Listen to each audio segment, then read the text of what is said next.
Hey, Lucky. I gotta go switch over laundry, so I'll be back in a minute. Sorry, soon. You're gonna be on for a little bit.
Okay. Hey, Skimpy, Pokefan, and Edgy. So, a little bit of backstory. I don't play Mage. Period. End of story. I don't like Mage. Mage is just, to me, if you took Ranger, my favorite class, and then just made most of the weapons janky or gimmicky, and relied on mana instead of ammunition.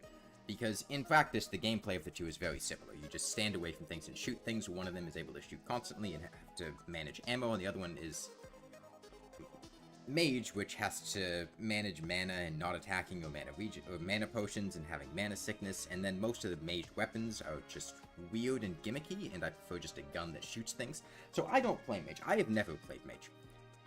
Ever. I mean, I've used magic weapons. I'm sure I've tried to play Mage before. But I've never actually played the game fully from start to finish playing as a Mage. It'll usually be like, oh, I'll try this magic weapon. Oh, I don't like this. I'm gonna use a gun instead. And naturally, the best environment to do that in is just, like, Legendary for the Worthy. I'm not doing Get Fixed Boy because Get Fixed Boy is kind of a miserable seed. Character name, Mage. Magic.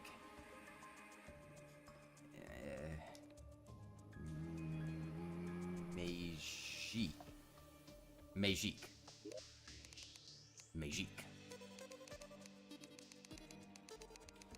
AP Bones. Magique. That looks like a mage. That is a mage. That is a mage.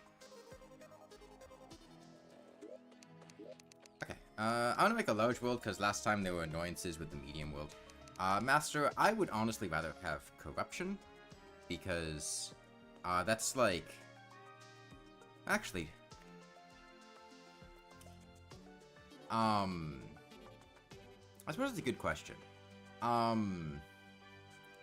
Because you can always craft the Band of Star Power with the Panic Necklace in a graveyard with a Mana Crystal or a Panic Necklace.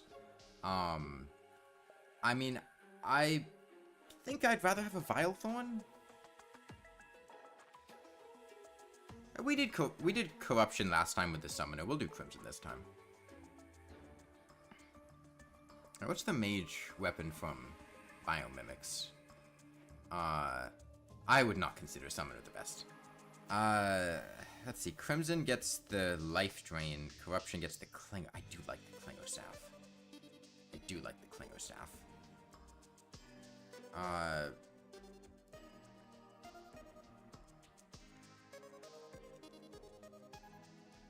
What would be my alternative? What would I fight the brain with? Oh, this is also for the worthy, and like, fuck the for the worthy eater. We're doing Crimson. I forgot about that part. For the worthy eater sucks. You really have to like know a lot of the crafting recipes and their stats. I mean, I'm sure I know the crafting recipes. I have a good memory. I just never use them. What is for the worthy eater? For the worthy eater is just annoying. I don't know. Ranger next to melee? Neither. I actually play those two classes. I just call it a regular playthrough. Oh wait, shit. I forgot to make it a for the worthy seed. Hold on. No, go back. Go back. Stop it. Where's the cancel world gen button? Don't smooth the world, delete the world. Go back, stop it. Start playing after this playthrough. Well, next week I plan on doing a bunch of multiplayer stuff. If you have any ideas for, hey, Mutual, particular games to play, you can submit them in the Discord server. Yeah, I know there's not a cancel world button. There should be, though, because, like, I don't like this world. It's too right side up. Hold on. I don't even know what it was called. Master Large Crimson this time. Worthy. World name. Mage.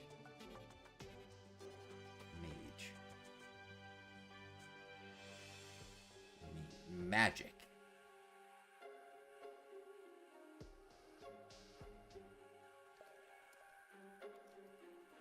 The North Pole, a very magical place. I need to do more Factorio with Bismarck today.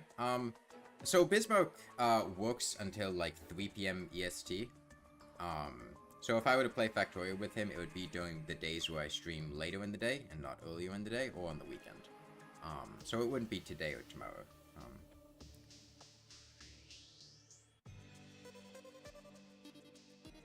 Noida. Noida! God, fucking Noida, no. I don't want a Noida Ciphertresid.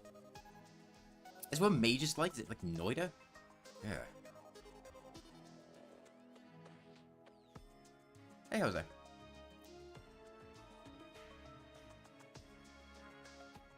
Who's Bismarck? A friend of mine. He's active in my Discord server. Get Fixed Boy, Hardcore, Master Mode, Slime Staff, only no armor or accessories. No.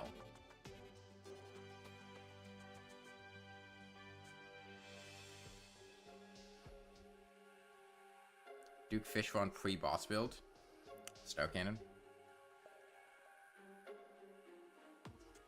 If not Star Cannon, probably Demon Scythe. Mage has really strong damage potential. With the Mystic Robe and Wizard Hat, I believe. That's like no hit and other challenges. How? I don't like Mage. Isn't Star Cannon post-evil? No, gold chests that are near the underworld, will have underworld secondary loot, which can include meteorite bows. So if there's a gold chest that's right above where the shadow chests would spawn, it'll have the secondary items that shadow chests would have, which includes meteorite bows, and you can get meteorite stuff pre-boss. It's iffy sometimes, and not every world will have it, but it is possible to obtain. But failing that, I would say Demon Scythe, Glass Cannon Mage build.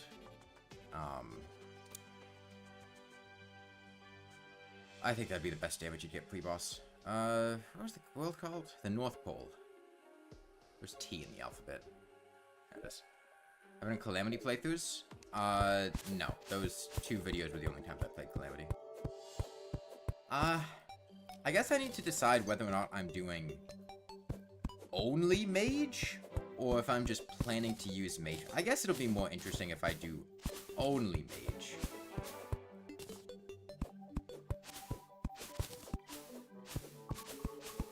And not use other weapons. I'm fine with that. Windy Day immediately is annoying.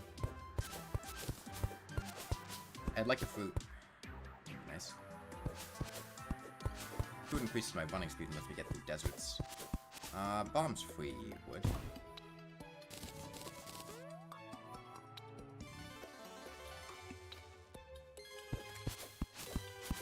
There we go. There's a cave. Which is higher priority? Going in cave or going over land? I need to get a weapon and functional mage weapons that can be obtained early game. Wand of Spoking.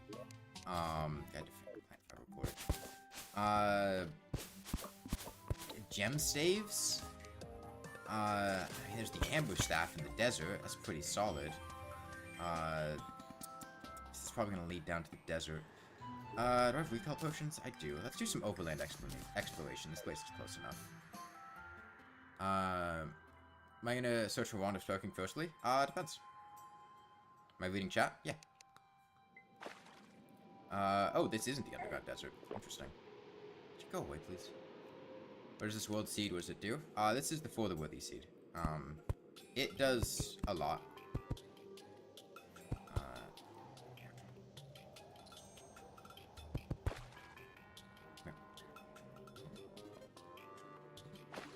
Get over here. Come on. Do I have a builder potion? No. Unfortunate. Get over here.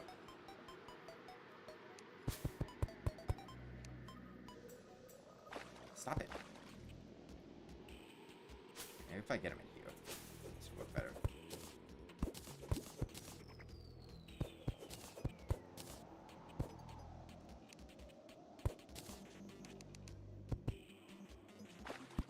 There we go. When do I think is the update? I have no idea. The biggest change in For the Worthy? I mean, there were a lot. I don't know if I can denote any single biggest one. Probably just like the damage and HP differences. It's pretty big. Low tier war armor? I could. I don't have any bombs, which is unfortunate. I'd like this vulture to go away. Be convenient.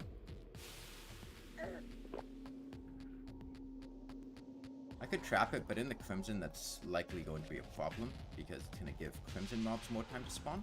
There's a slime clicking through the ground there. Jeez. Whoops. That's my bad. I, slightly kited the, Vulture run. Honestly, that's better, because now when I go back there, the Vulture's not going to be there. Which is more convenient.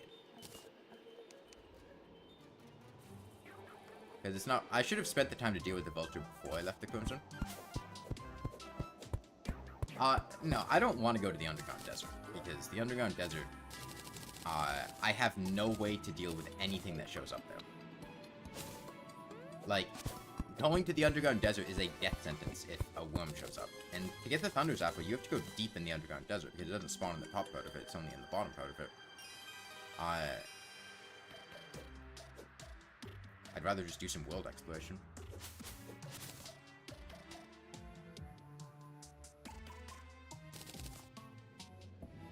Got a furnace I can make a pumpkin pie, which would be a speed buff. I don't have gel, though.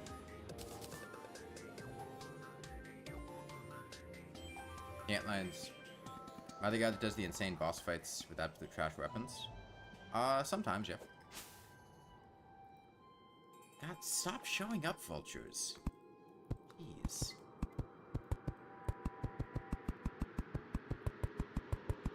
Why am I so quiet? Am I quiet? I don't...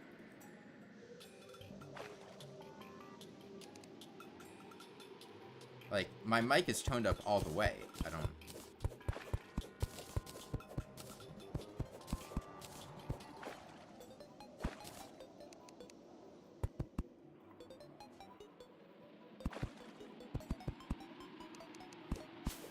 I could not be louder if I wanted to.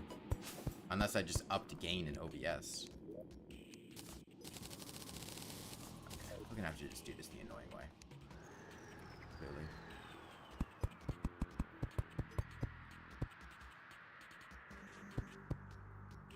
In-game music's a bit too loud. I can tone it down.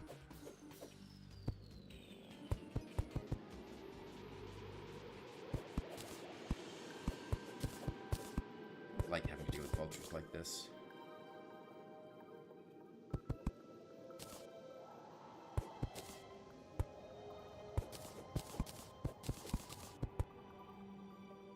You're sitting at 60% and you can't hear me. Okay, well, like, I can't... I can up the gain, that's about it, but, like...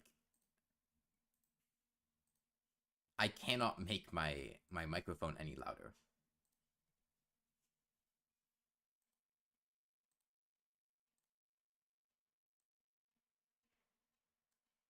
How's that?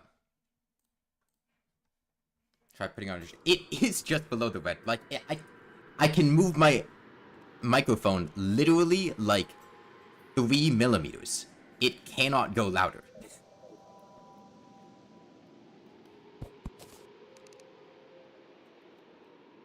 Over here.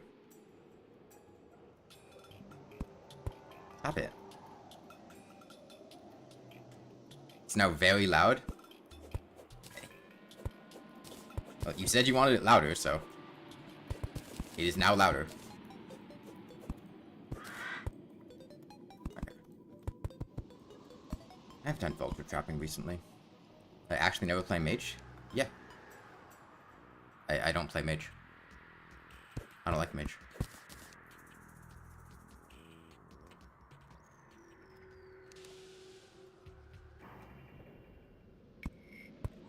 Okay, now that there's not a vulture, I can actually do this correctly. Because we could have dodged that blood crawler perfectly fine, it was the vulture that messed me up. But I think it's a very pigeon update. I don't know what that means. If it's a 1.4.5 spoiler, please shut up, because I don't want 1.4.5 spoilers. I can make pumpkin cactus armor, there's pretty much no reason to.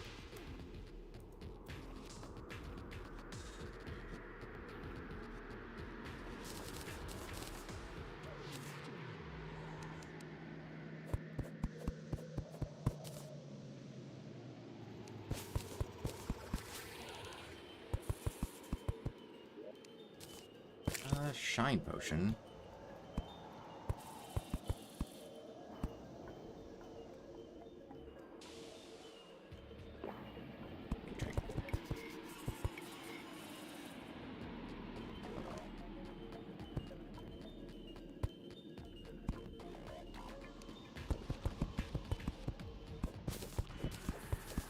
Blood crawlers are mildly annoying. Should we get past them now? Snow biome. I don't think I want to be here. Let me go underground. I was hoping that would lead to the jungle, in which case I could actually potentially get some stuff, but snow biome is more or less useless to me. No blood moons in this one would be funny as well. Well, no blood moons in this one wouldn't matter as much because I don't need blood moons as a mage. Unless I wanted the Bloodthorn. If you missed it when you played a summoner, what's the best biome for mage? I mean, probably jungle. I guess Hollow has, is necessary for a lot of hard mode mage weapons. I was thinking free hard mode.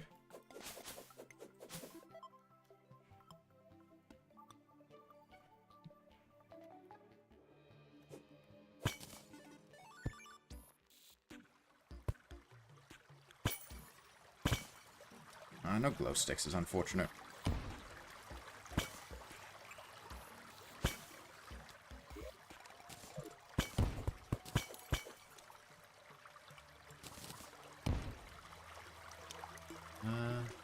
Keep an eye out for pressure plates.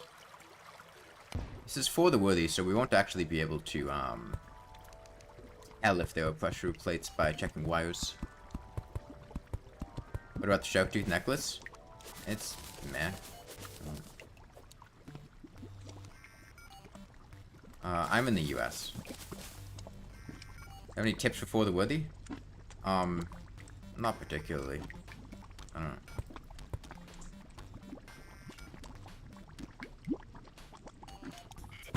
I mean, like, I can't really think of that much that's for the worthy specific.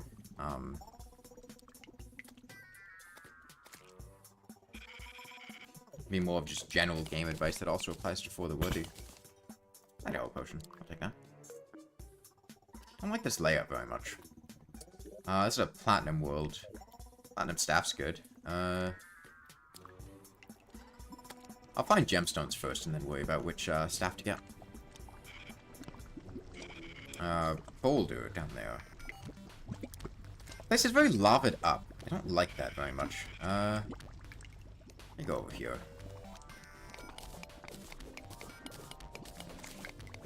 I need to pre-mech Fishron for the Razor Blade or Bubble. Do you want me to... Pre-mech Fishron, like, ruins the entire challenge of the entire game. Like, I don't see how that would be interesting to do or watch. I can do pre-mech Fishron to show why it's a terrible idea to do pre-mech Fishron. Because the entire game is a joke.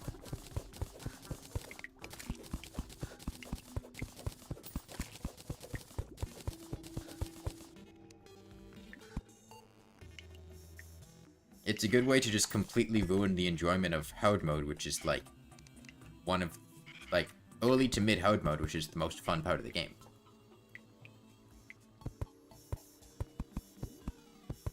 You like Fish Rum, don't use the drops? That's just a waste of time. I mean, if I'm gonna do it, I'm gonna use the drops.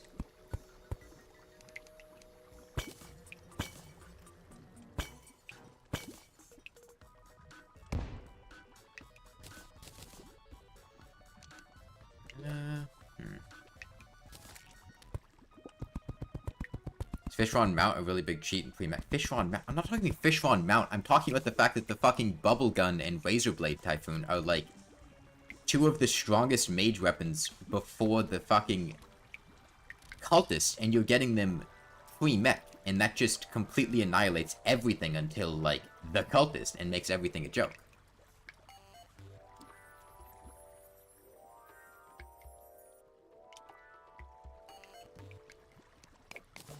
What are we going to?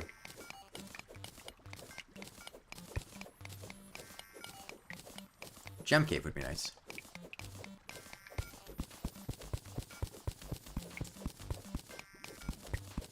Bubblegun is really strong after they buffed it.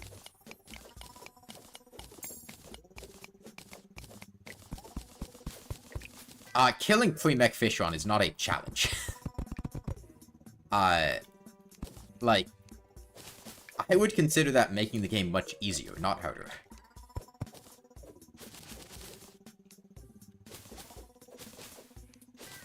Like, if you know how to do it, it's really not very difficult.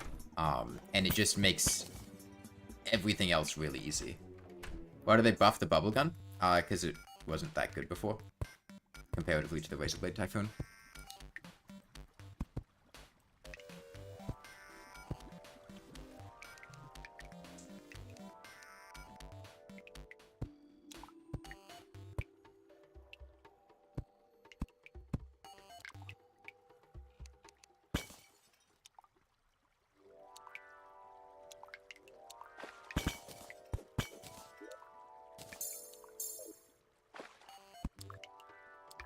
Pinky. I don't have a weapon, though, unfortunately.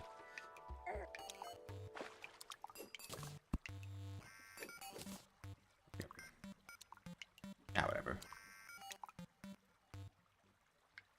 I'd really like some gemstones. That's a big vein of platinum. Do I have dynamite or anything? I got bombs. My favorite YouTube? I don't watch YouTubers. That's the thing. So I don't really have one. No point of Duke post-Golem? Yeah, there is. I mean, his weapons are still really good for the post-Golem stage.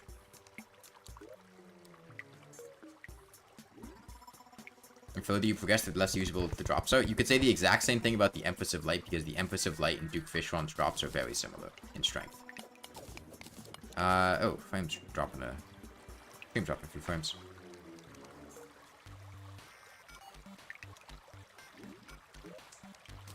Trident. Red potion. Mana regen, wrath. Yeah, commit.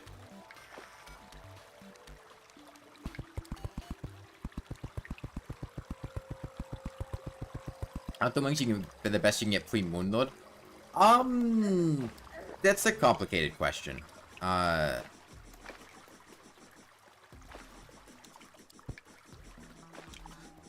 They are not.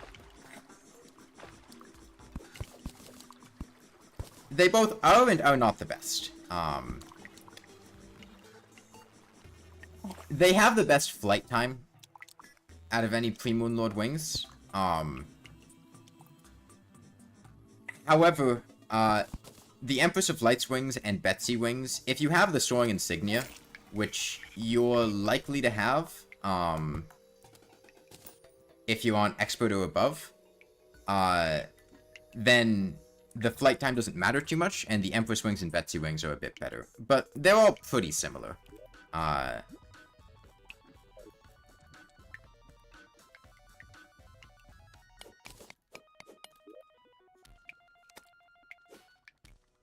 Betsy drops wings? Yes, she has quite good wings, actually. Arguably the best Queen Moonlord. They have a very strong hover. And she also drops them at a much higher rate than the Empress and Duke. How do you fight Betsy? You kind of just kill her. What the fuck? Jellyfish just jumped right up. Okay, let's go find somewhere else. I don't like this cave.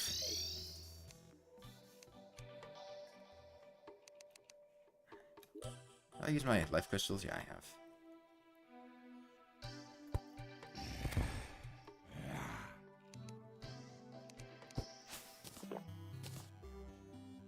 We got a Gills potion. Shit. Who knows? I'll pick that up. I want the speed rush to outrun the, Demon Eye. Golden Army is a pretty boring event. It's fine in moderation. Okay, this might have a Wand of Smoking in it, which would be convenient.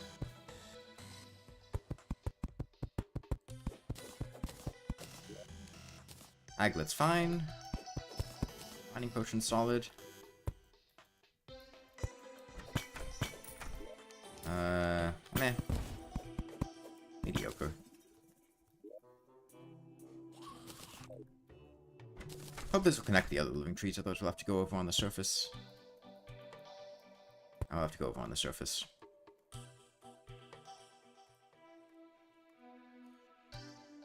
Never bothered Old One's Army, it's too snore. The Old One's Army, has some of the most busted loot in the game.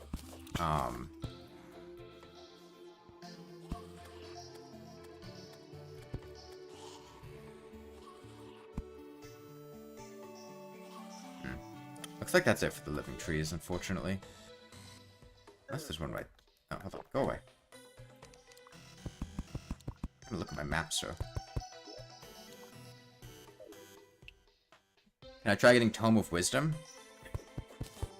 I mean, I could, but, like, it's only busted for the Destroyer. And, like, we did the Old One's Army last time.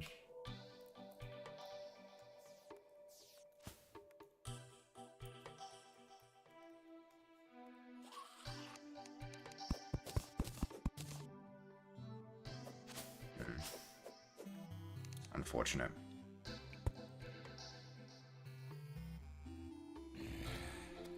The Old One's Army also gets much more annoying on higher difficulties because of the HP scaling.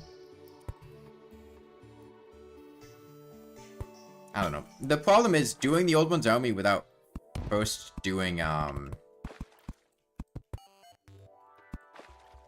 the lower tiers. I think magic weapons you actually like despite them being magic.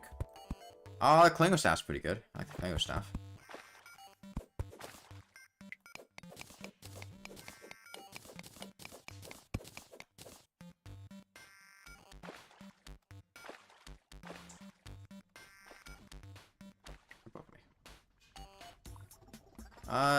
Diamond tree, huh?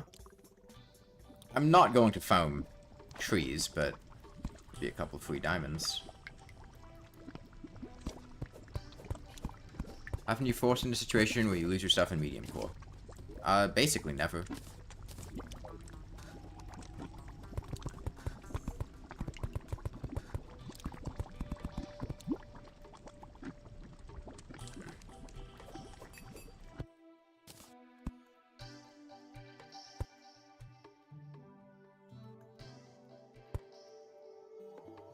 Back to the surface. Let's go off to the left and... Piranha got buffed. It's okay. The main thing about the Piranha, which is not immediately obvious, is that the Piranha is strongest when, you activate Shroomite Stealth Armor, because, the Piranha uses the damage that it had when you fired it. Which means if you activate Shroomite Stealth and then shoot the Piranha, it'll just get a 60% damage bonus, which is very large, and turns it into pretty agreeable damage. Not incredible or busted or anything, but...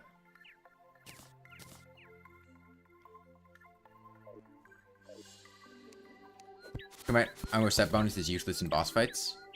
Well, except for the very specific... situation with the Piranha, which is what I was talking about. Like, it straight, like, you stand still, fire the Piranha, and then you move around, because once you break Shroomite Stealth, it doesn't matter, because it uses the damage that it had. Why do I keep dropping frames? How bad are the frame drops? Is it, like, particularly noticeable? I just see it going to red every once in a while. I can lower the... like, bit rate. Rather tank or die. Did you hear any of what I just said? The Piranha uses the damage that it had when fired. If you activate Shroomite Stealth and fire the Piranha, then you get the damage buff, and then you can move around. All you have to do is stand still for like a couple seconds at the start of the fight, and then you get a 60%. I'm pretty sure Piranhas last indefinitely. Okay, give me 1 sec. I will, restart the stream at a slightly lower bitrate. Okay, I just dropped it down to 720, instead of 1080. Which hopefully will, fix the issue. But it wasn't dropping many frames. This one, weapons you need to hold down firing, stop firing after 1 minute. I don't believe that's the case with the Piranha. This is a strange layout here. There's a very large obsidian... Huh.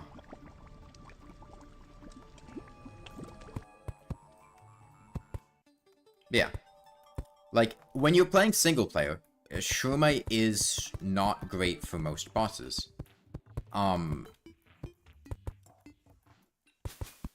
But I'm very specifically talking about its synergy with a specific weapon where it works really... Why is it still dropping frames?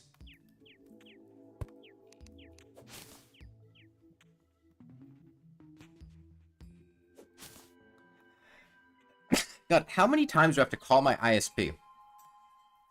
And have them come out here and, like, replace cables and shit, only for, like, internet issues to still be happening?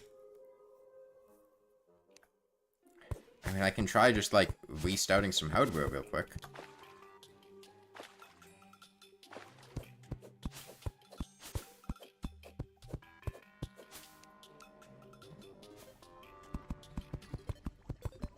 It's gonna make me block off these vultures, isn't it?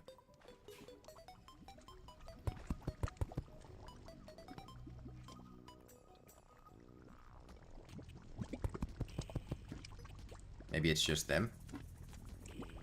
I don't know.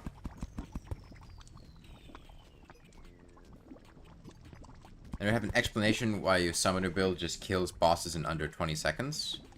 What difficulty are you on? And what's your build? I mean, optimized damage builds do a lot of damage. And particularly on lower difficulties, but not exclusively to them. Expert Inferno.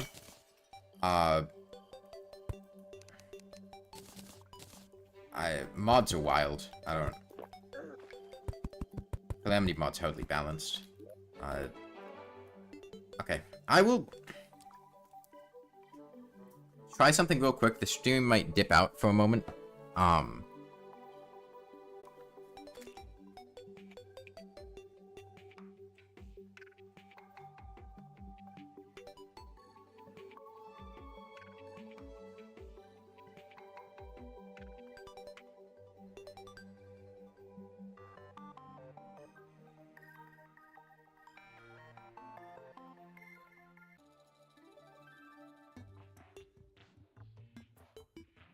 Okay, hopefully that fixed it. If not, then I don't know. Does anyone like Calamity? I know some people really like Calamity. I'm not the biggest fan. Okay. Seems fine now. Well, I just did it and it's been intermittent, so.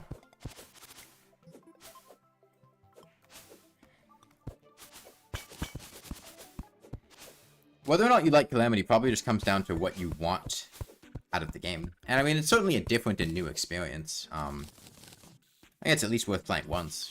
I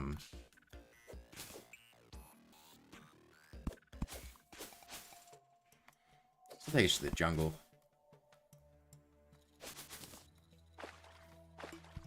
Jungle would be ideal.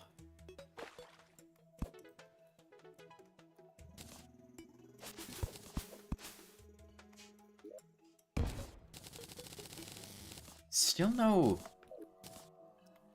gemstones or anything, which sucks.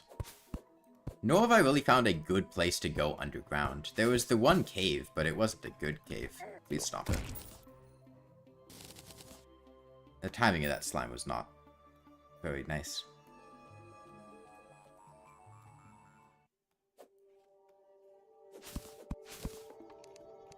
Okay, Crimson.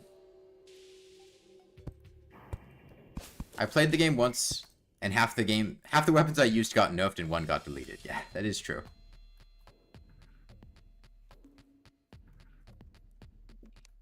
Rest in peace, Spectre Rifle. Hey, Americhan.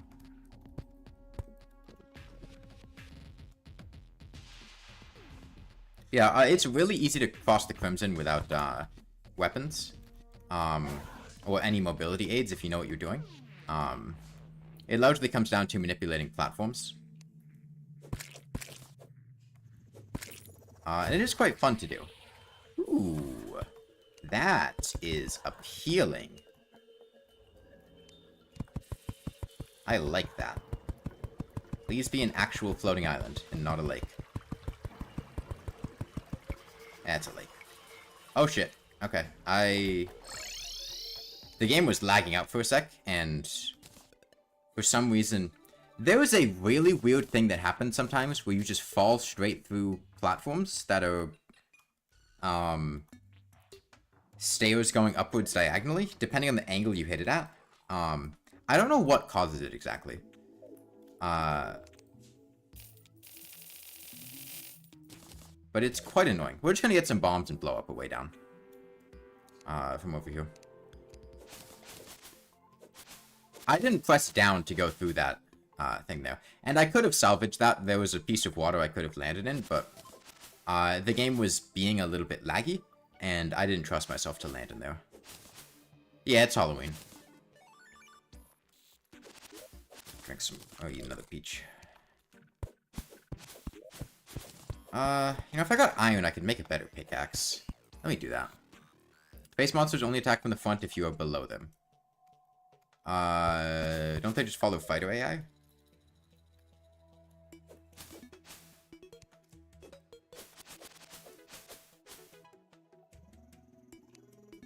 Gnome. Getting a weapon would be rather nice. I will say. Alright, see ya, Isla.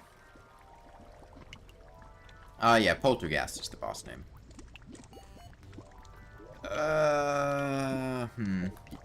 Just go down here. Actually, I honestly think a lot of the worm bosses are pretty... Like, Calamity does have a pretty decent amount of, like, fairly unique worm bosses. Like, they're not all just, like, reskins of the same boss. And, I mean, some of them are not exactly original, but...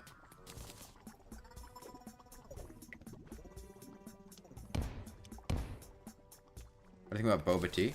I haven't had it too much. It's fine.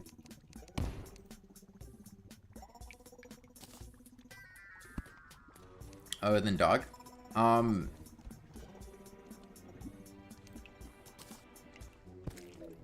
Well, Stormweaver, I think, is very much so doesn't feel like a worm boss. It feels more like,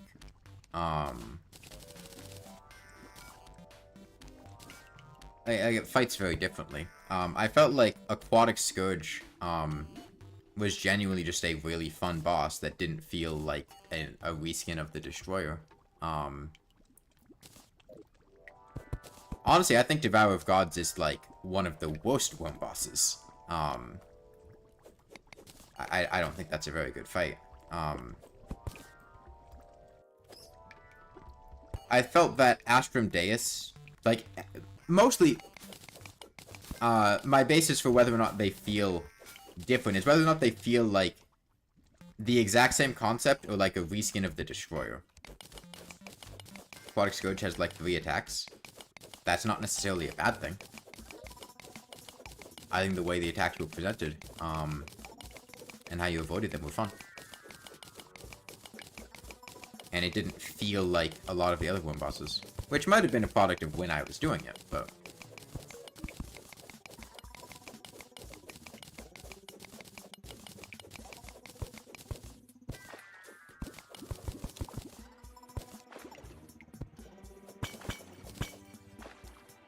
Danger Sense. I'll drink it. Spider Cave? Spider Cave. Venom Staff. 1 diamond.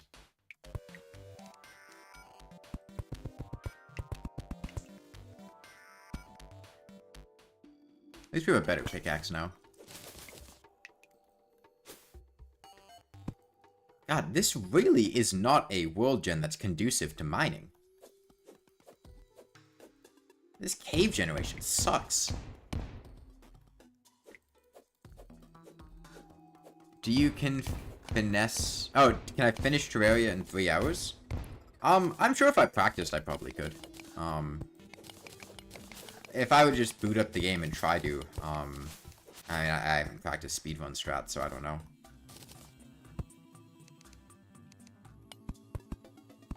I generally don't think... I plan on playing Fogo's mod. I don't have any plans to. I might at some point, but I don't plan to.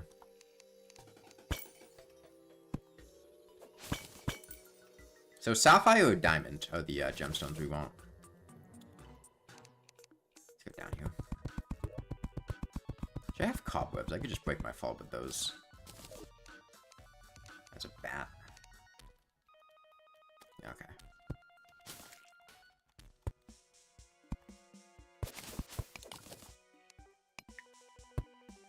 Oops. I don't see anything down here. Detonator. A life crystal? No. God, this is just really... World record speedrun Terraria is 58 minutes. I assume it's on classic.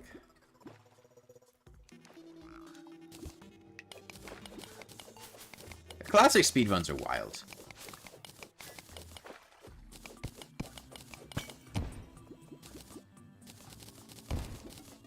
But yeah, the main thing is that I don't like speedrunning Terraria. I don't think speedrunning Terraria is fun. The difficulty.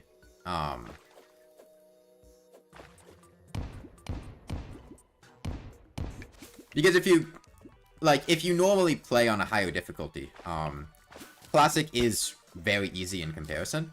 And the classic speedrun strats are usually just, like, go throw dynamite at a boss. And the bosses all move much slower, so it's much easier to dynamite them.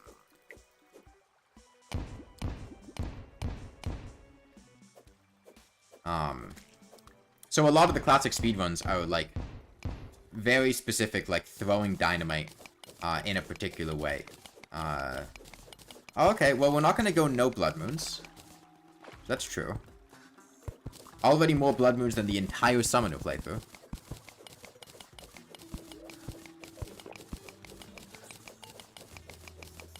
So, Jousting Lance? Yeah.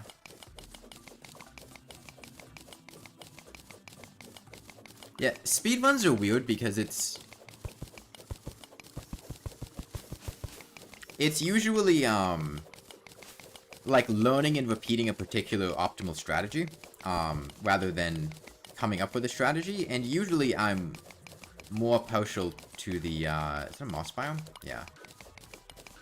More partial to coming up with strategies rather than just, finding and repeating them, that somebody else had come up with, which is part of why I'm not a big fan of speedrunning. I find it to be a less creative process. As far as doing it. I mean, watching speedruns is a different thing. It's usually I could do that, but I would have more fun doing something else instead. Amethyst Hook is fine. Do I even have copper in this world? I don't know if there's a copper or tin world. I wasn't paying attention. Large race speedruns are mainly luck. I assume that the world record run would use a seeded map.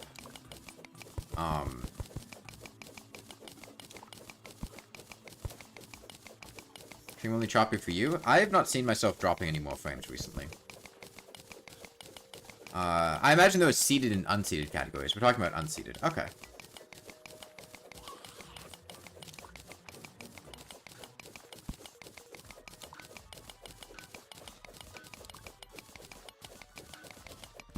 Seeded is way faster. Okay, we were talking about the world record and what I assume would be the fastest category outside of journey mode, so I figured it was the seeded category.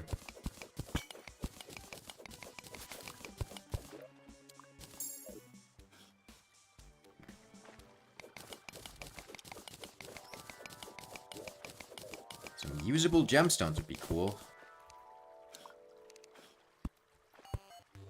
Go along the ceiling up here. Problem is the Shellies could be a problem, and the bats. I don't have knockback immunity.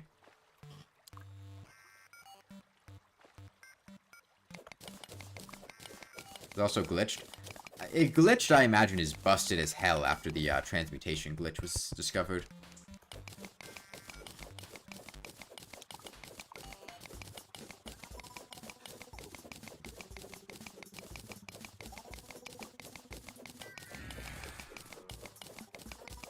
The transmutation glitch is just kind of silly.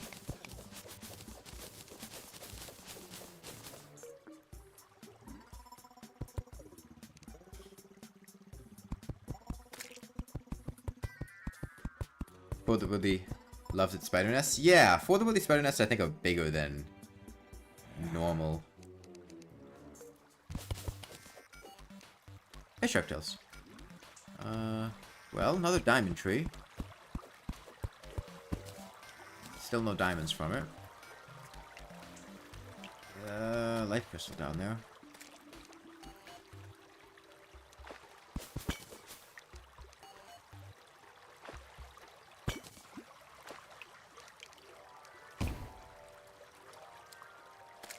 Lava, I don't have water walking. Let's go down. There's a piranha down there and a black slime.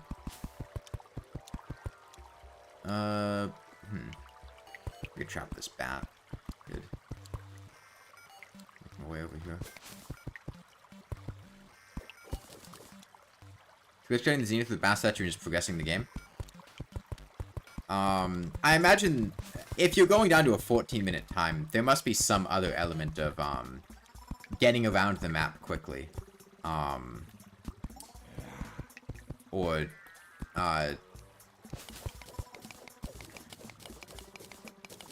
progression skips, because 14 minutes is very, very fast.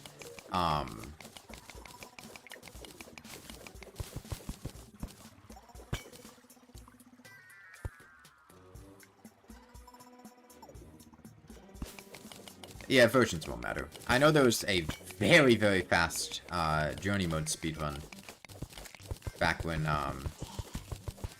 Also, journey mode is interesting, yeah. Yeah, what of how many? Journey mode speedruns are just like turning on God mode and,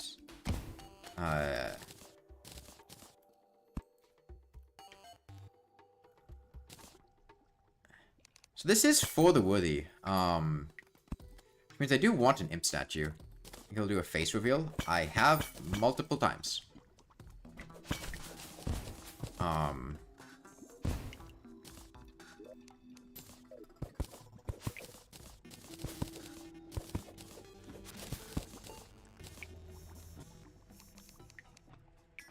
God, a weapon would be nice. Please. Would prefer one.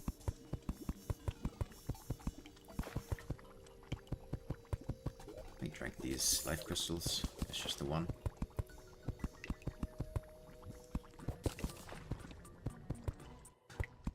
Something. It must be the moss biome.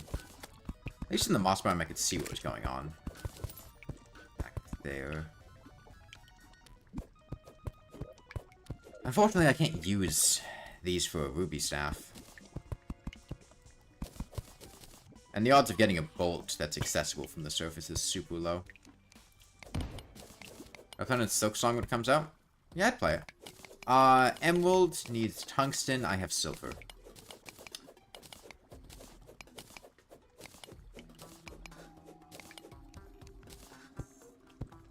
I mean, if I found Shimmer, I could do that, but that's... This is a large world, finding it would be difficult. How do I play Terraria a play 1 year? I'm not sure I understand the question. Literally just, like, watch me play Rainworld Blindfolded.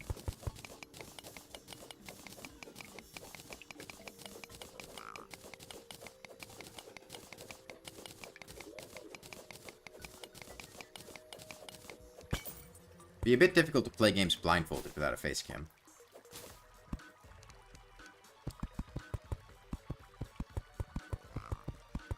Boy, plenty of emeralds. Not any actual usable gemstone.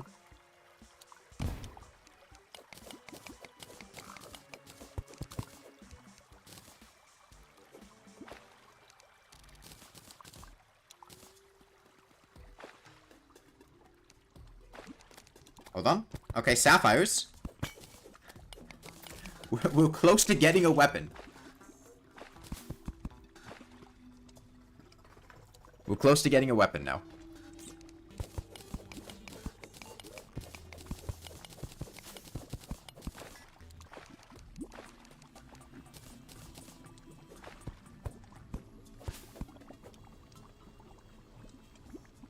I need the mana to back it up.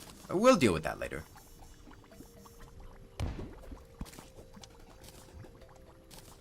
Try the Rainbow demo on Xbox and you're gonna try to get it next month. Thanks for telling me about it. Nice, glad you enjoyed it. What is the Rainbow demo? Is it just like... Somebody said the first 2 areas, Outskirts and Industrial? I played Celeste? Yes.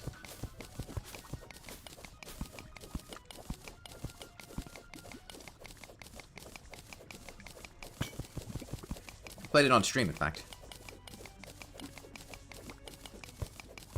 God, a Spelunky potion would be great. More life crystals, fine. Double life crystal. This part about For the Worthy is... You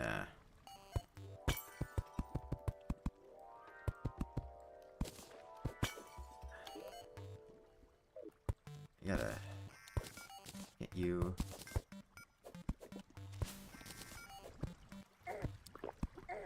God damn, he hit out. Whoops. I didn't realize that undead miners did that much contact damage. That's fine though. Easy enough to get back though. I've been watching since before you hosted the last multiplayer Terraria game. It's a casual playthrough? Yeah, more or less, yeah. Especially like for the really randomized, or it's always the same. They're randomized.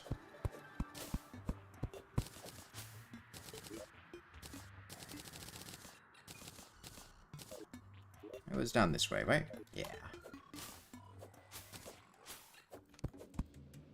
I would like a speed buff from a piece of food. Be convenient. Yeah, well, it's they're talking about the demo, P-Bones. Okay, another magical pumpkin seed. There are 3 classes. There are 3 slug cats in the base game. The DLC adds 5 more. Technically 6.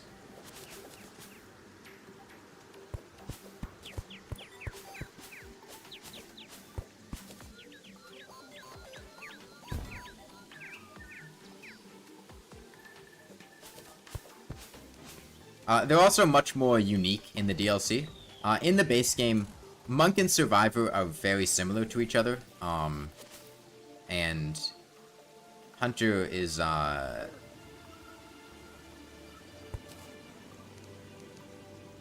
basically just a much more physically competent one, whereas in the DLC, most of them have special abilities. Does the DLC add anything more? Oh yeah, the DLC adds a lot. The DLC adds multiple new regions. Each one of the slug cats has their own storyline, with exclusive areas. It adds a new game mode called Expedition Mode, which is basically giving you a bunch of challenges in the world to do. It has a bunch of arena challenges, 70 of them, which are pretty fun.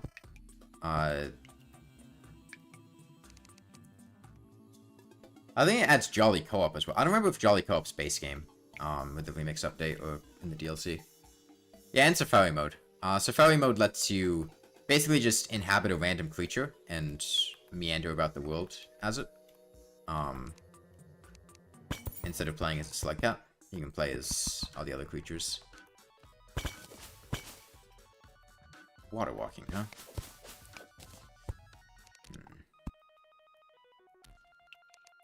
Bit awkward. It's a big pit, and actually, looks like there's water at the bottom of it.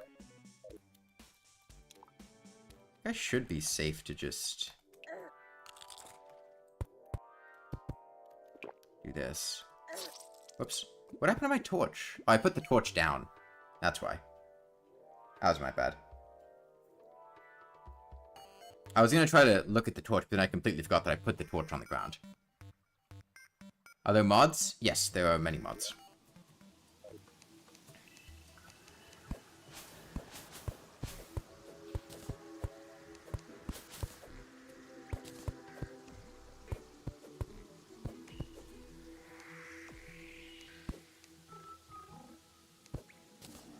I think the new How to Seed coming in 1.4.5. I know nothing about it and don't want you to tell me anything about it. I want nothing to do with information about 1.4.5.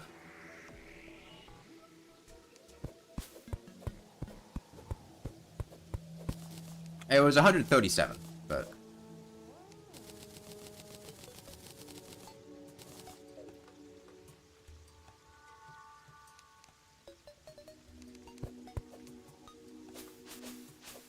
the only information I would want about 1.4.5 is a release date. Other than that, I do not want anything.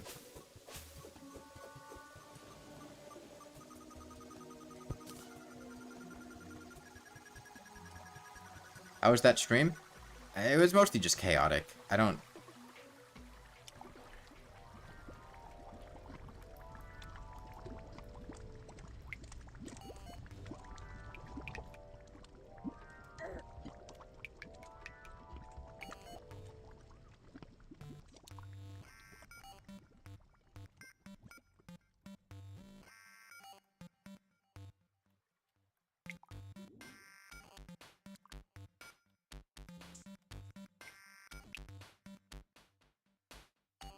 Okay, well now I can actually aim. To make sure I get down there correctly. Some of this bat doesn't kill me. Go away. That's another bat. That's annoying. It's 2 bats. That's annoying. Yeah, mods tend to be glitchy, to say the least. So I should go further to the right. That was the issue.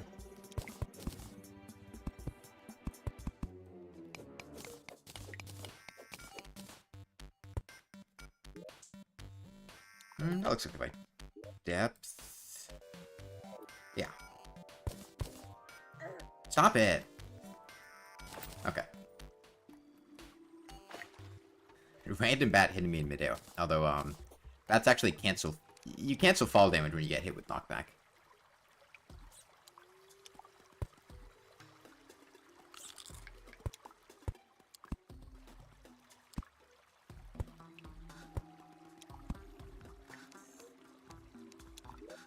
Any more blocks? I got stone.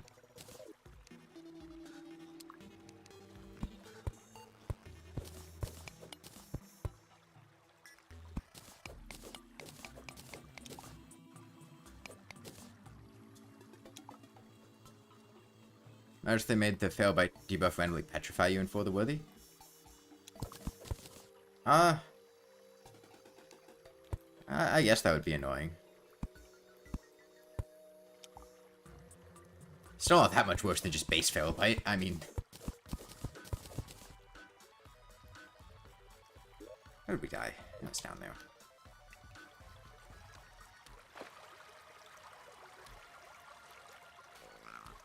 We go this way? Oh, we didn't go this way. Where did I go? It was off to the left, that's right.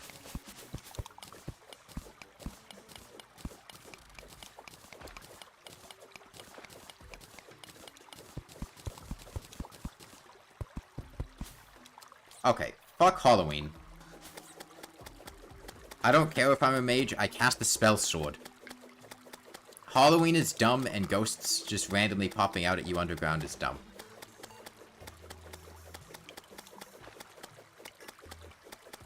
There is, like, literally nothing I can do about this.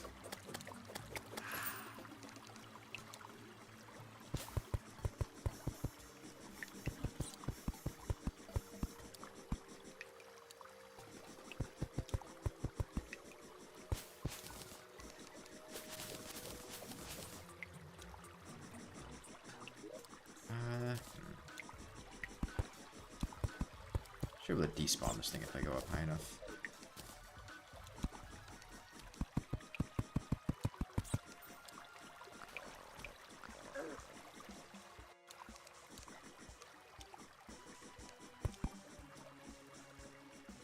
I don't know what to do about this worm. I don't have any...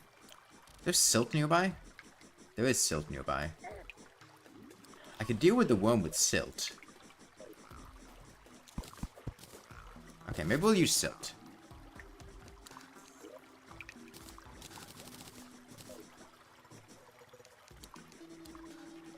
Get my torch back.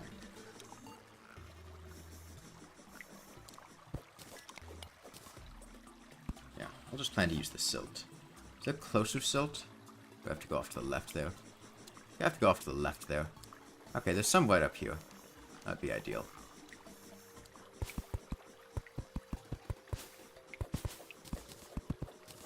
Okay. And then let's...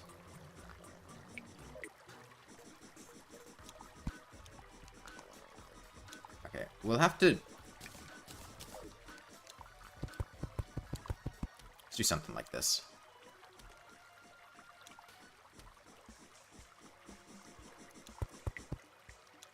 Oh, I didn't put it down.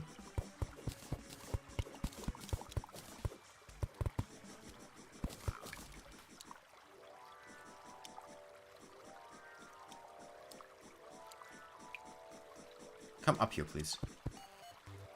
Stop it. Okay, we'll go to the ceiling. It'll be easier to do it from up there. That's not a block, damn it.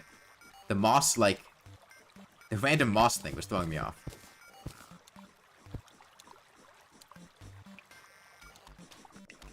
Gotta get up here, worm. Get up here. Get up here. I need to drop silt on you. Get up here.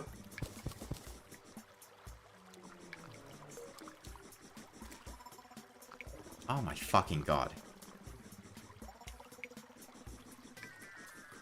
Worms are fun. I love worms. Worms are great. I want more worm enemies.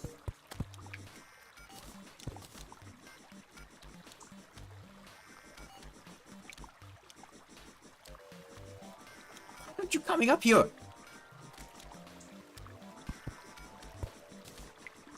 Please, just get up here.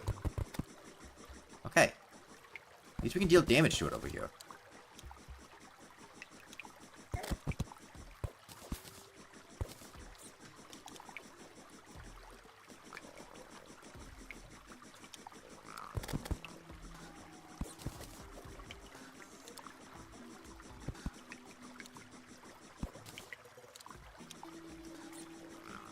Please get up here.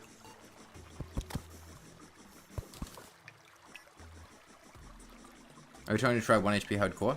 I don't have plans to. Okay. Worm's dead, we can actually go somewhere now.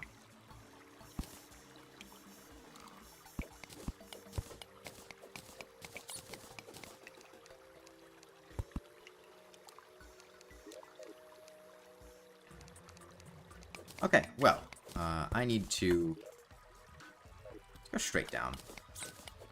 Welcome back, Stefan.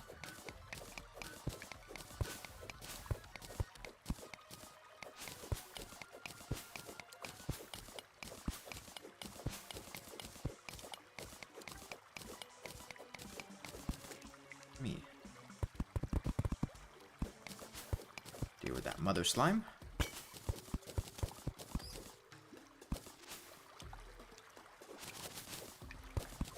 Down here. And then just straight down again.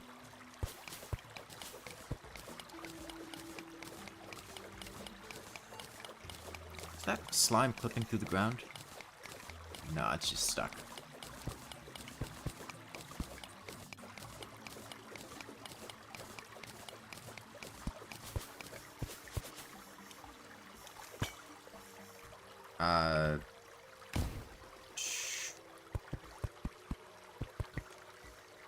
Boulder.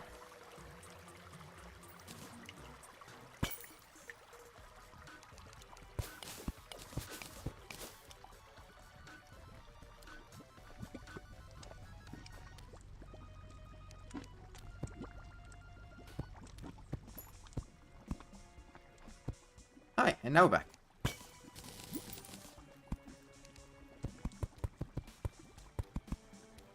It's the current objective. Let's get the items back. And now we're here.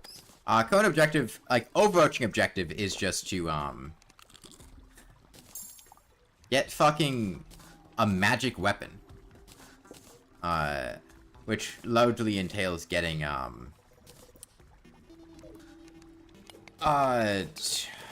gems. This time got a lot of money.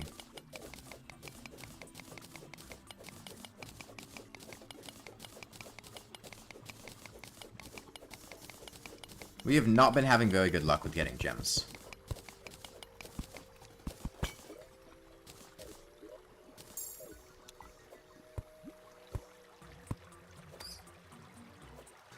I found a couple of diamonds and a few more sapphires, and we'd have a sapphire staff. What's those? God, I hate the amethyst hook. It's so bad. I need to wall off a safe zone here.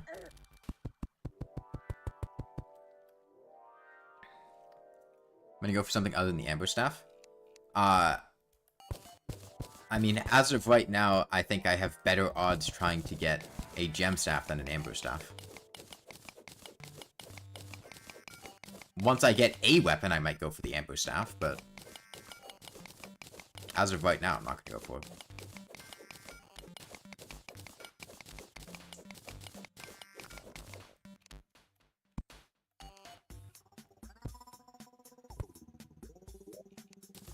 There we go.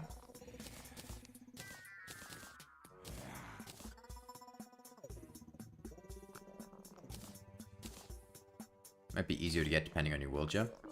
I don't think this is a situation where it would be easier to get.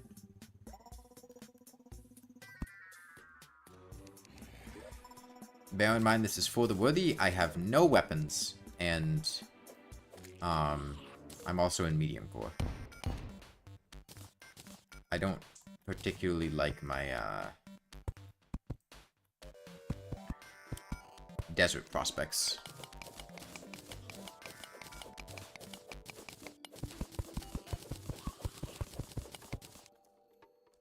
Now, once I get a weapon, that completely changes.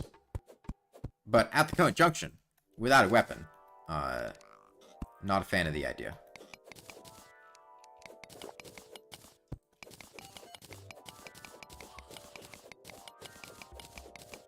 How long have we been playing Terraria for? In terms of what? Ice doesn't generate more gems in the underground, does it? They tend to be easier to find in the ice biome. The ice biome's a bit of a ways away, though.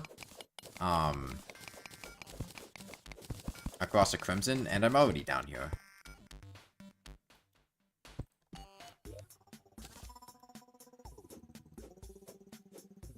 Thank you, I'm great.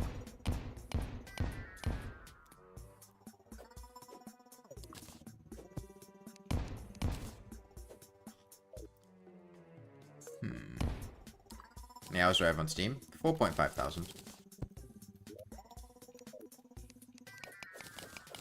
When did I start Terraria? Would have been, I believe, Christmas 2012. Possibly 2013, I don't remember. One of those two.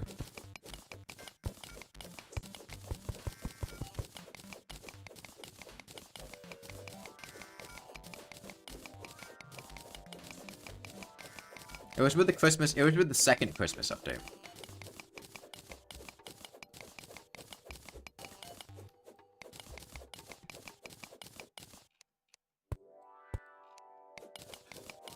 Remember the wolf pet being a thing you could get? No, I did not play on console or mobile. I played on PC.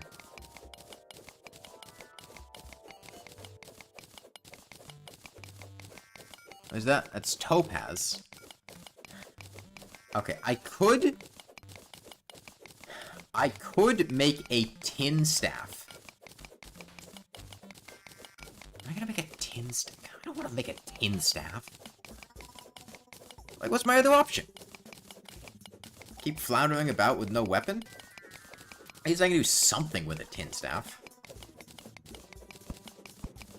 More than nothing.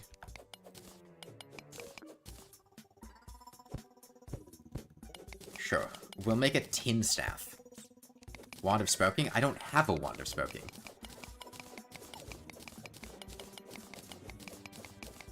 It's a surface chest loot that may or may not generate in an accessible area. I haven't found one. We've explored a good chunk of the surface. Amethyst staff? I don't have copper in my world. Amethyst staff isn't a viable option.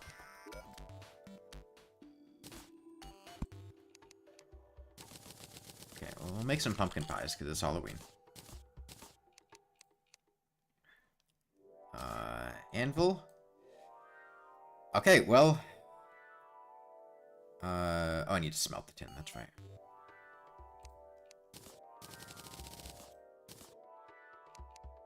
We have a weapon. We can fight things now.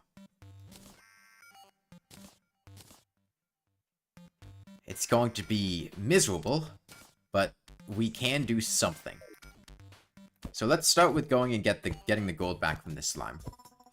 Finding the shimmer is not going to be an easy process on a large world. Use twice before no mana. That's fine. I don't really see mana as being problematic.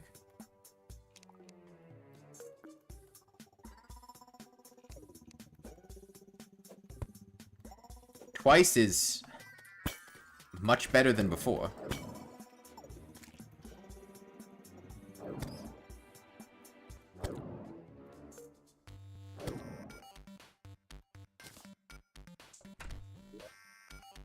Let's see. I don't need a Wraith statue for anything. Let me decide to do a Mage run.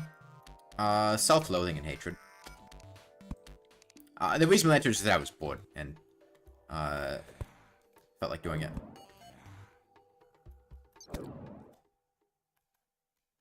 Like, is this good? Oh dear God, no. But this is much better than the previous options. I got our money back. You gonna leave me somewhere? now? I mean, left here is tempting. There are a lot of hoplites, though. And the amethyst hook kind of sucks.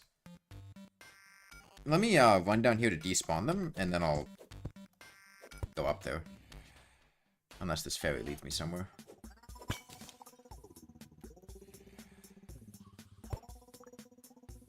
Oh, the other options that were so hard? I couldn't think of much else to do, so I just decided to do this. Yeah, no, last... it would have been God tier, the RNG that we had last time. If that happened here. Because we got all 3 pieces of the Cobalt, Ancient Cobalt armor set to drop from Maneaters. And it's a really rare drop. Ruby's pretty useless to us. Where's my flare gun at? Hold on. Amethyst. What are you leading me to? You leading me to the platinum vein? I think it's leading me to the platinum vein.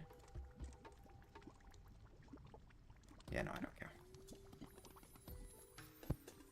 Yeah, and this time we got a blood moon super early. Would have been cool if we could actually, like, get anything from it. Goblin Piss Boy statue.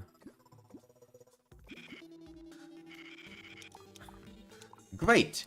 A gem cave with the fucking topaz that I already used to make a staff. It's a dead man's chest. Get something out of it, at least.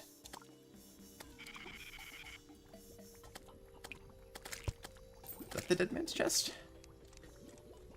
Can't actually tell. Oh, I killed it fast. I guess they don't actually have very much HP. I just have really, really, really bad damage. Shit. Is this the dead man's chest? It must be. No, that's the dead man's chest, surely. Just in case, I'll... Okay, cloud in a bottle, and an eye is nice. I suppose I'm going to need to,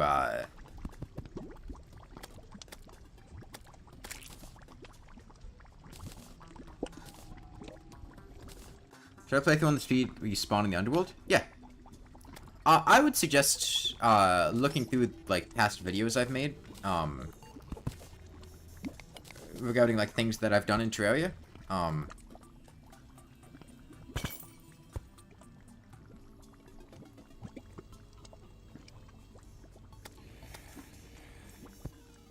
Yeah, that's a lot of bats.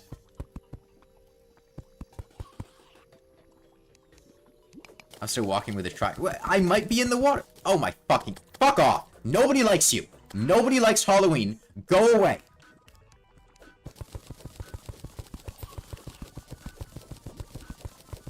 Halloween sucks.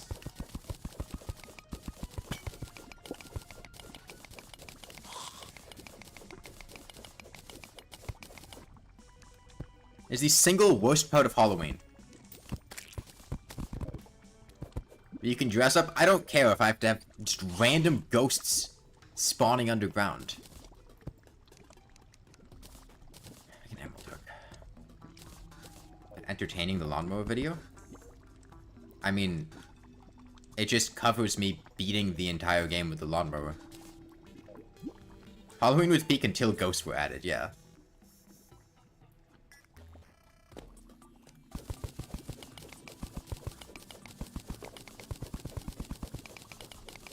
Shit, I popped a graph potion. I don't want to do that.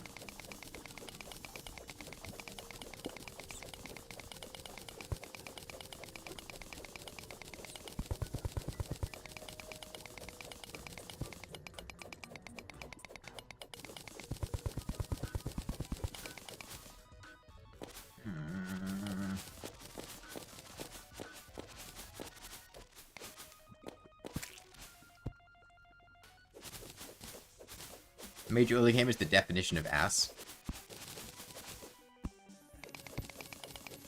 Why was Skeletron hard? Because of a glitch where he despawns. Due to very... I mean, like, the easiest way to answer these questions is to just say watch the video.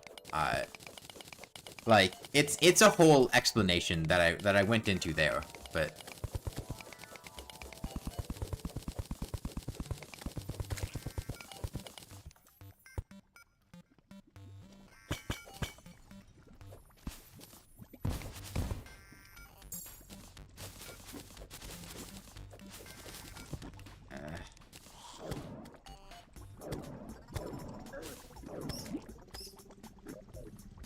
Pretty sure I could fire this more than twice before running out of mana.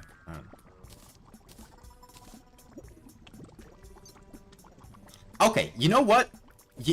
You know what? I don't give a fuck. I am extractinating silt.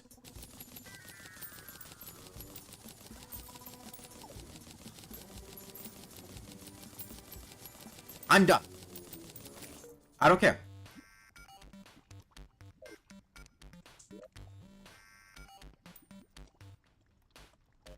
I will farm silt and extractinate it until I get a fucking staff that doesn't suck.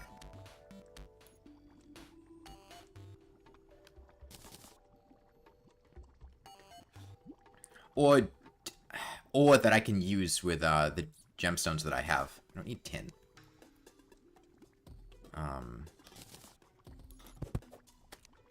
There was a bunch of silt that I passed up that I remember.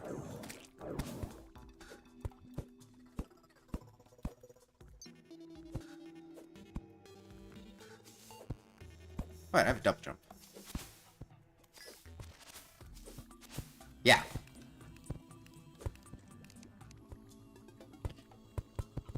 It's time to just do silt gambling.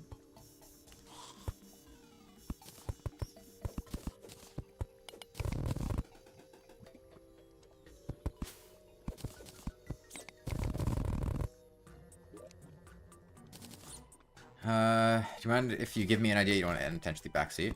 I mean, you can give an idea, but whether or not I actually do anything is, about it is a different question.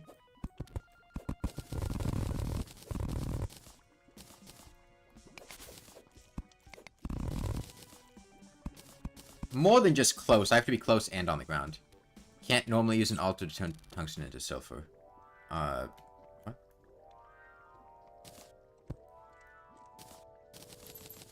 Surely, after this, we'll get enough of something.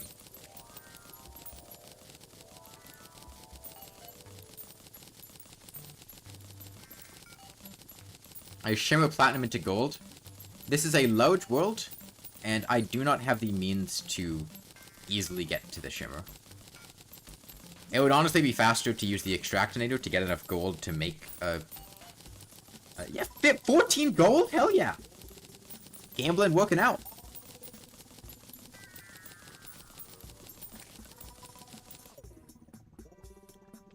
Okay, that's more silt.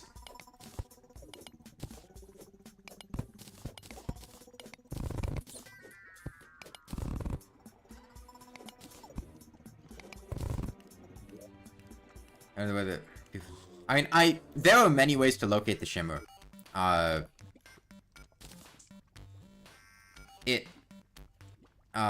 wasn't familiar with the guide's name strategy, but it is based on your seed, and you can tell what's in your seed in several different ways. The color of the dungeon, the type of brick that you have in jungle shrines, they base themselves on the same piece of information. And by identifying one, you can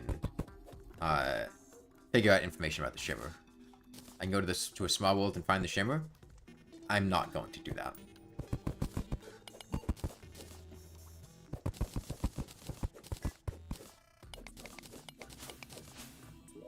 Yeah, I do find it to be rather...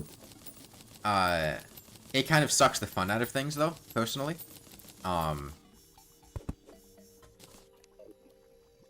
Like, it removes the exploration factor, I guess. There was more silt somewhere. And I'm sure there's plenty of silt everywhere. You can just... get this amethyst hook out. I don't want you. We're full on silt gaming now.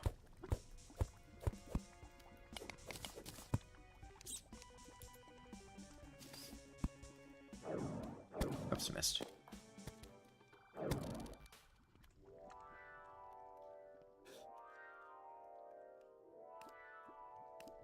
There's so many bats, jeez. If I kill this one, hopefully it'll drop a... it didn't drop a thing. Oh, I missed. Be sure not to do that.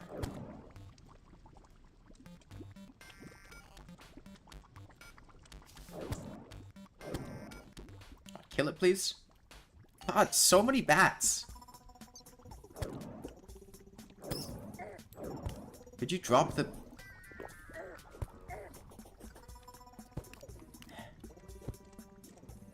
So many bats. Could I try and become a monk? No. I don't think I will. Okay, so what do I have? Ton of topaz. I have some amber. Is it amber and desert fossils for the amber staff? We got a decent amount more gold. We're not that far off on sapphires. Fossils? Yeah.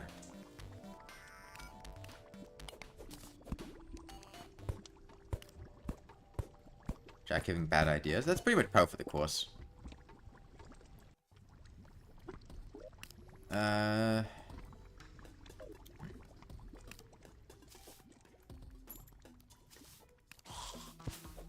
Let me just avoid these bats entirely. It's not really worth fighting them.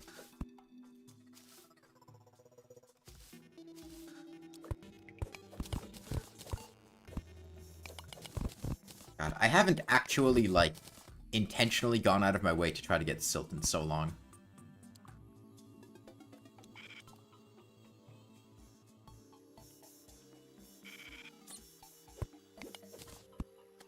Buy guns and become a thug? Unfortunately, I'm not allowed to use guns. It's a felony for me to own one.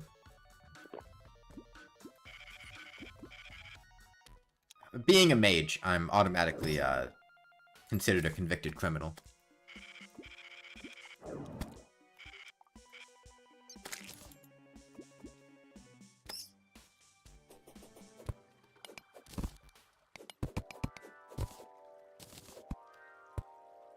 Pretty sure I passed another, like, big chunk of silt somewhere.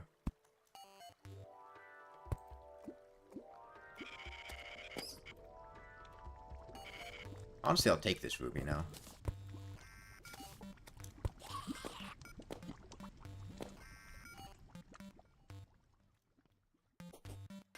Yeah, there was yours.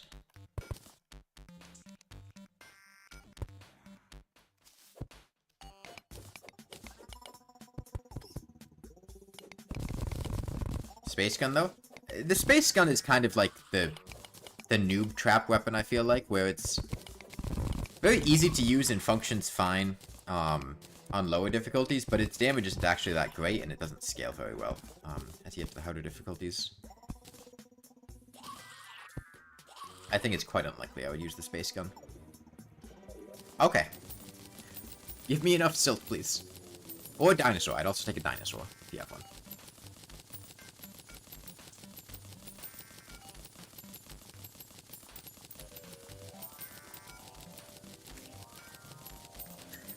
How many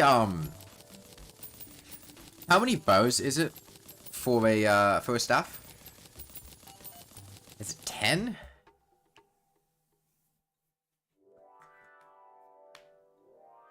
Ten or 8? Which one is it? I know it's 8 gems.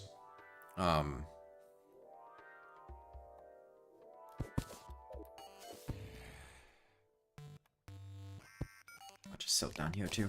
If it's 8 gems, it's 10 bows. Okay.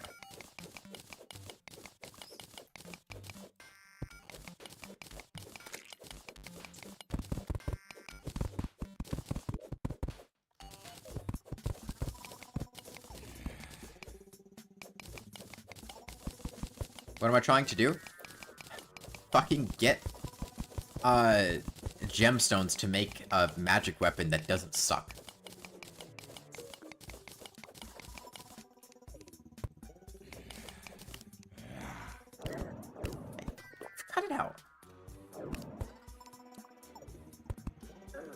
What? What is that shit? Why can he throw spears through walls?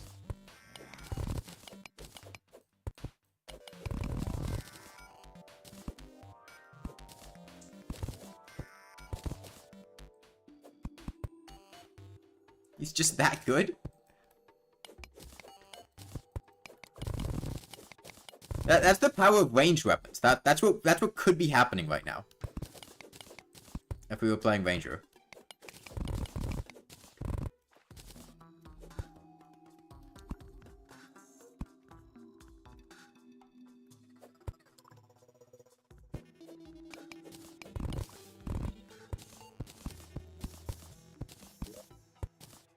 Actually running low on torches.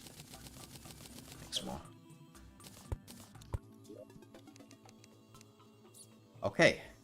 Please. Please. Give me something usable.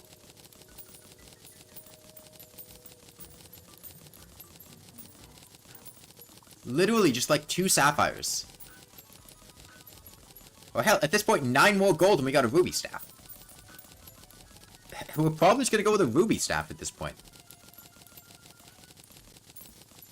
We got a fucking dinosaur before we got, like, a single sapphire.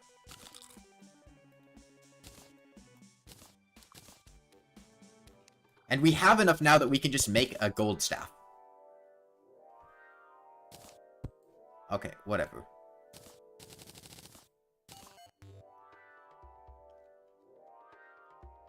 It's a solution, and, wait, shit, do I have the anvil? I might have left the anvil somewhere. Let's make another one.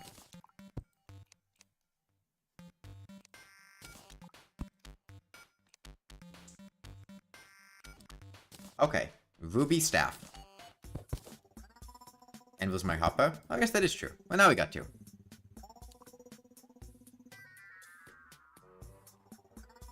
Where's the backup anvil? Get rid of this copper.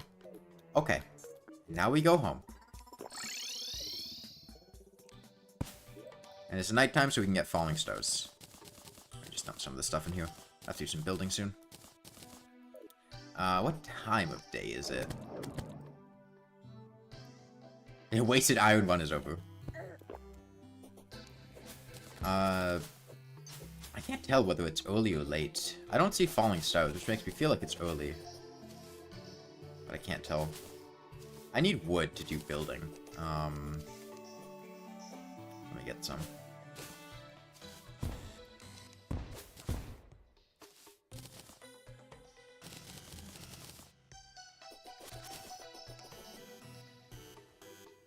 I don't mind ravens, because ravens don't clip through the ground when you're not expecting them.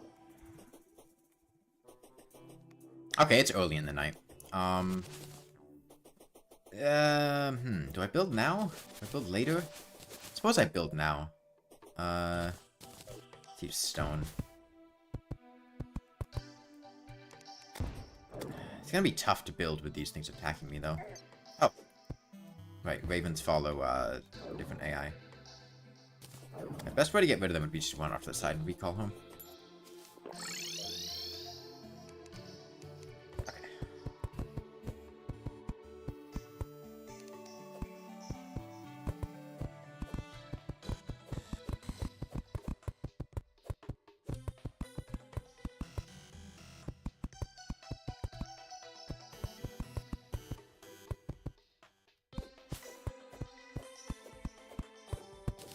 Pro tip, don't get hit? True.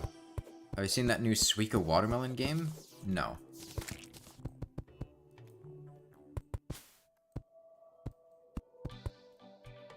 Gun? No, this is a cow. What do you mean gun? This is literally a cow.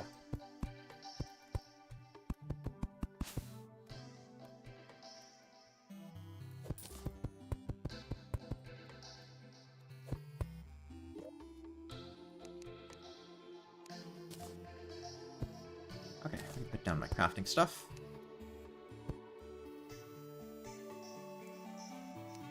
Do I have enough for just a...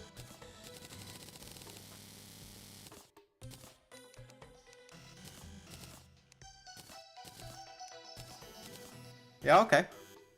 Sure. I'll take it.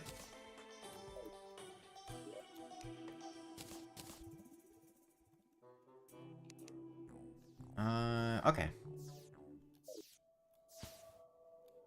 I'll turn this into a little house.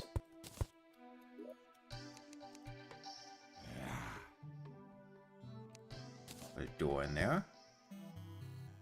Is that big enough? Where's this house? It's a cow. Moo! Like the cow. You know? But it's a multicolored cow.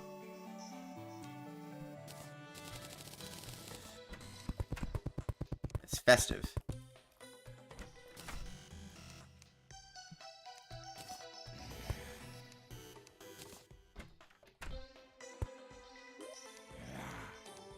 Too small, huh? Well, the cow has ears, obviously.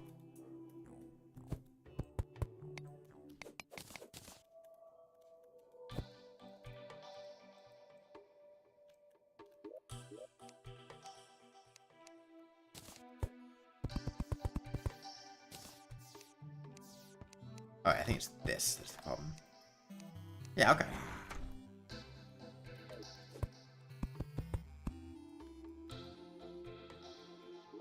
Okay. Let me get some falling stones.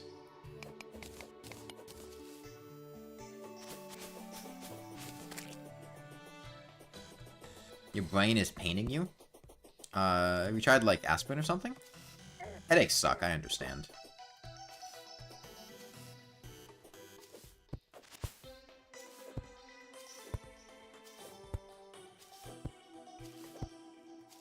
Go away, Mr. Raven.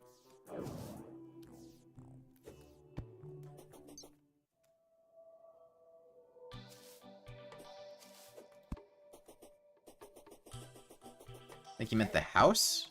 That doesn't make any sense. How would the house be hurting him? It's a house. Boy, not a very good night for falling stars, huh? I was hoping for something a little more exciting than this. But even like one mana crystal is a like phenomenal improvement.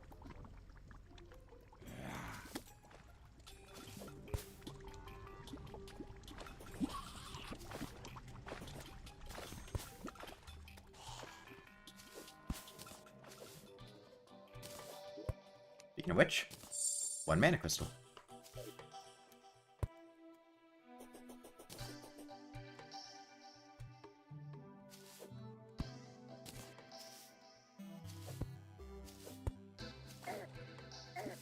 Stop it.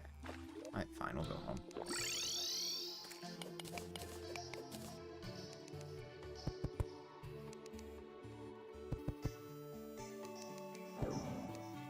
Let's light the cow's head on fire.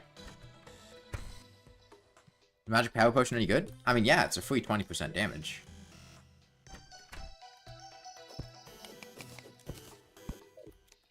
There's pretty much no reason not to use it. I really never played Mage? Yeah. I don't like Mage. I mean, I've used magic weapons, but I've never played the game as a Mage before.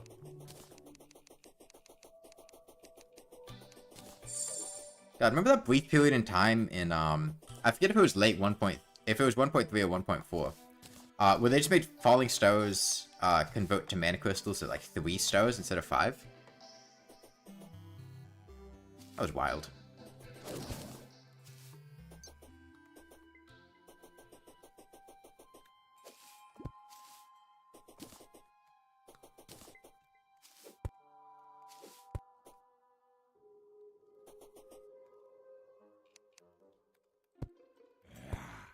Why not? There we go. Mage harder than Ranger Summoner? I don't know.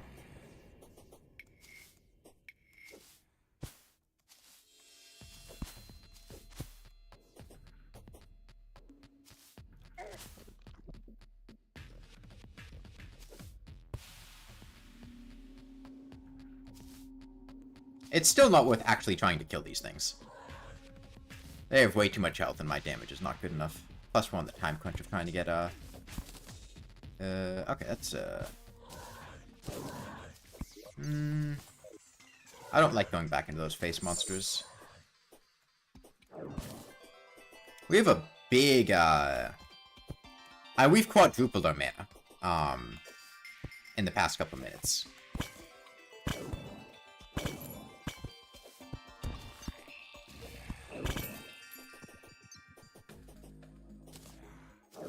We're now actually a functional,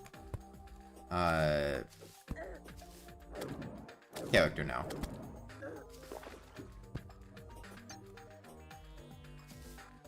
So I feel like costing mana was fine.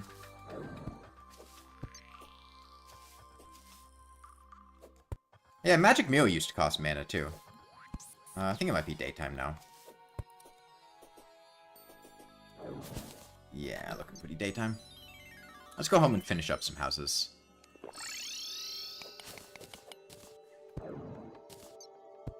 Okay, now we can fight things though, so that's a big plus. Let me make some storage.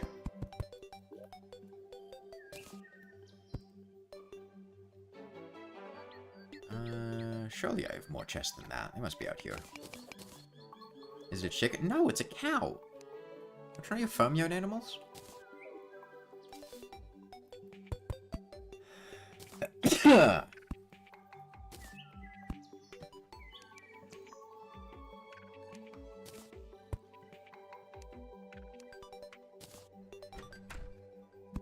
Where are the others? Well, she's not going to show them to you. She doesn't trust you enough. I have 3 messages on Discord. Are they important?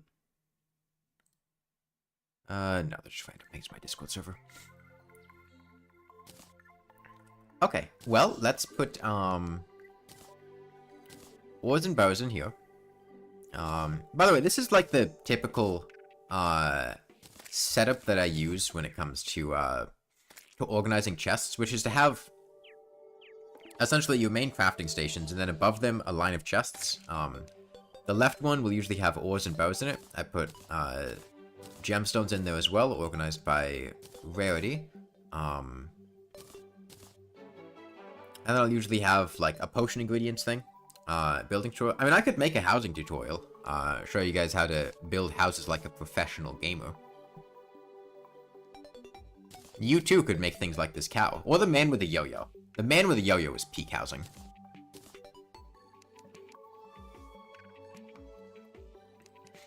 Put potions in here. Why don't use the sort items inventory feature? I use quick stack to nearby chests. I cannot stand sort items.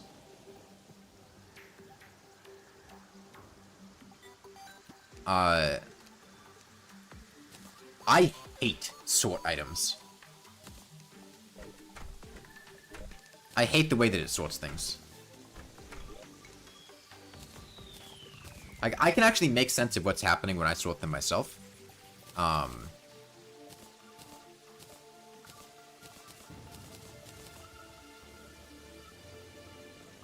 Only bad thing about this house is the lack of paintings. You know the guy with the yo-yo. That was doing, I think it was bouncy dynamite only.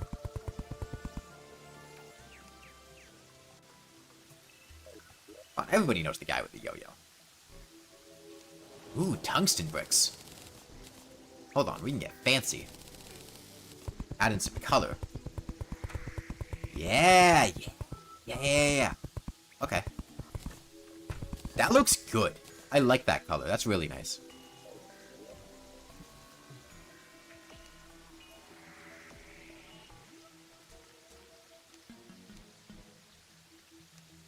Oh, yeah.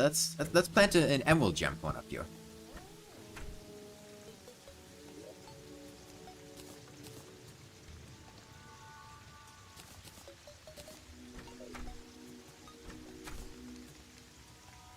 Make more tungsten brick. By just converting the walls back. Make red brick? Okay. Shit, we brick mixing now. This is like... This is incredible.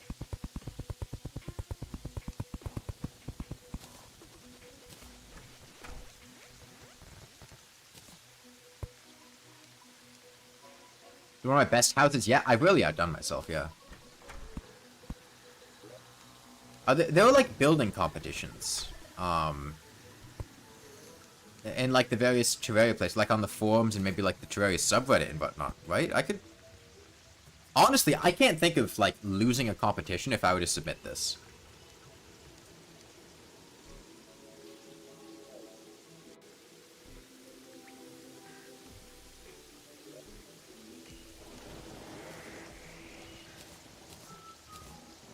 HP ways. Well, it's very important when you're building things. A lot of people make the mistake of being too invested in the idea of symmetry and making things look neat and balanced. But that's not how things are. Things don't look natural. Oh, sorry, things don't look organized and symmetrical because nature isn't like that. Nature is unnatural. There's chaos. There's randomness. You gotta mix things up. You gotta play around with them. Add some color in there. Put in different types of walls. Put things around in non-symmetrical ways. Make it look natural.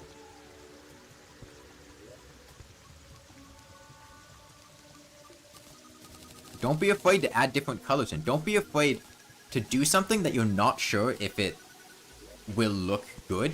And just see if it goes with it. And one of the biggest mistakes that people make when they're building, and this is huge, and this is something that you need to make sure you don't do. A lot of people, whether you're an experienced builder or an amateur, get this idea of needing everything to be perfect, of needing to improve it, of not being satisfied with the product. There's a little tweak that needs to be made, a painting that needs to be have its color changed, a block that needs to change, and like not being satisfied with the finished product is a big problem. And all you have to do, there's such a simple fix, is just be happy. Just don't. Just stop being not satisfied with it. Just be happy with it. That's all you have to do. Hey, Zero.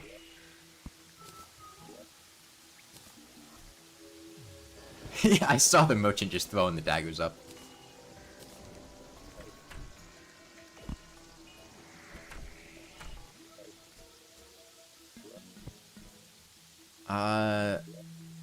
Okay, well, since we're going full mage, the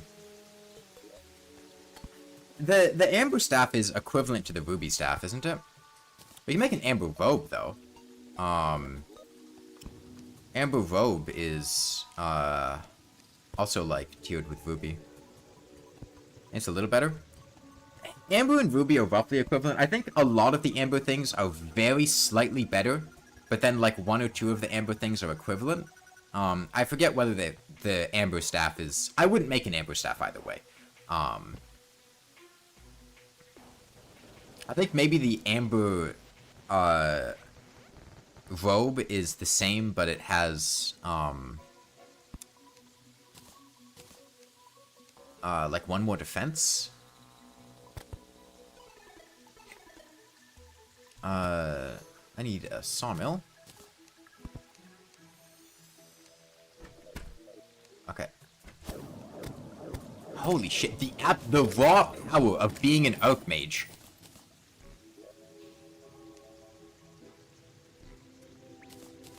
Absolutely incredible. Did Thunder Zapper get buffed last update? I believe it did, actually. I wouldn't mind going for the Thunder Zapper. We completely ignored the Underground Desert last time I was in, I was playing.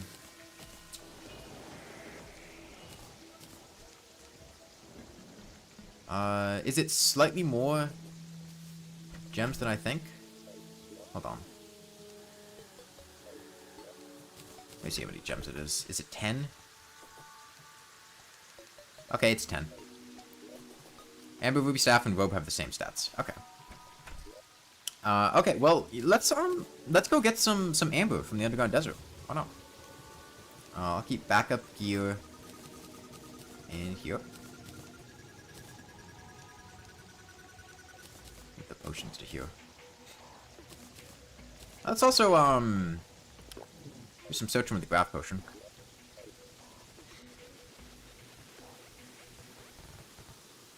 But yeah, we're going, purist mage, so...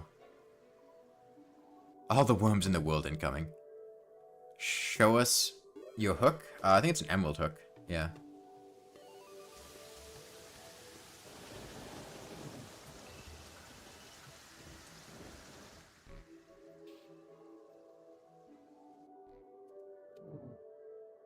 No harpies yet, which is nice. Although I'm still in the central part of the world. In pre-hard mode, harpies don't spawn in, like, the middle eighth of the world.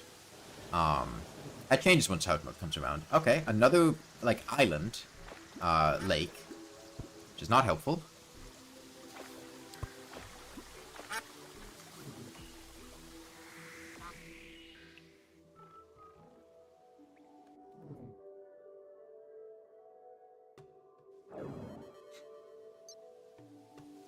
So what's my goal here? I mean, I could probably fight the Eye of Cthulhu as I am, but fighting the Eye of Cthulhu doesn't really get me anything, is the thing. Oh, right, this is for the worthy. They're locked. Forgot about that one. Some shadewood.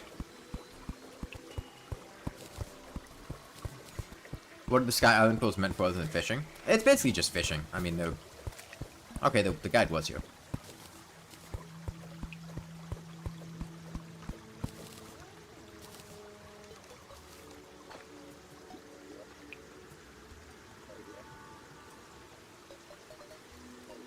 I mean, let's go to the underground desert.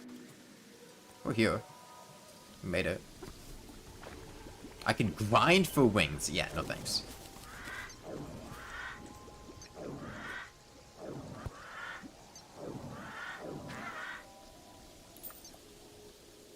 I feel better than stuff you're a red balloon. I will actually, like, need to get floating island loot, right? Because, they moved the magnet to floating eye, loot table, didn't they? I don't actually know what the magnet, like... I think that's, like, Celestial Emblem, maybe? I don't... I know it increases the range of mana stars. I never buy it. Because I don't play Mage. Okay, this is the underground desert. I can hear the inlines. So the thing with the Thunder Zapper, the underground desert loot generates in a bit of a strange way.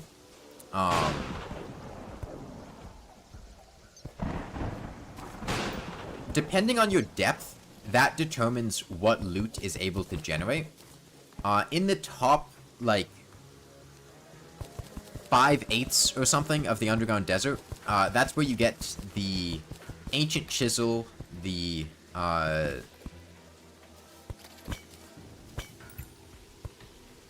Dune Rider boots, the magic conch, and I think there's one other one. And the snake charmer flute. Whereas in the bottom part of it, shit, we don't have the mana to deal with them. In the bottom part of them, that's what you get the Thunder Zapper, the Storm Spear, and the other thing, the Bass Statue. So if we want the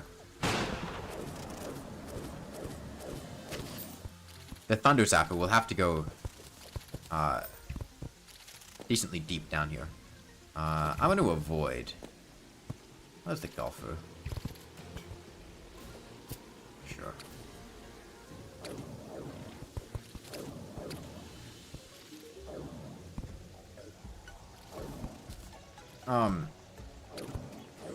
I need mana right now, so I think I'm going to plan to come back here more. But, I'm gonna start by getting some fossils to get amber. And then make an amber's, robe. Because just getting more mana is really important. Underground desert gives you nightmares, the mob looks so creepy.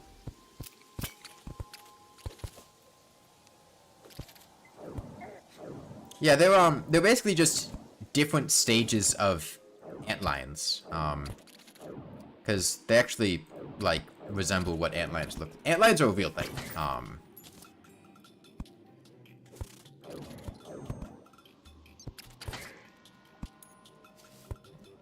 Having a weapon.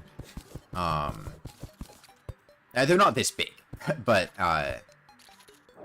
the different antlion creatures are modeled after, I think, different life stages of the antlion.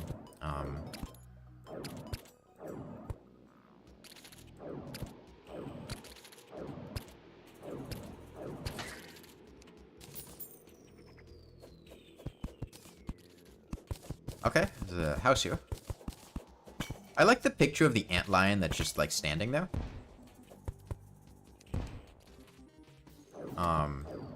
Just like the antlion portrait. I like that picture.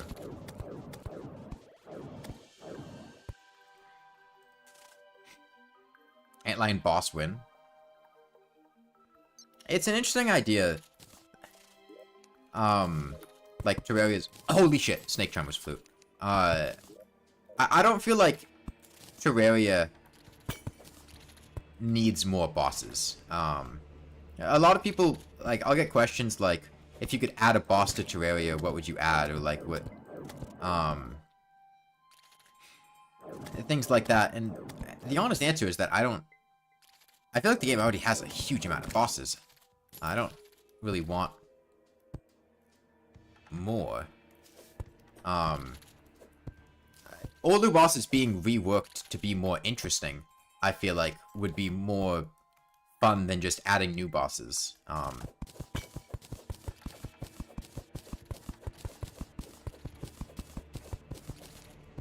Because they've demonstrated that they can put interesting spins on old bosses through, like, the Get Fixed Boy and For the Worthy Seeds. And I think incorporating some of those ideas into just reworking the core mechanics of the boss fight could make them more interesting.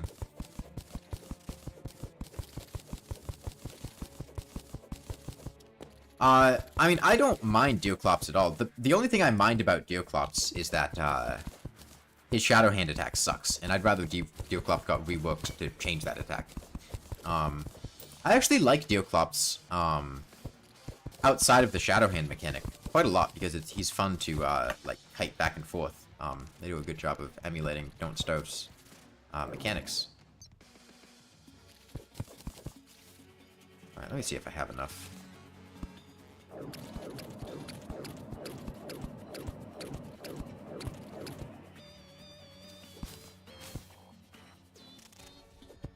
Oh, there's amber right there. We can use that. Ah, man, shit.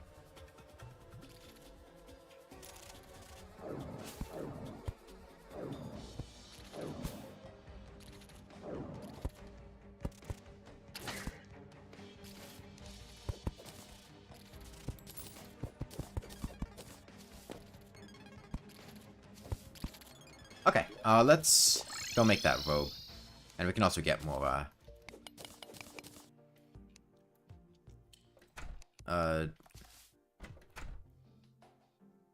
stars.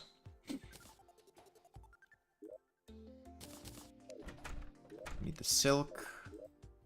Wait, no, I have the robe. I don't need the silk. I need the amber. That's what I needed.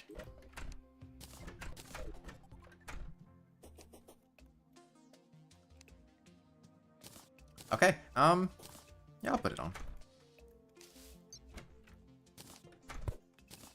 Get our second Extractinator. I have fallen stars in here. I have 7 fallen stars here.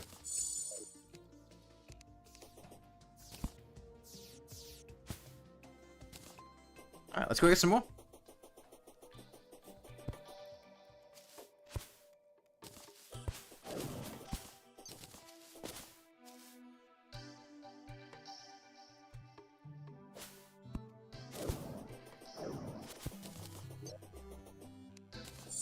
So I get plus 60. I'm at 120 base mana. An Antlion boss would be in line with most of the Field rosters being bigger versions of mobs. I'm not saying like it's an inherently bad idea, and I think if there was a desert boss, that would make sense.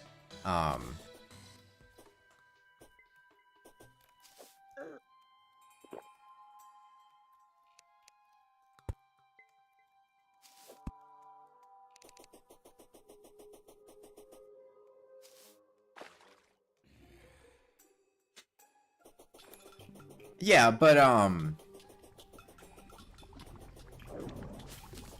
I mean, I think the weapons from Deoclops are fine. I don't have much issue with... Like, the only problem I have with Deoclops is that his Shadow Hand attack is really annoying. That implies that fighting the Moon Lord is the fun part. Which, I would disagree with.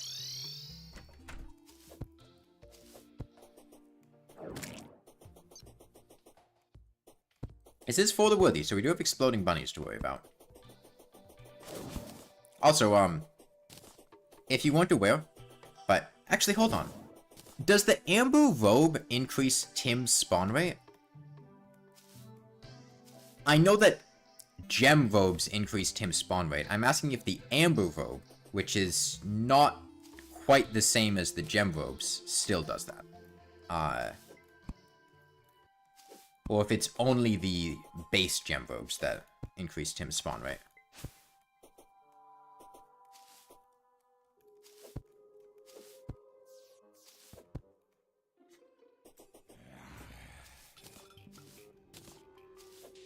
Only one way to find out? Yeah, looking at, like, the wiki. Yes, the Gem Robes increase Tim's spawn rate if you're wearing one by, like, 4 times.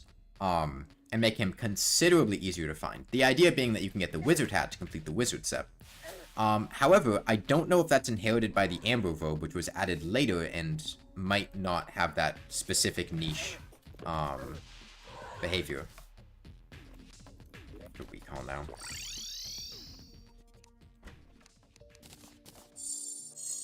Okay, we're close to max mana, not quite though. Wiki says it does? Okay, specifically the Amber Robe.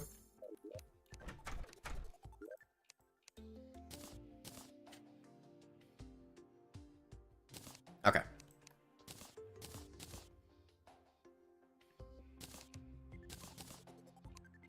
Blocks away. Hey, Exciter. I'm doing well. I'm not saying it doesn't. I just wanted to make sure it does. Because if not, I don't want to wear this thing. Because I want a Wizard Hat.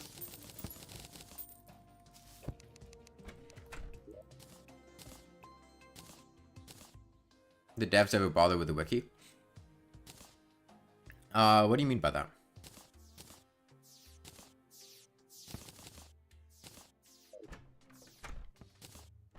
Okay, a lot of falling stars falling right now. A lot of falling stars, damn. Okay, now we have a huge supply of mana, so... Is the official wiki actually official? Yes. It is linked to in-game, if you... Do they edit the wiki themselves? I don't know.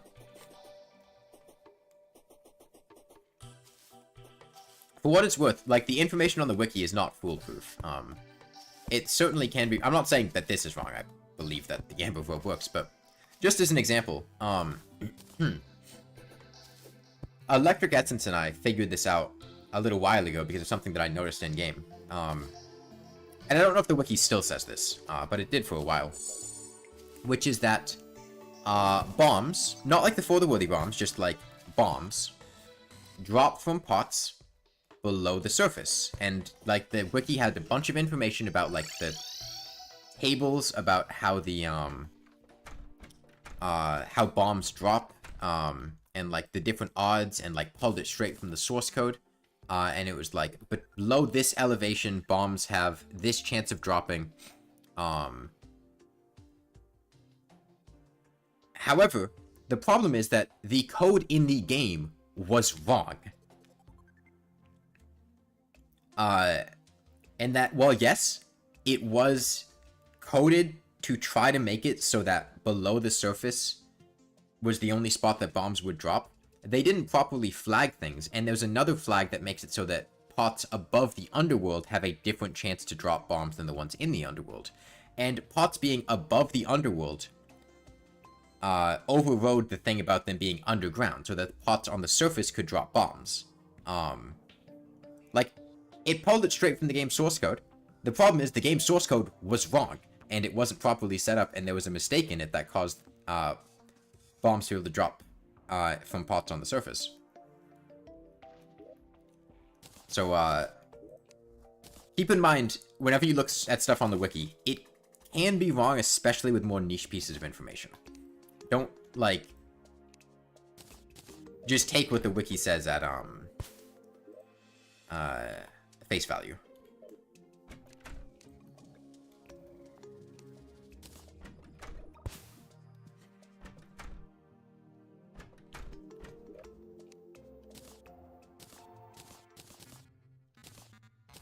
Oh, but there's a suspicious looking guy in here. So I want to go to the underground desert. Hold on. Do I have sand? Yeah. Maybe some potion stuff.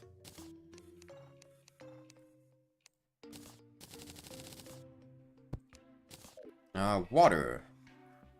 Off the left.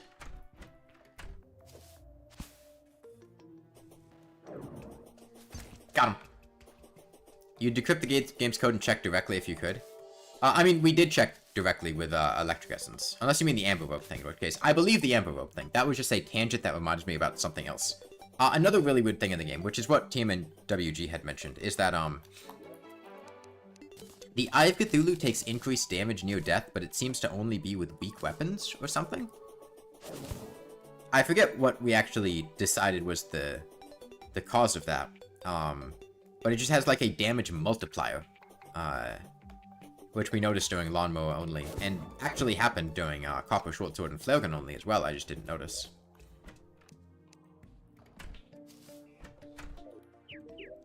What are you doing up there, girl?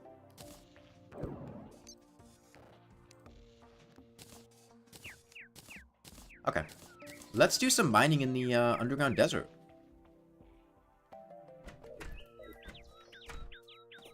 Yeah, it was taking 15 and 23.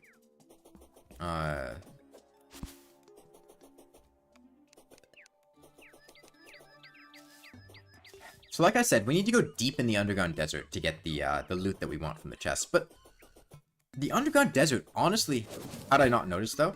A second magical pumpkin seed. Okay. Magical pumpkin seed is like a really rare drop, isn't it?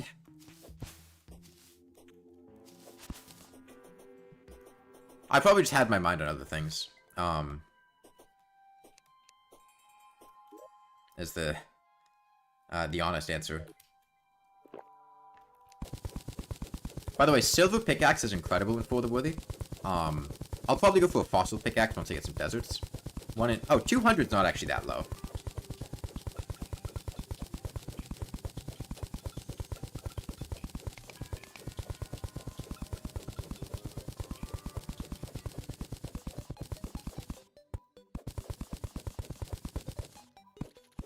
I thought it was going to be like 1 in 1,000 or something.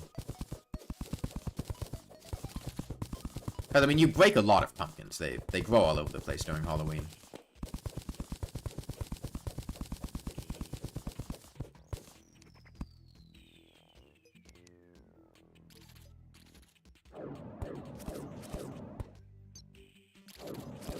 Yeah.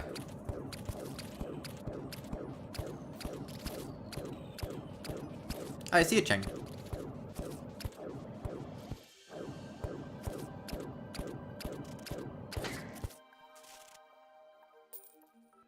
Yes, For the Worthy, every block has an HP value, and your weapons, depending on the pickaxe power, that's how much HP it does to the block.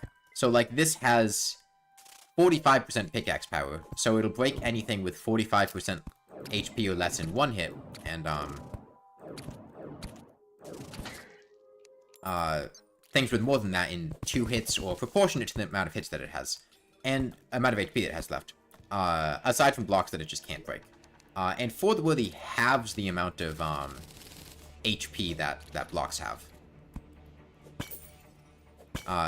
So normally, I think dirt type... Oh, there's a bomb there.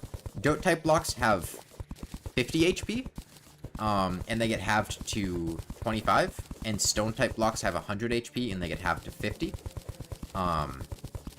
Which means I break the stone type blocks in 2 hits, instead of 3. and the dirt type blocks in one hit. But if I had a fossil pickaxe, or a bone pickaxe, which has 55% pickaxe power, I would break stone type blocks in one hit. Which basically just means you mine faster in For the Worthy. That's the easy way to put it, is you just mine faster. Why do that? I mean, For the Worthy has... It is not a game mode designed around being tedious. It's a game mode designed around just having a lot of difficult changes. Hello, Boulder.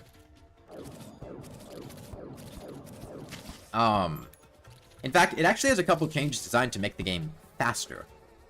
For the Worthy has more chests and life crystals in the world. It has increased sizes of ore veins. And you break things faster. Which basically means, yeah, less grinding, more fighting. Whereas something like Get Fixed Boy, which, while it does inherit For the Worthy's block HP changes, is very much so just tedious as fuck.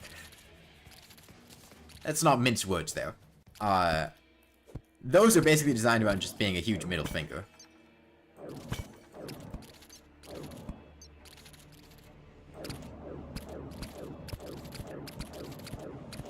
Yeah,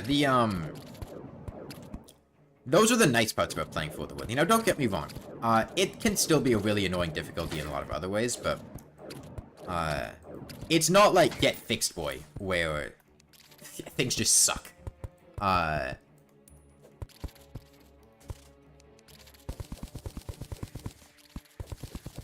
reason I'm going for Desert Fossils, by the way, is to get the Fossil Pickaxe, which the Fossil Pickaxe has the speed of the Silver Pickaxe, but it has 55% pickaxe power instead of 45, which means it'll break the Stone-type blocks in one hit. Get Fixed Boy does have that minigame at the start, yeah.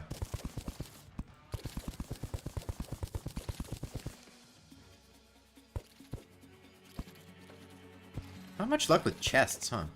I don't have a Spelunker potion, so it's not the easiest to spot them, but I've only found one so far. What minigame? When Get Fixed Boy worlds are generating, there are a bunch of falling stars that fall in the background. If you hit those stars during world gen, it will increase the amount of chests, life crystals, traps, and I think one other thing. I think you can get up to 20% increase depending on how many you hit. It basically just makes more things generate, yeah.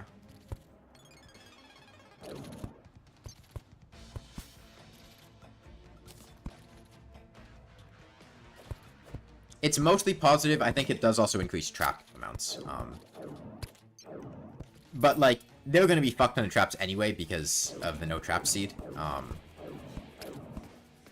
finally got a worm.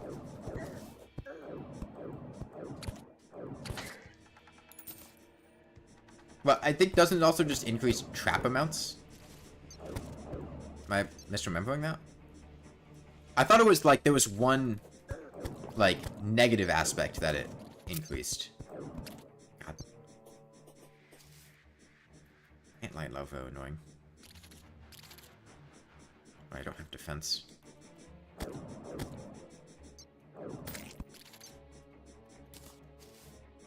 Another one. Stay away from the seed. Yeah, I don't have much interest in replaying it after I beat it in hardcore.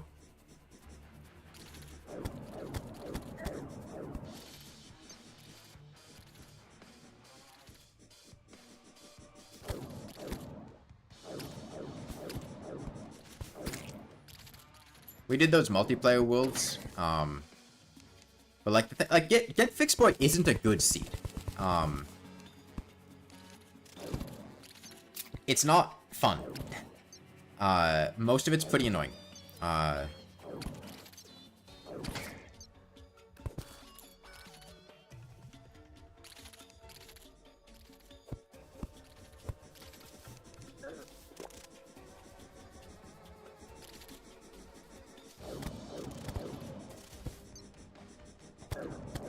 You'd go there for the Medusa spawn item and the Waffle Time weapon just for the Journey mode completion. I guess that's a reason to go there. Regen some HP.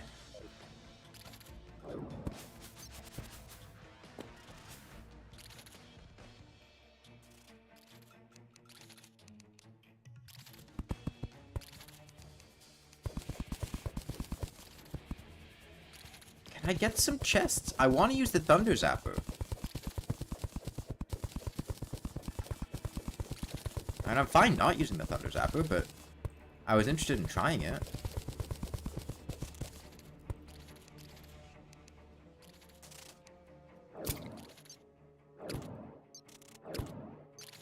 I don't know that a worm spawned. The noises that worms make when they burrow. They make the noise.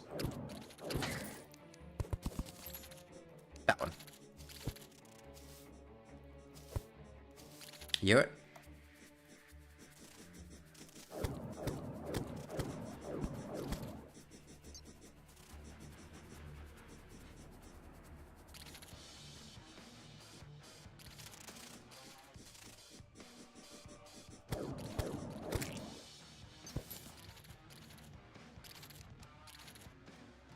Yeah, interestingly, flying worm enemies, like wyverns, the phantasmal dragon, and crawltipedes, I believe, also make that noise if they happen to be in blocks. How much longer I'm going to stream for? A while.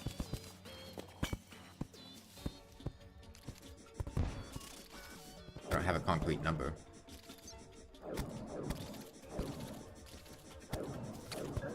Go away.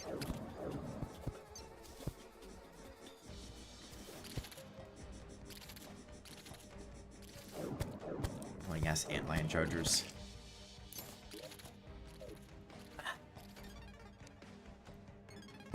So what, like... What are the good mage weapons in free hard mode? I'm gonna check my Discord DMs because I have a lot of them.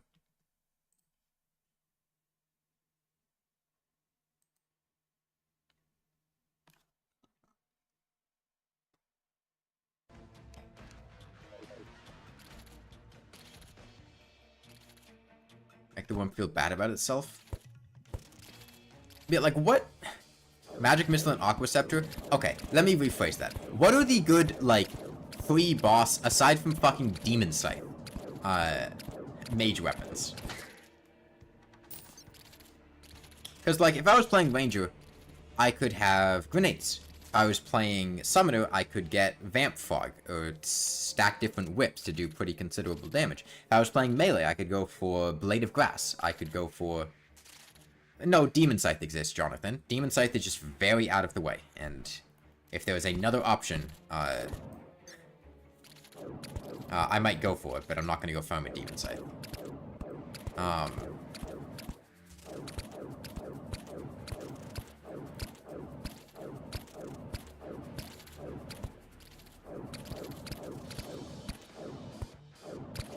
Diamond Staff? I mean, I have a Ruby Staff, and the Diamond Staff isn't that much better than the Ruby Staff.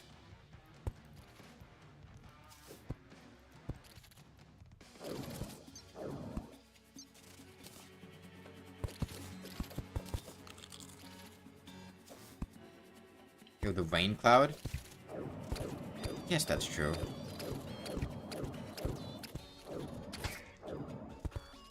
I mean, the Thunder Zapper should have better single-target DPS. Whoops. Well, get wrecked, nerd. Absolutely, he doesn't even suffocate.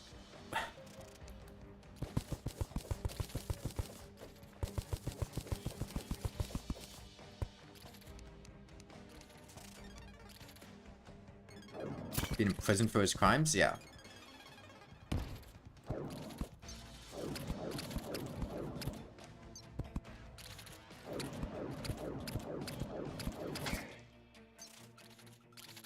Those underground desert spawn rates. I really feel them. Okay.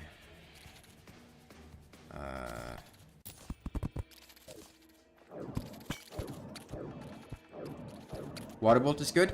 It is tenuous to obtain that free boss. They changed it so it only generates underground. You could, with good RNG or a lot of effort, obtain a Waterbolt free boss, but it's not very reasonable to do.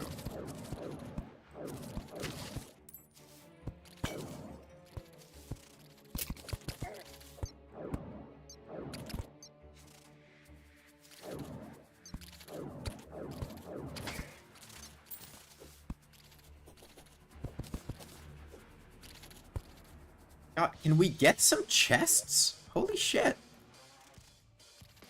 What is going on?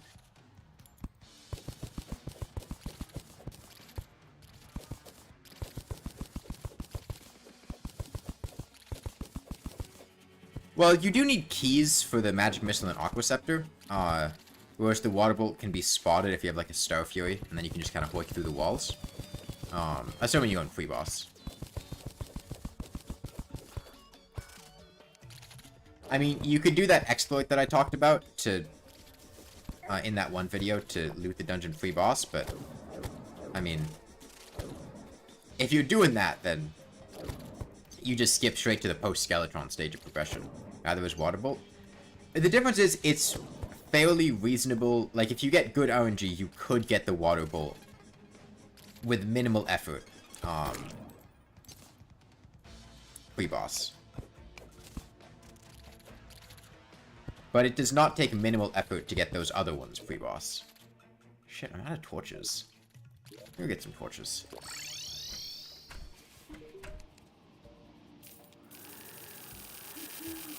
I should put my money in a piggy bank now that I think about it. In case we die. We have like 23 gold on us. Make fossil pickaxe too. Is there no magic weapon in the jungle pre-hard mode other than the bee gun?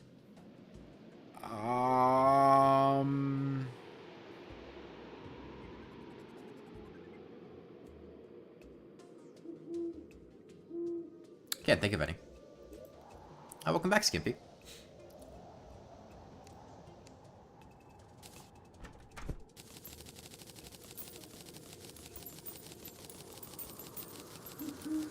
Yeah, no, I can't think of any.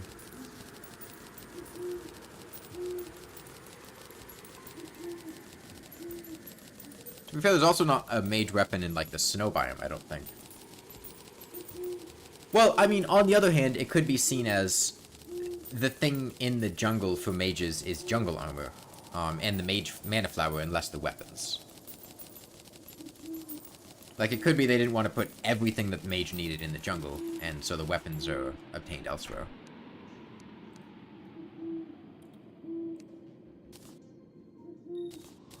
Demon Scythe not too bad to get.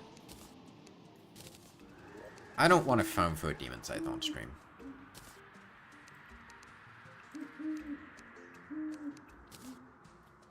I do want to get the Thunder Zapper, though. I'll go back one more time. Hey, City-kun. And try to get the Thunder Zapper.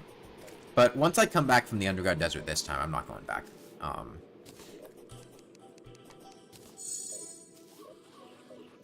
So 260, that should be max mana now. 200. Yeah. Right, fishing in an oasis. Yeah, no. No.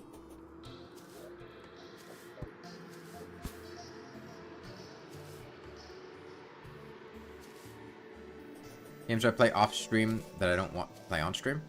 I mean, usually it'll be more of, I play games on stream, but then, I don't stream them again, I just play them off stream. Like, Brutal Orchestra, which I originally played on stream. I've been playing a lot off stream. Baldur's Gate 3, I largely played off stream. Not too many options. I mean, my option right now is fine. This is more than enough damage.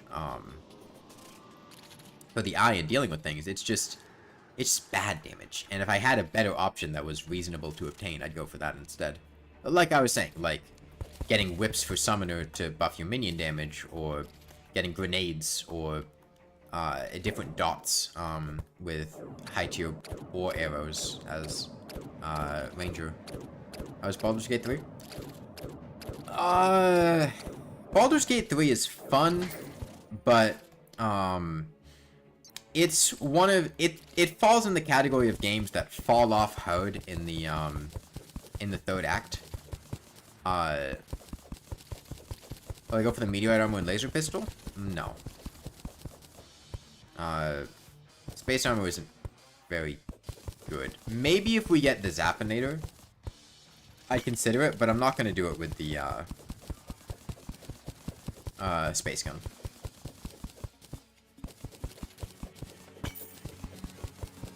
Yeah, as you can see now, we're breaking the sandstone blocks in one hit. Which makes our mining speed considerably better.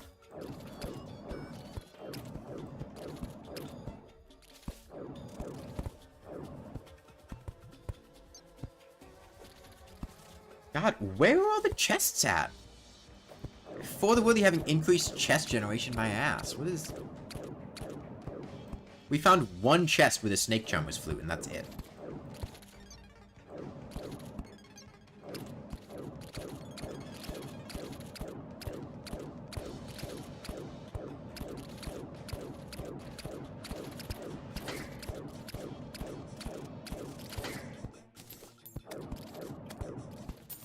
This is a set seed? No. It's actually impossible to do set seeds with the special seeds. It will always have a random generation.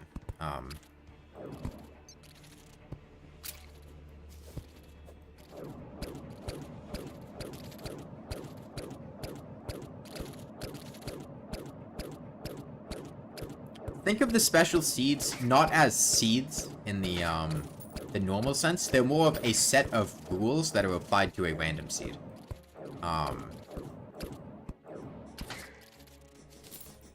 All the special seeds, just pick a random seed and apply a set of rules to it to modify the generation.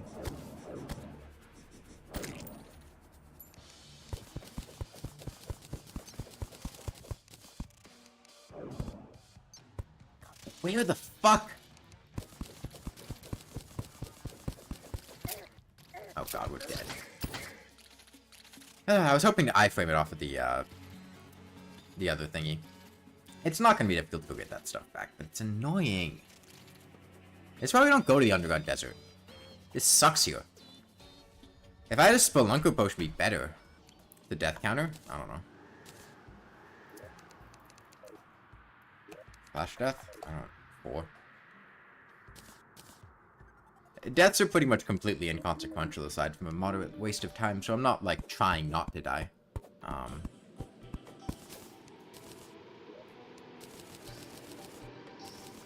Most of those deaths were because of, like, just mage sucking.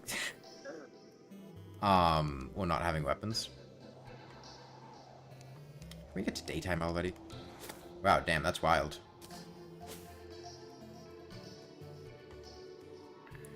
Something just stabbed that demon eye.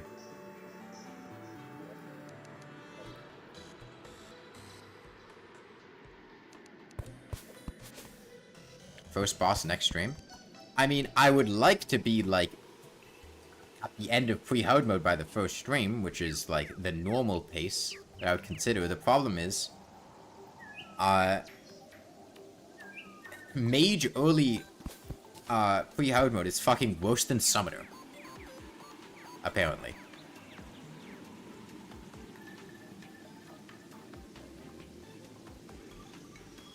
Which is saying something. Because Summoner early pre-hard mode sucks.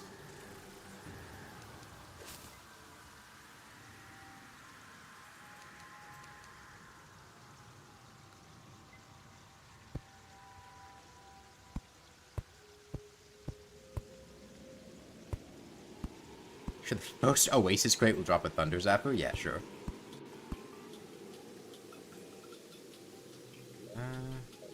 This way.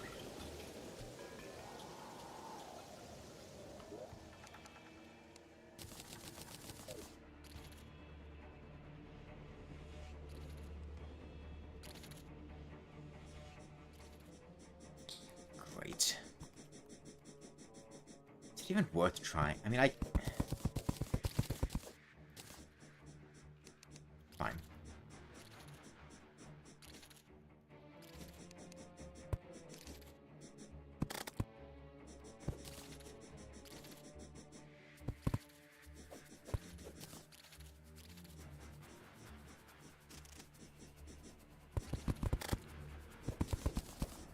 The most powerful tool of the mage. Falling sand.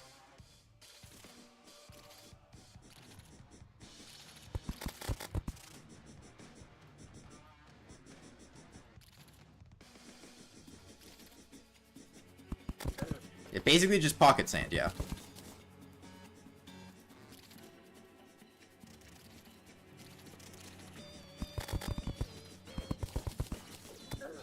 Stop it.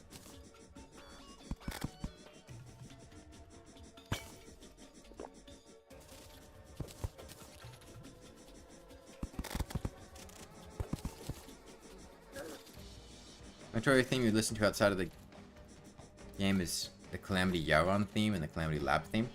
Potentially controversial opinion. I don't actually like the Calamity Yaron theme that much. I find the lyrics to just be jarring.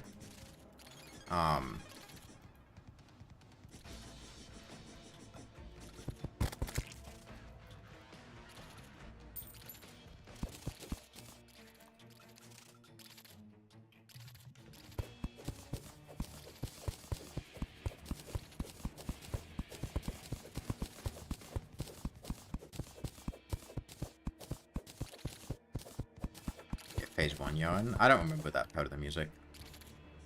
God. Stop it, Mr. Worm.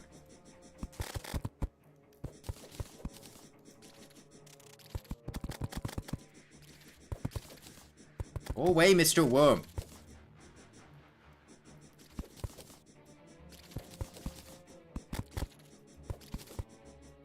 Stop it.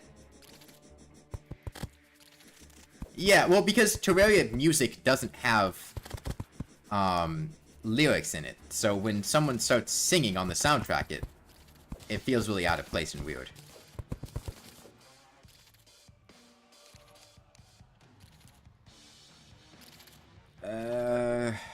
Bottom left. Mage not really for single player? That's an interesting take.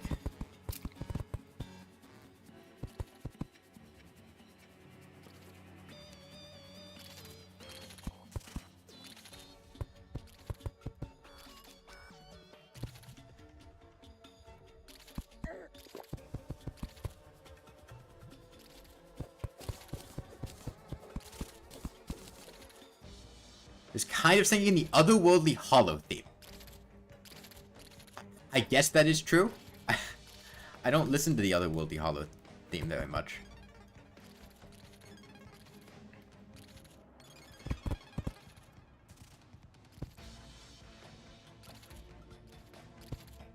Alright, you know what? Honestly, I'm done with the underground desert. We're just going to the jungle. Maybe I'll come back here once we get, some Spelunker potions, but this place sucks.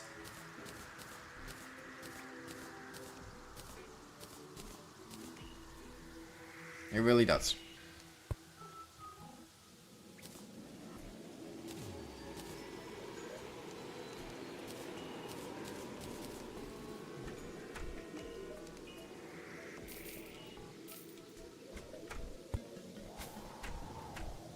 I add udders? It has udders.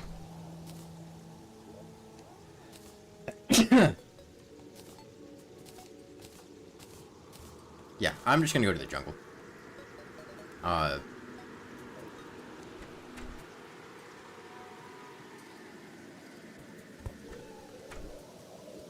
me get a bug now.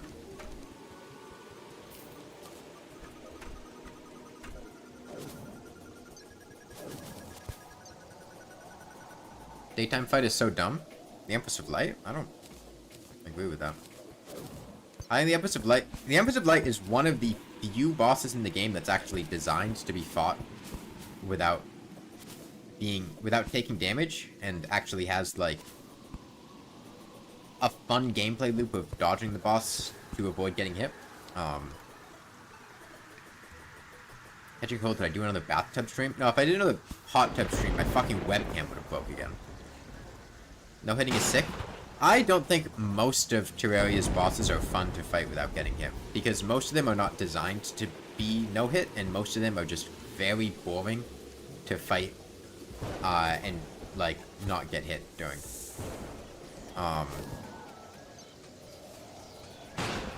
Hot tub? Just go like look up the hot tub stream. I don't know.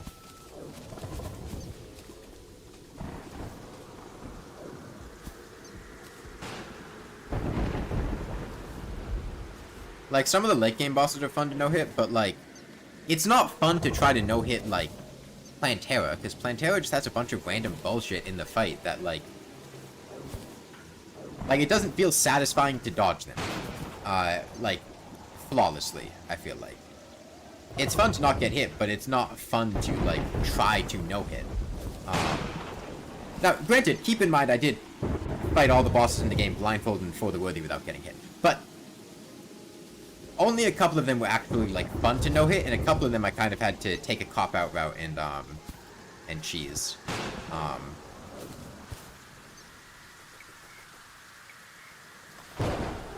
But the Empress of Light is the only boss that I fought blindfolded without getting hit and for the worthy. I didn't do it for the worthy the first time, but blindfolded without getting hit multiple times. The rest of them was very much so a one-and-done experience.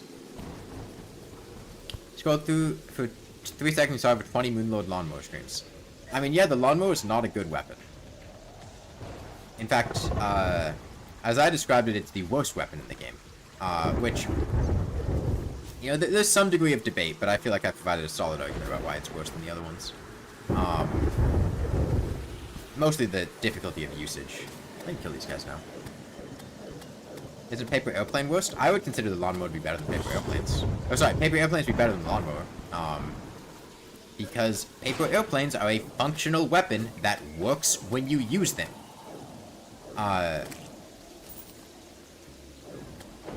Now, paper airplanes have a use time of 17. They are a ranged weapon, which means they can benefit from frost armor, damage buffs, and they can also critically hit. And they deal, at base, 4 damage, and you can use them about 4 times per second. The lawnmower deals 8 classless damage, which means it cannot critically hit, it cannot be buffed in any way,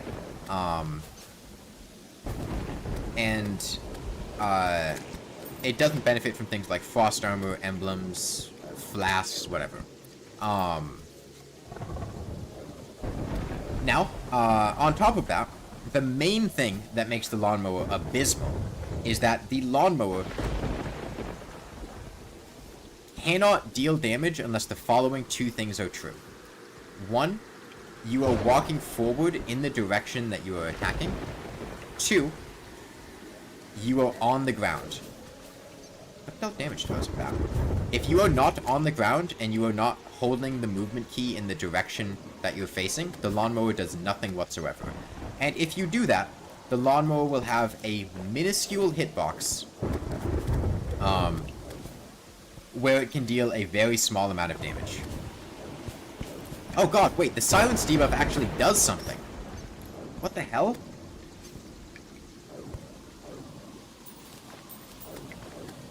That's not fair.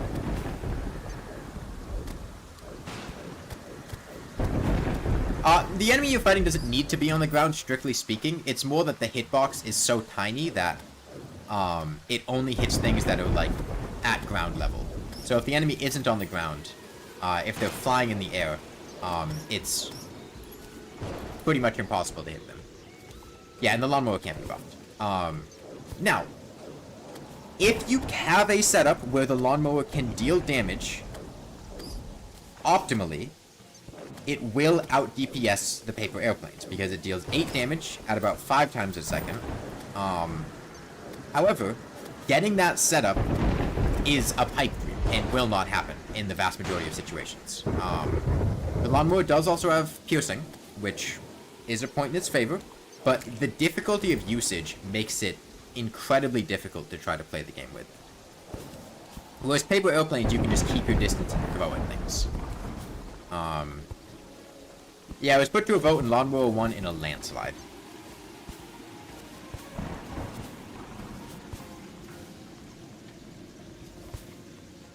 But the problem is, pretty much all of the arguable worst weapons in the game have something about them that is better than the other candidates, and something about them that is worse than all the other candidates. Like, the three main candidates would be, like, paper airplanes, the lawnmower, and the wooden hammer. And each one has things in its favor and things about it that are particularly bad. You know, the wooden hammer has the lowest base damage, and it also has a lower use time, but it's also a melee weapon. It can get the sharpening station, it can critically hit, it can get melee speed buffs, it can benefit from flasks, it can benefit from the Hellfire Gauntlet, Frost Armor. It deals knockback. It's able to hit things in the air. I mean, make no mistake, most of doing it live was very boring. It was largely sitting there and not doing anything. Oh. I wasn't really paying much attention. I was more looking at, chat.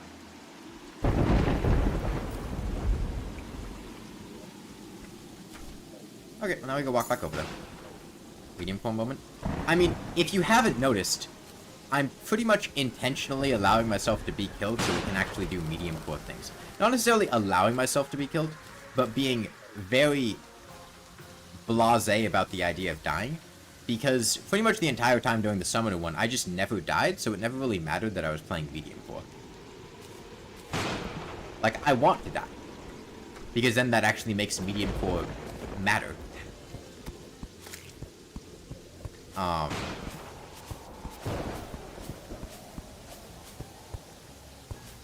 Like, it's more interesting having to run back with nothing to go get my items back than it is to play Mage in early pre-hard mode.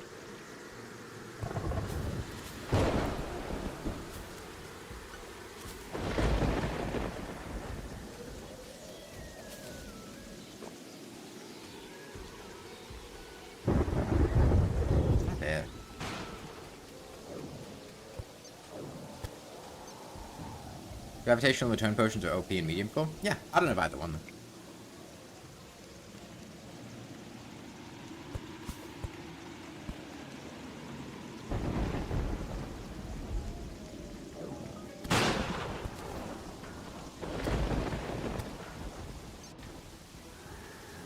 Cthulhu's Lovecraft's creation?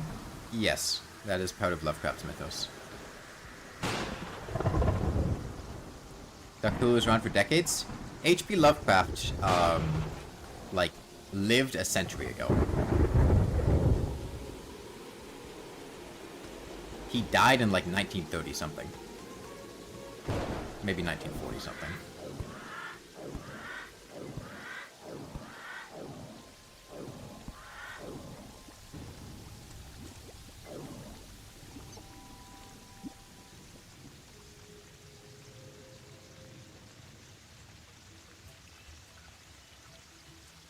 Is also very racist. Yes, Lovecraft's racism is an interesting thing. I don't know how much I'm going to touch on the topic here. It is interesting to analyze his literature through the lens of his racial fears.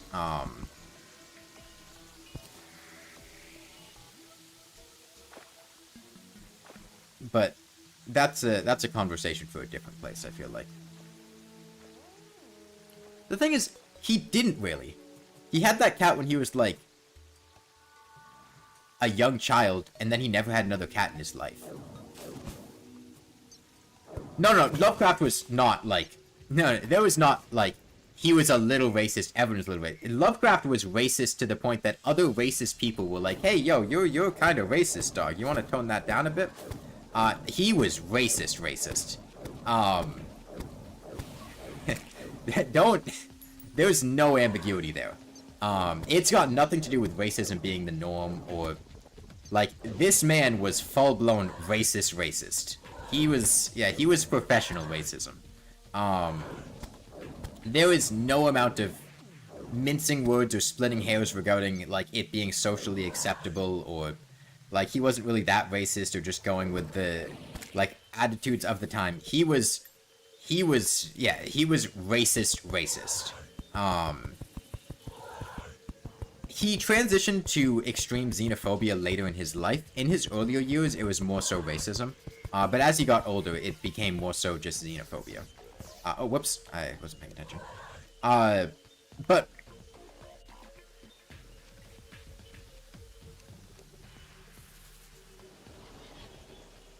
his racism is very much so rooted in fear, from my understanding. And Lovecraft was a deeply, like, troubled and afraid man, in a lot of senses.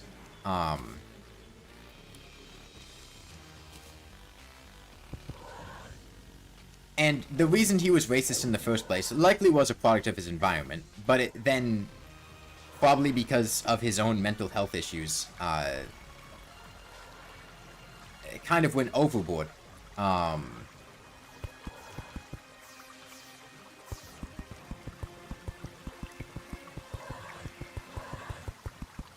It's... yeah, if you want a good example of Lovecraft's xenophobia in practice, there is an audiobook, which this audiobook that I put out was very intentionally a shitpost, because I think the word... I had that little HP. I wasn't paying that much attention. We'll just wait till daytime and talk. The Street is basically just Xenophobia, the story. And there's a short audiobook that I put out, which is just reading it in a dramatic way.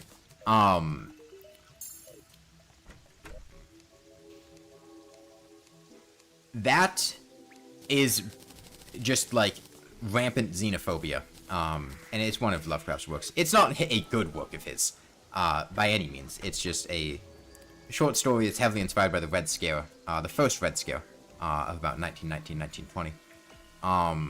Which was a point when anti-communist sentiment was overtaking the country. And there was a very large wave of fear regarding communist propaganda. And communism invading America. This was the first Red Scare. The second Red Scare is post-World War II, with the USSR and all of the fear around communism then. But the first Red Scare was after World War I in around 1919, 1920. And it was a scare. There wasn't an actual founded fear. But it's an interesting timepiece, because it gives you a sense of what people felt during that first Red Scare. If it had taken a different angle, I think there's a decent way you could rewrite the story to actually be a thought-provoking and engaging piece of literature. As is, the most value that it has is basically just as a contemporary timepiece of what the Red Scare was like, what the effects that it had on people. And even then, it's a piece of fiction, so the value there is limited. It is, however, fun to just say, the street, multiple times.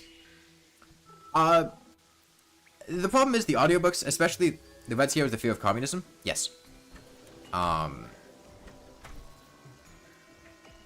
It is being afraid of, well, like, communism is often depicted as red. And it is basically just being afraid of... what am I standing on? You can stand on anvils?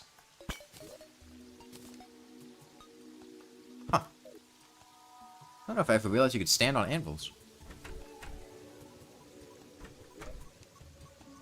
Let me grab a hook.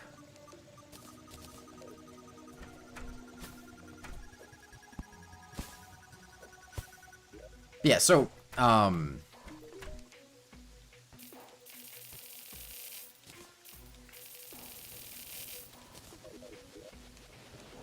Lovecraft has two types of stories. He has the longer stories,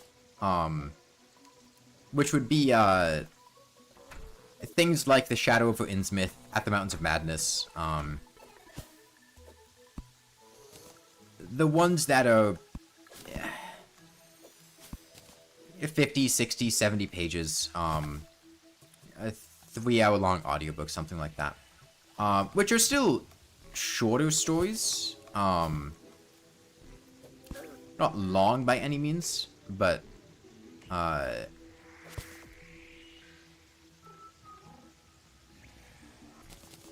those are his longest works. And his short stories are a couple pages. Because Lovecraft published things, if you're not aware, he didn't publish books. I mean, the thing is, all of his stories are short. Lovecraft didn't publish books, really. He published, like, short stories in magazines, essentially. Or in, like, papers, or, like, Weird Horror, I think, is the name of where a lot of his works were published. Essentially just a small, publisher that just had a collection of various stories. Usually spookier horror stories.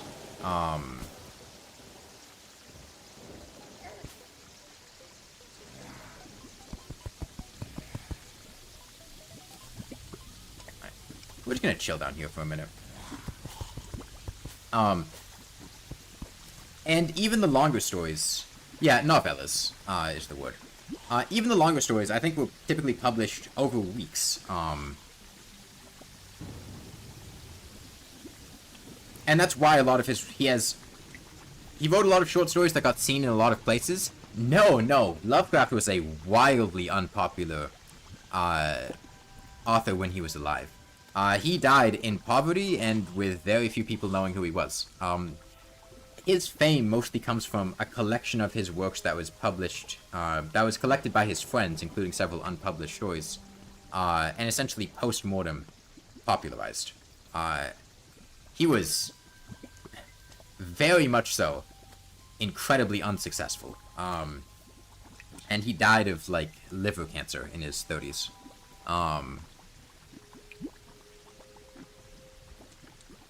He was basically publishing short stories in a very niche magazine in New England for most of his life. Deserved? Like I said, his racism is a complicated thing. I wouldn't say that holding vile beliefs would necessarily mean that he deserves to die. People are multifaceted. And just because somebody does something bad doesn't mean they deserve to die.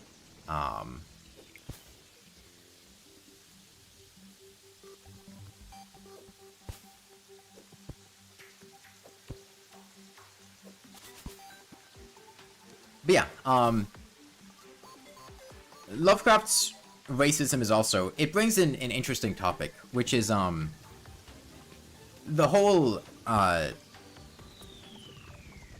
a death of the author and at what point it becomes acceptable to still, for people that struggle with things like this author did some bad things or has some horrible beliefs or things like that.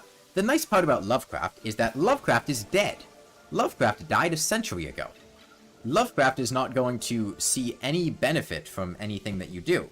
Whether you read his works or he gets more popularized, the man is dead and has been dead for a long time. He doesn't have living descendants that are benefiting from you reading his works or engaging with his literature.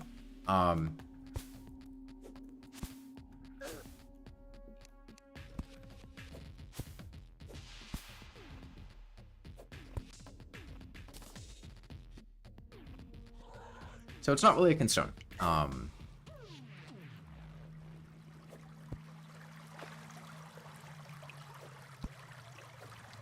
Yeah, I find Lovecraft to be an interesting figure, and I think his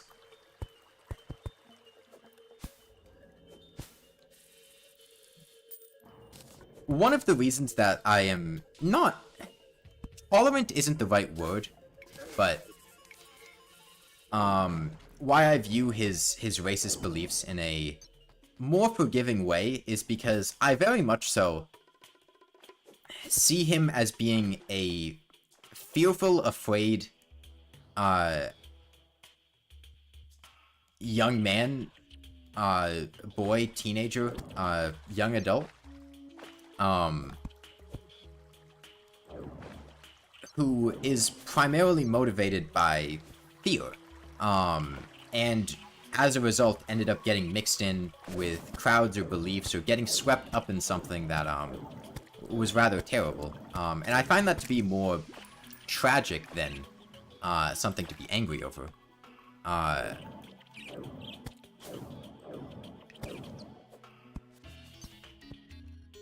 It's more of like,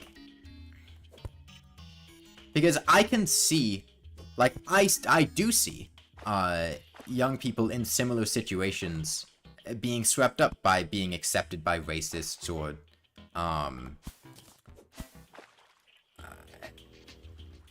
things like that. And obviously it's not completely comparable. This man lived a century ago. The circles that he was in, it's not a one-to-one comparison, but, I see it as more of just a sad evolution of, the lonely, sheltered boy who ends up getting accepted, or falling in with, a crowd that does reprehensible things, because it makes them feel better about themselves, or, because they don't have experience with the people that they're hating on. Which is why I view it in that way. Which... The man died a century ago, and he absolutely held reprehensible beliefs, and he is not somebody to look up to or idolize or worship in any way whatsoever. He was a deeply flawed person. But, I think the reducing him to just being a, one-note, like, racist joke is, a bit reductive, and I find it to be more of a sad tale all around than, being angry at him for those beliefs. Because, like, you read through his, like, what his life was like, and, like, his life fucking sucked. It was awful.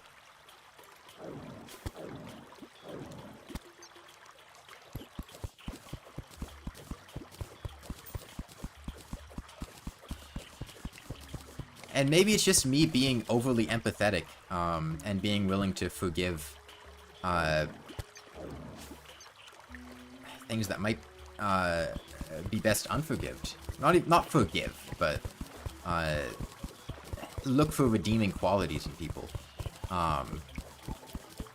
Yeah, so Lovecraft, he came from an affluent family, on his, I believe, mother's father's side. Like, I think his grandfather was quite successful. And then his grandfather died, when he was young. And then pretty much all of his money was, like, all of his family's wealth was gone.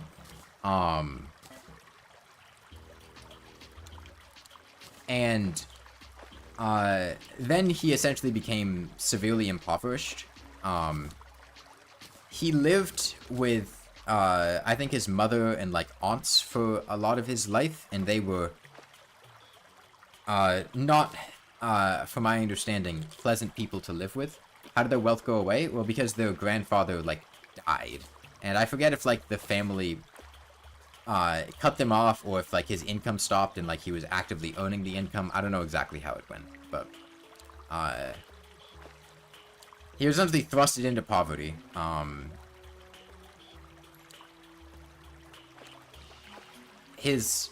pretty sure both of his parents were, like, committed to asylums at different points, and they both died, I think when he was relatively young, maybe in his teens, and then I think he was living with, like, his aunts, or possibly his mother and his aunts.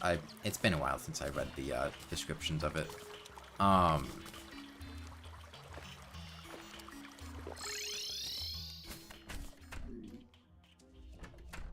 And he also repeatedly throughout his life suffered from pretty severe mental health issues. He was in and out of asylums. I mean, you can tell by analyzing his works. There are a couple of recurring themes in Lovecraft's works. Fear and insanity and mental illness, or people who become isolated from those around them, either due to strange experiences or things like that, are very common tropes that he falls back on. Like, the idea of the person who's become isolated from those around them, or somebody becoming insane because of something,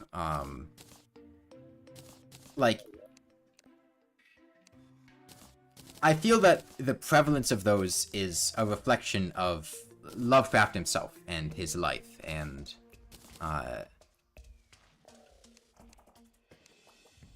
get some other guys.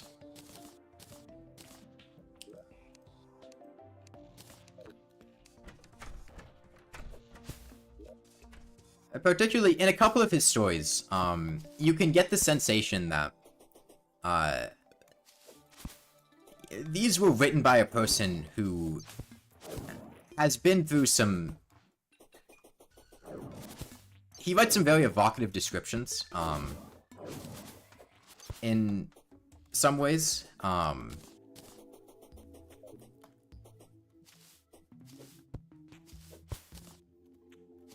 And you can feel that a degree of him himself is coming through in his writing, which happens to every writer.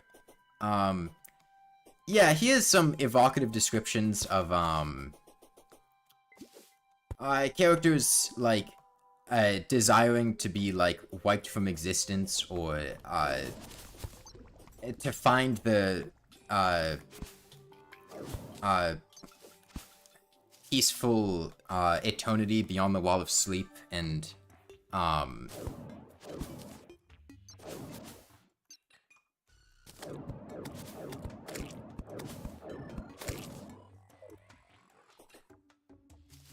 don't know. It's a weird subject, and he's...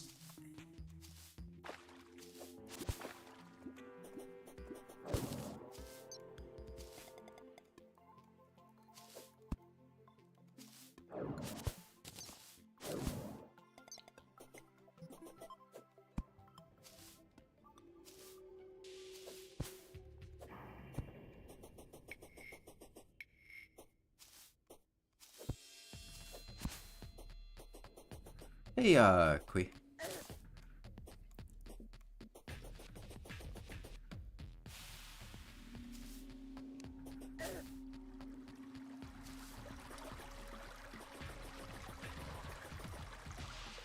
One of the things that I pondered before is whether, I mean, I think, honestly, part of the reason that I'm, like, empathetic towards, Lovecraft, or, view him in a forgiving way is because I can see, like, parallels to myself in him. In the sense that he was, at one point, a sheltered, young boy that grew up in, New England who, suffered with a lot of fear and issues, but instead of dealing with that in a healthy way, became racist and xenophobic and closeted, and, I can empathize with that situation. Do you think of yourself as, the best Terraria player, or is there someone better than you? I don't know. Terraria doesn't have a very high skill ceiling, is the thing. Like, I think there are very few things that I have done that other people couldn't do. And vice versa, like, challenges that other people do, I'm pretty confident that I could do. Because once you reach a certain skill level in Terraria, you can pretty much do whatever you want if you put your mind to it. It's more a matter of, like, the determination involved and being willing to put up with fighting the Moon Lord for 80 hours straight. Well, not straight, 80 hours. I wouldn't think of myself as better or worse than other people who are good at the game. It's just, I decided to do the challenges that I did, and they've decided to do the challenges that they've done. With the exception of, I think, I have a particular knack for, like, doing things blindfolded, or certain challenges like that, that I'm not sure would be necessarily replicated by other people in Terraria, and it's not necessarily indicative of being really good at Terraria, it's more just being adept at playing games blindfolded, like when I had done the blindfolded no-hit for the worthy stuff. That's not necessarily Terraria skill, it's being able to do things blindfolded. But outside of challenges like that, I don't think there's much that I would do that other people, if they really wanted to, other skilled players couldn't do. Could be Halloween pumpkins, be useful in starvation seed restrictions, like the Don't Starve seed. I mean, yeah, it's an early game food. How'd you move around anywhere while blindfolded? Okay, so I've done 3 main blindfolded things. I've done blindfolded no-hit before the worthy bosses, which is, essentially, in isolation, I would set up the boss fights without a blindfold, and then fight the bosses blindfolded. Most of the bosses I fought normally, there were a couple of them that I had to do kind of cheesy strategies for. And then some of them that I just had to straight up go up and dodge, like Plantera and Golem. I just dodged them in normal arenas blindfolded. Those fights were really difficult. And that was essentially setting them up off stream. Oh, sorry, I didn't stream this. Setting them up normally without a blindfold, and then just trying them again blindfolded until I eventually got them. Then there was blindfolded Terraria, which was old streams that I did where I just played the entirety of Terraria blindfolded. I didn't beat the game. We got to hard mode and then it kind of fizzled out. I'd be up to trying it more, but it's not very eventful, and Terraria isn't a very fun game to play blindfolded because of mouse issues. But I essentially had a friend who was watching me play, and was essentially telling me how to move my cursor or what was going on in the world, and then I would adapt to that and play accordingly. Which is like assisted blindfolded, where you can't see what's going on, but you have somebody telling you what's going on. And like I said, I believe that was in expert mode, and we got past the wall of flesh. And then it just kind of fizzled out. So I was working on other stuff. And my friends were busy. And then you have things like Blindfolded Rain World. Blindfolded Rain World was unassisted. I did not have somebody telling me what was going on during Blindfolded Rain World. I just beat the entire game myself, without being able to see. Now, I did, you know, I didn't do it consecutively. I had points where I could practice what was going on, or try to look at the map to see what I would need to do. Something like that, I just don't think would be possible in Terraria. At least not past a certain point. Perhaps if you had a seeded world, you could, you know, do something blindfolded at first, or accomplish something. But once you reach a certain point, Terraria does not have very concrete sound design in terms of distinguishing what's going on, and with the world being randomly generated, how do you progress through Rain World? It's exploring to a particular objective, and then basically going to different regions. Yeah, pumpkin pies are good. I think pumpkin armor is... It's a solid choice. It's what, like 9 defense, and an okay buff. With only pre-hardware weapons, you won't be looking at a huge return. How many vines, spores, and stingers do I need for jungle armor?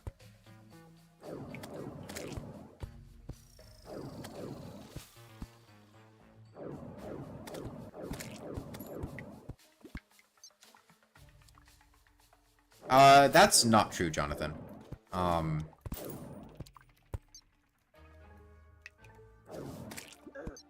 Spearmaster has an overseer,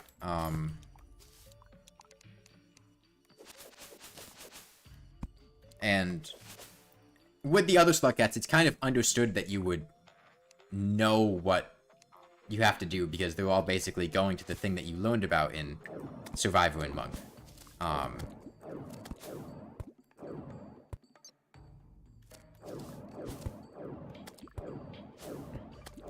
I would suggest avoiding spoilers on Rainwood, though.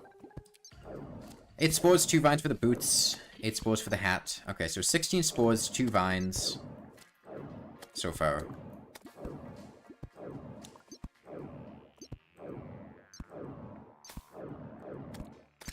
$16 spores. Okay, so 32 spores, 10 stingers, 2 vines. The increased only contact damage, enemies melee damage almost 2 times, but others the same as master. I don't understand. Are you asking about the contact damage increase? For the Worthy's contact damage is increased by, you basically add the classic damage of the enemy again, and then you multiply that by 33%, and that's the contact damage.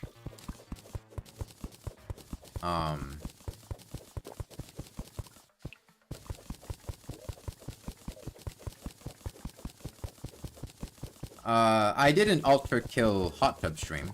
I think I also did an Ultra Kill not Hot Tub stream, but I didn't play that much Ultra Kill because I didn't want to, the game wasn't finished. Still isn't finished, and I don't like playing unfinished games.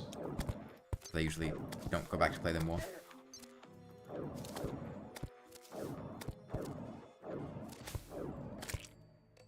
Okay. We do need Moonglow, because Mage uses Moonglow for a lot.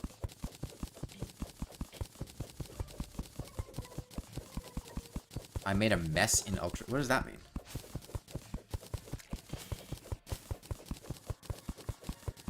Why don't I try to collab with more Terraria YouTubers? I don't know. I don't have an answer. Like, I don't avoid collaborations, but nor do I go out of my way to do them. It's just...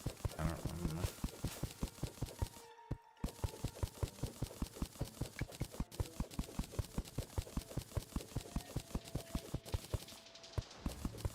Like, if somebody offered to do something with me, I'd probably say yes, but, like, I don't have any ideas of my own that would require multiple people, so there's not much that I can think of that I want to do with somebody else.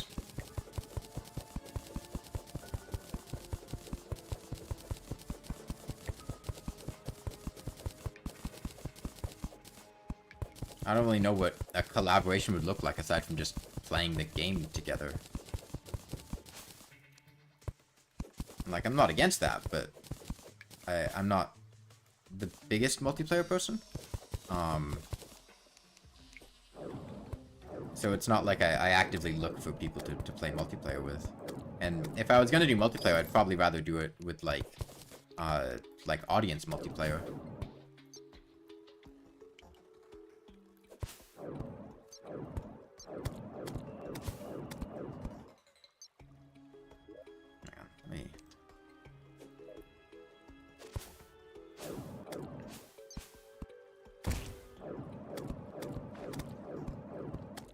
Well, yeah, I mean, I've done several multiplayer worlds in the past with people. I mean, we're going to be doing more next week.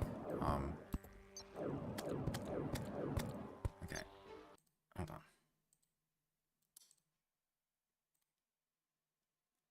I need to fix something real quick. Where is,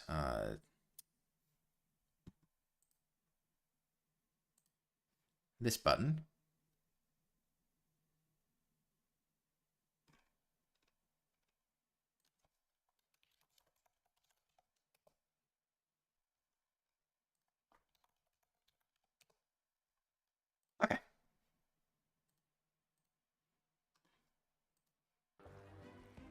Should be solved now.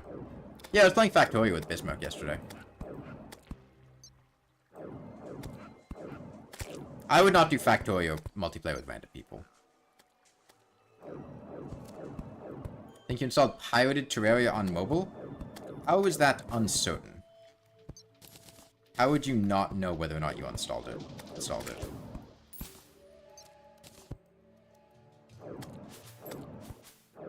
Not sure I understand that part. I mean, like, did you pay for the game or not? Stop it.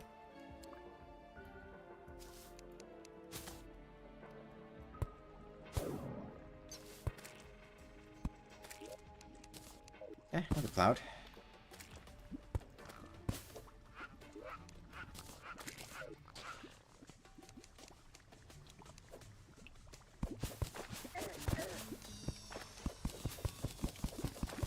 Mob spawn is 1 billion on Journey.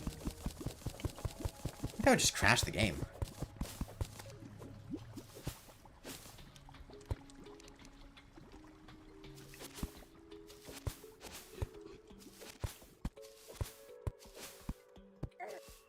Stop it.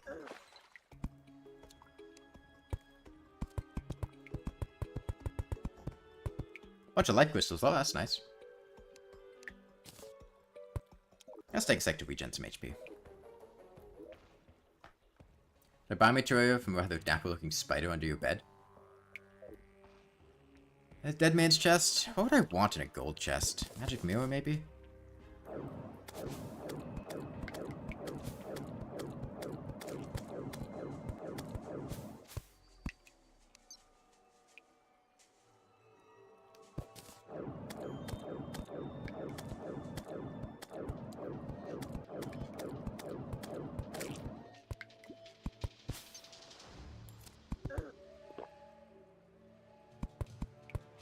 Nobody likes you, spiked jungle slimes. Stop it.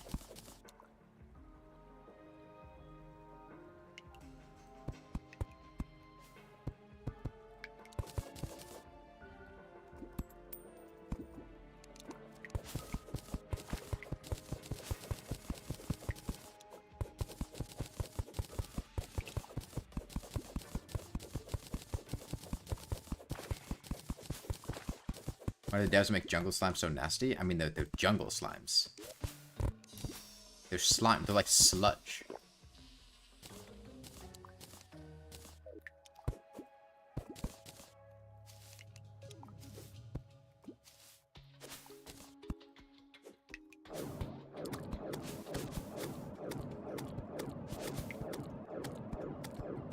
Mage weapons are amazing. But I consider myself to be a fellow? Fellow what? Okay, well, we have enough vines. Need spores. Was it 10 stingers or 12 stingers?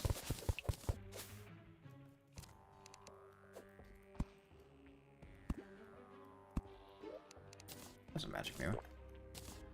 10? Okay, we have enough stingers. Means we really just need the spores.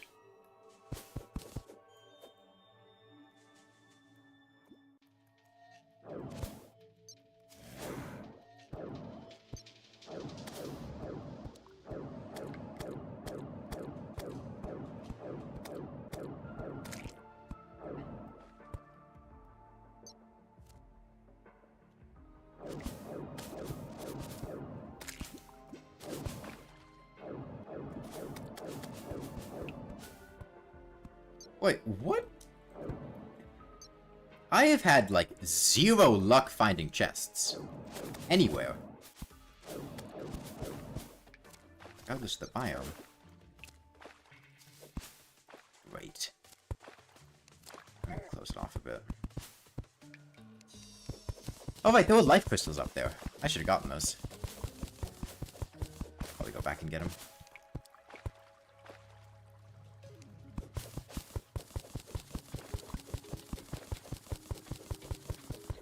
I'm gonna go down to the man-eaters despawn. Then I'm gonna go back up.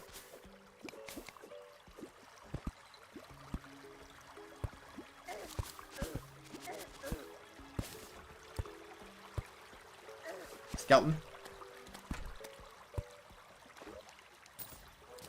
Hunter potion's nice. I'll make this easier.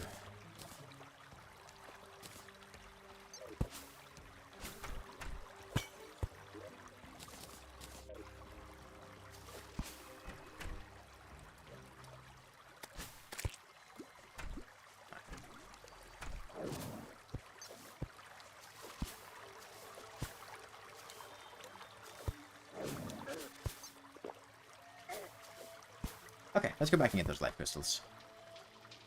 Hunter Rainwold? Love that guy. He's so dexterous.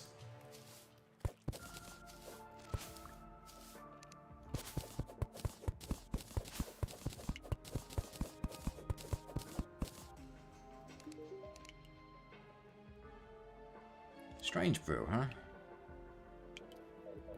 Hey, succulents. Okay. Life crystals obtained. So what do I... Why is Hunter unique? Backsphere. He's so dexterous. Did you get bread? No.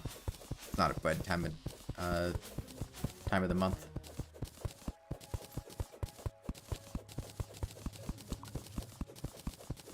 Your strange brew is cooler though. I'd honestly rather just have the healing potions. Consider Mage or Summoner to be harder. Summoner didn't hurt every fiber of my being to play. I also feel like Summoner was drastically more effective when we were playing it.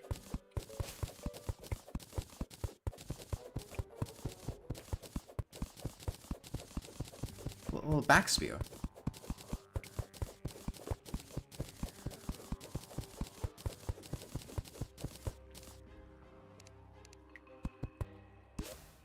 Not just a spear, it's a back spear.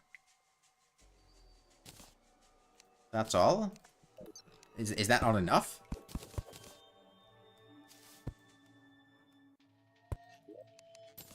Staff of Ego is nice.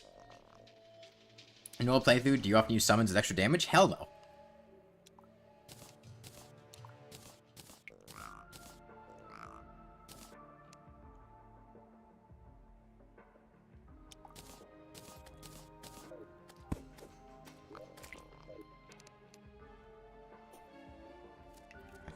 Getting through man-eaters is annoying. I love my man-eaters having 440 HP.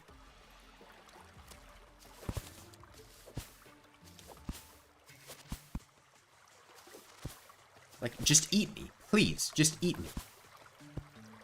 Stop blocking my path.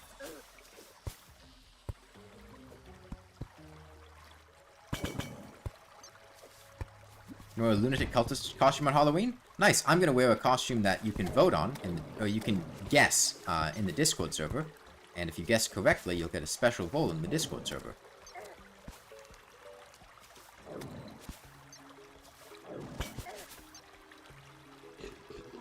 Where is that? The Discord server or the place where you guess? You guess in the Halloween costume guessing channel.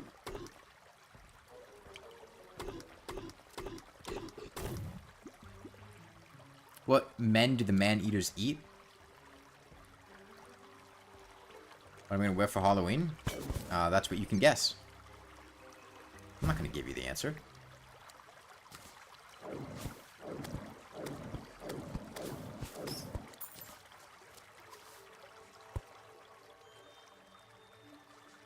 me just go up here.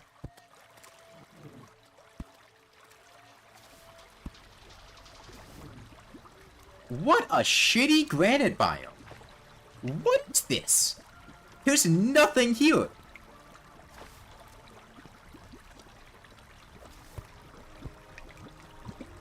What a shitty granite biome.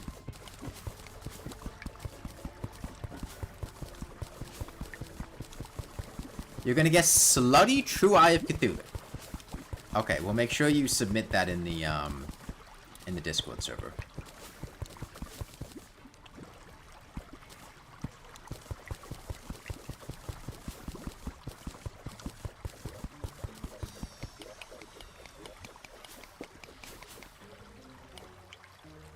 That is a guess that you could make.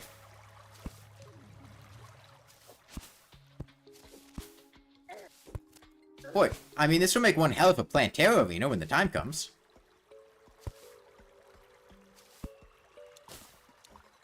So I guess that's a positive.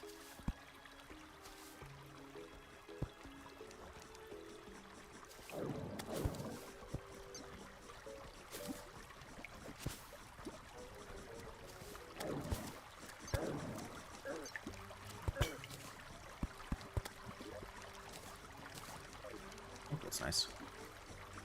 Is there anything else I want from the jungle aside? Oh, jeez, please out of range. Aside from like,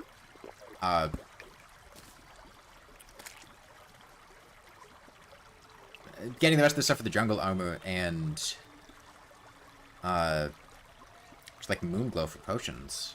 Trying to think if there's anything else that I want. I'm gonna try to get to max life from the life crystals here.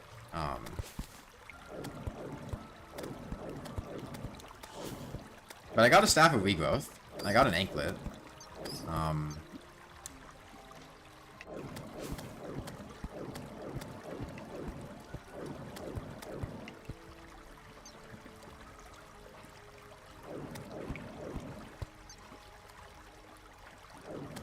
Yes, it's awful. Boomstick guns are magic? I wish that were true. I wish that were true.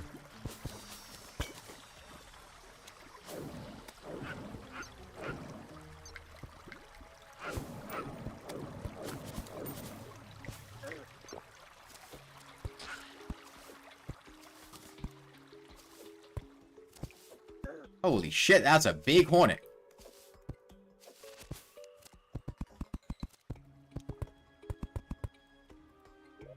Is this world gen?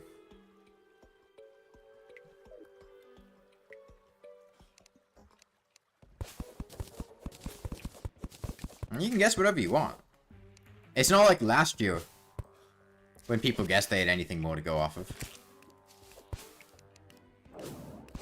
And last year the answer was Astolfo.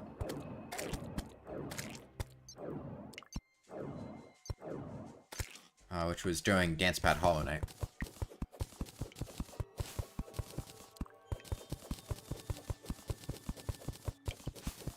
Just because it was the answer last year doesn't mean it also wouldn't be the answer this year. Like...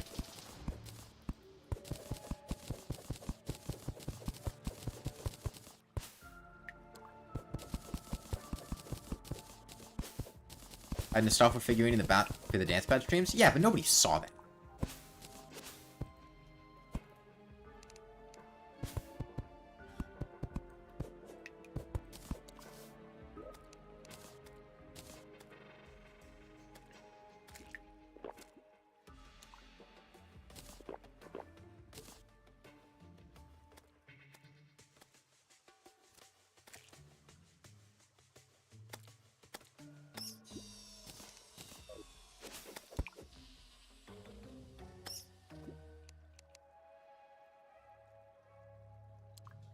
Hey, Spinal.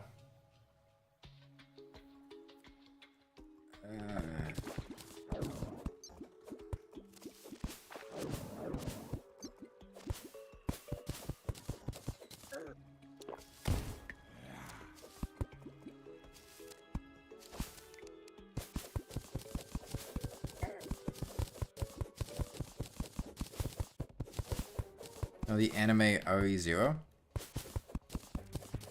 I'm familiar. I haven't watched it.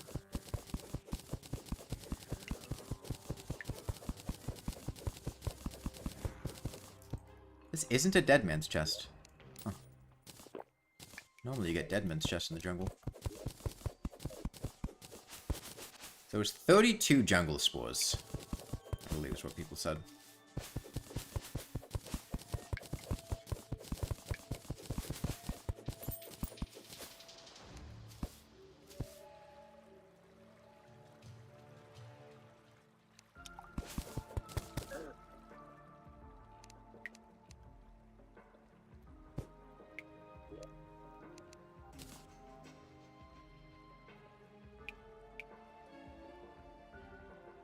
There's an Amber Alert.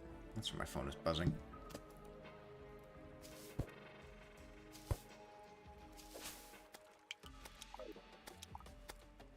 Can you guess again? You can edit your guess in the channel. But you can only have one guess. And whatever your guess is on October 30th at the end of the day is what it is.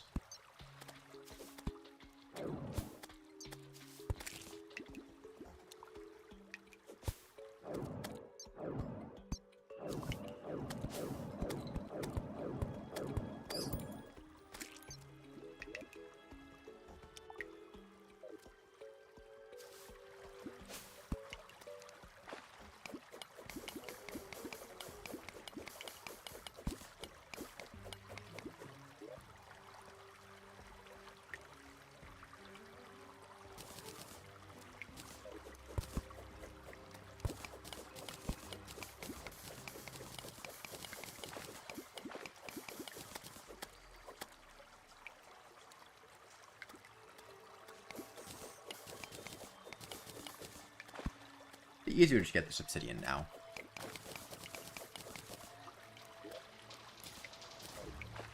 Take another anklet.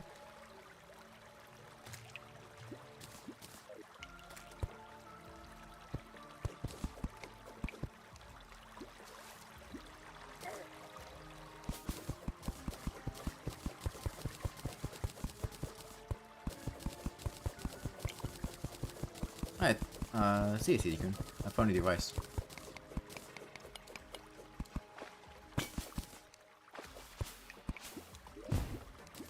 Angel statue.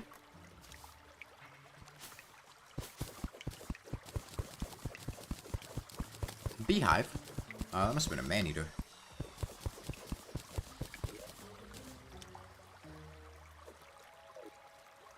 Stick a dynamite at it.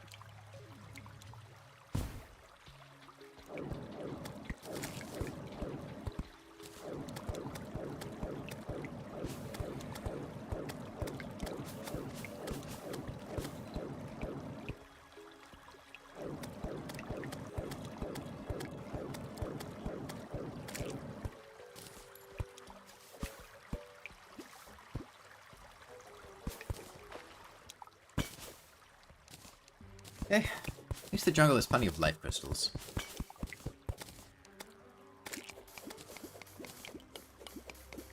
Might as well collect some obsidian now, instead of later. There's plenty of it here. There's a beehive here. There's a moonglow over there. Like some more moonglow.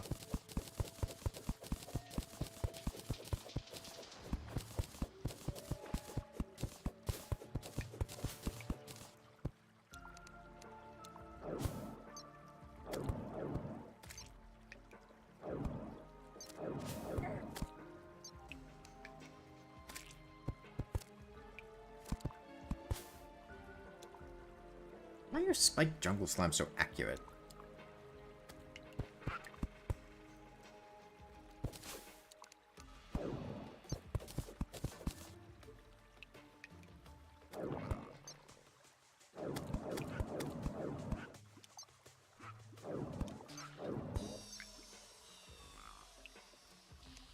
God, I would love to not be a mage.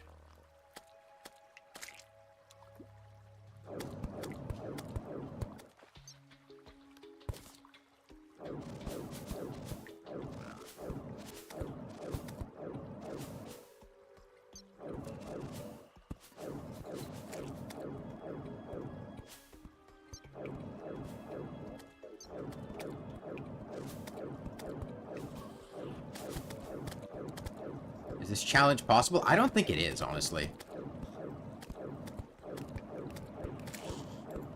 How does challenge involve playing a mage?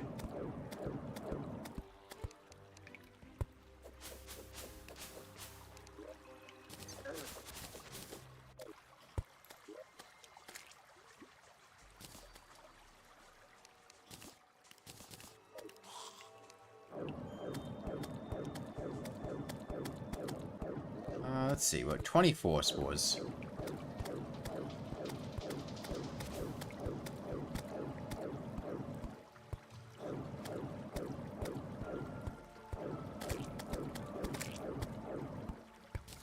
Takes Deathweed for magic power potions, right?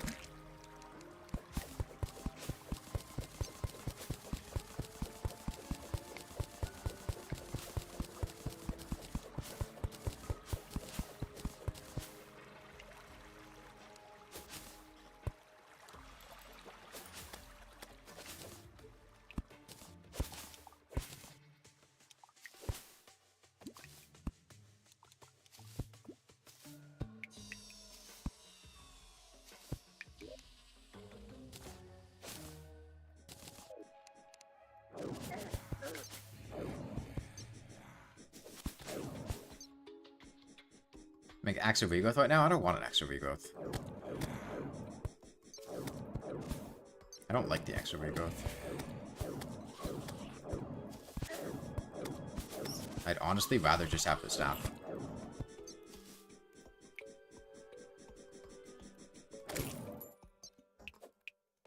Oh,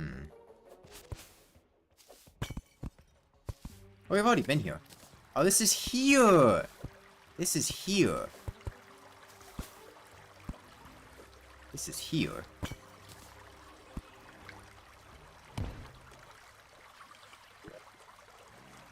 Let's go back that way.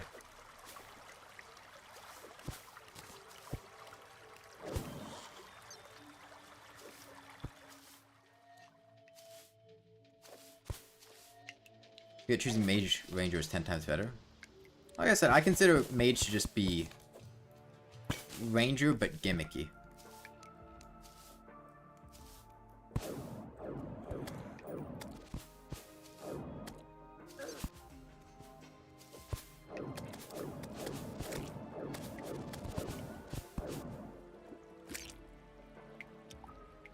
How are we doing on spores?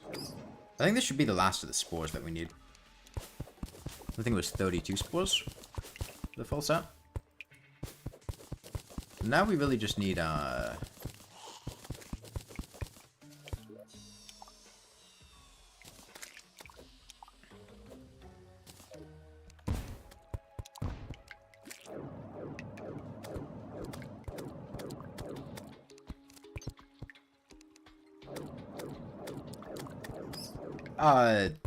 life crystals.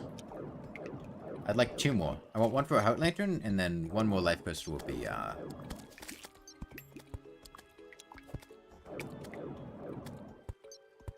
full HP.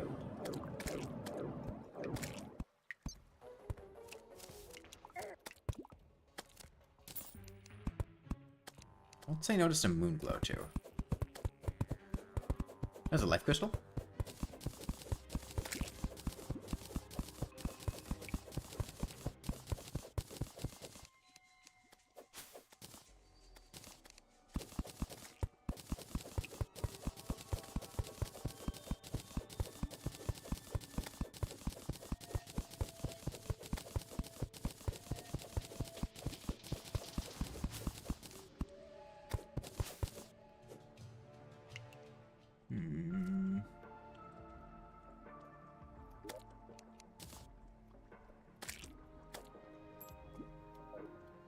I'm gonna break that now.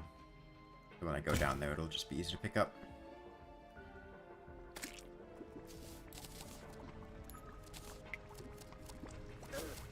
Okay.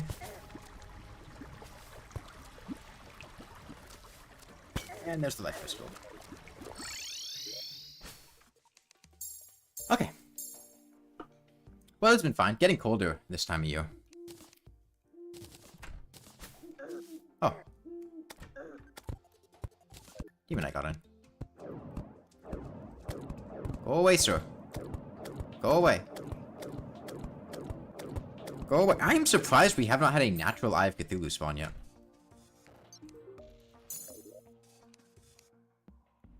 Speaking of which, let's get ready to fight the Eye of Cthulhu. I'll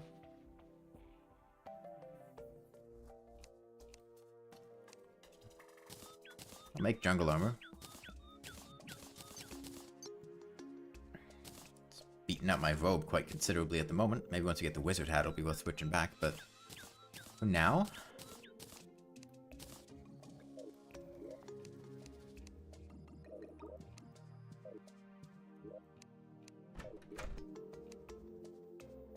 But accessories, still no Nature's Gift? Doesn't look like I got one.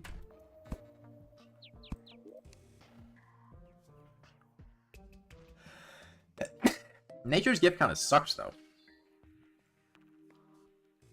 Like, it's not really that good of an effect.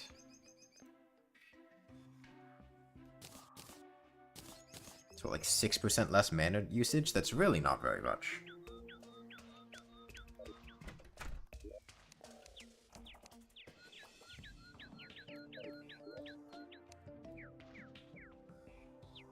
Better than nothing, but like...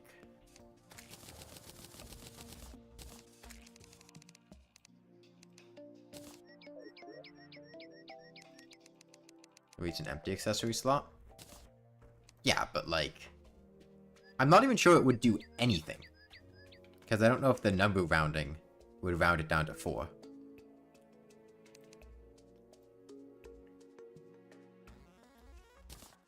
I'm gonna collect some Deathweed seeds.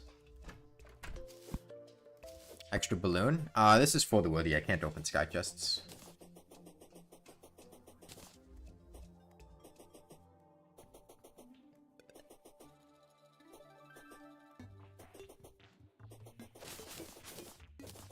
I'm gonna get some Deathweed.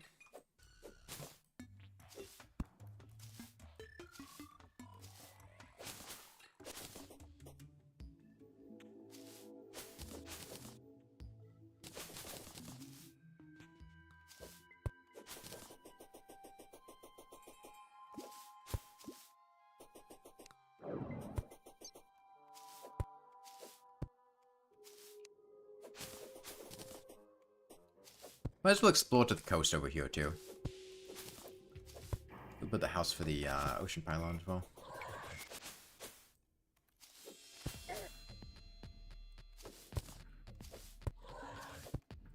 You're lucky enough you can find a key in the dungeon chest first.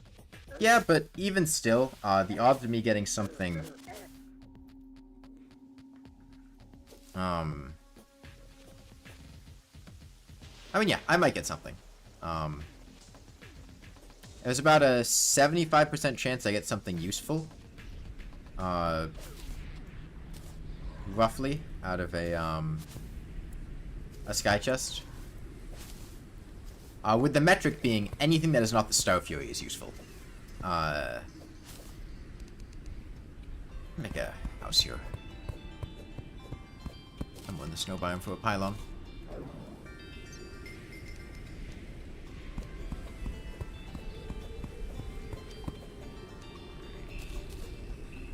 And that leaves the 4 normal sky chest items.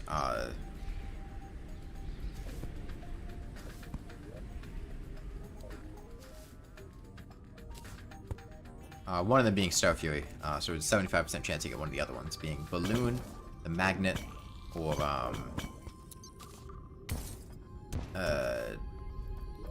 the other thingy. Lucky Horseshoe.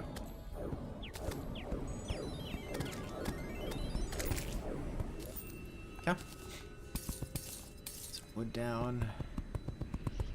I'll make a cozy little place under the snow here. It's like an igloo. Actually, no. Hold on. I have a better idea. Igloos are totally overrated.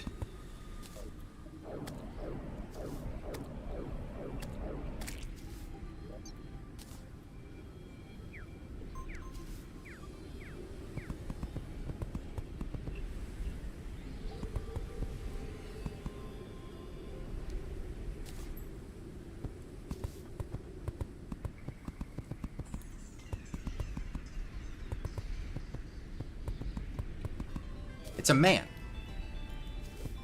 It's a man. Another building tip, be sure to incorporate nature into your like your natural surroundings into your builds. They don't exist in a vacuum. right? You want to use the world around you.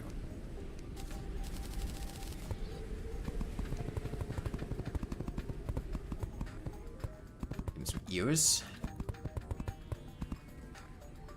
But he's emotionally contrasted. He's got light and dark inside of him. He's an enigma.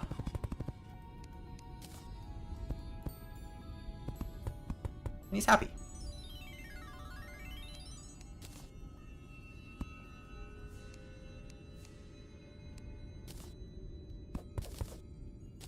And the reason he's happy is because there's somebody inside of him.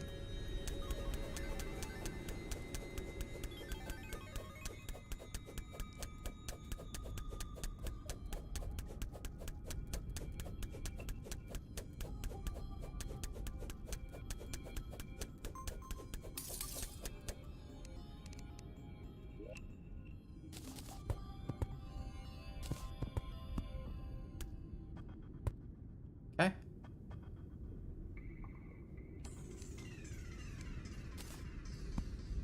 Workbench. But his insides are pumpkin. Gotta add some color to the white palette, you know? Very important.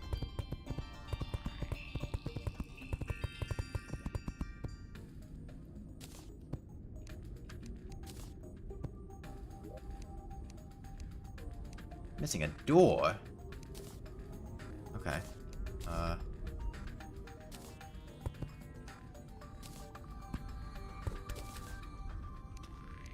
Okay. It has a door now.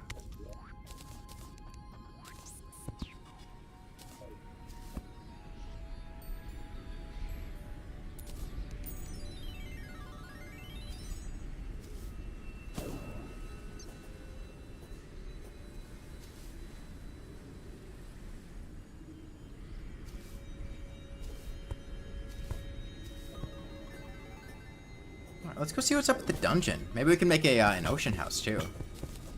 My inventory is pretty full, so I'm not gonna worry about looting these living trees.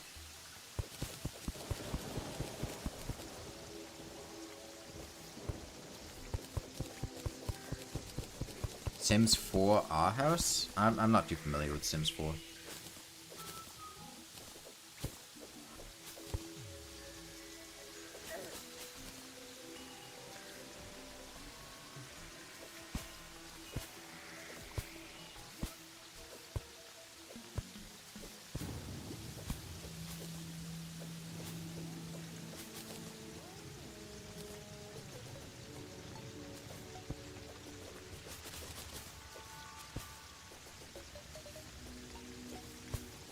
Thoughts on City Skyline? Never played it, don't have an opinion on it.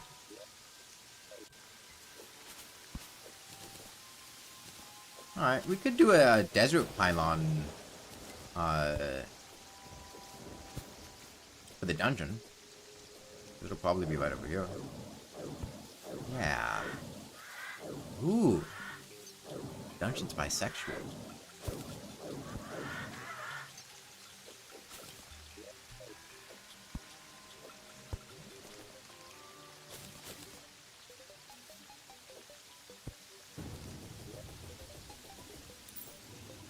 Alright. Little dungeon house. Unfortunately... So, I'm missing the materials that I would like to have in order to make this, so we're gonna have to use our imagination and pretend it's with wood instead. There's really just no way for me to get cactus, to make this thing green, but we're gonna make it out of wood. Little cactus.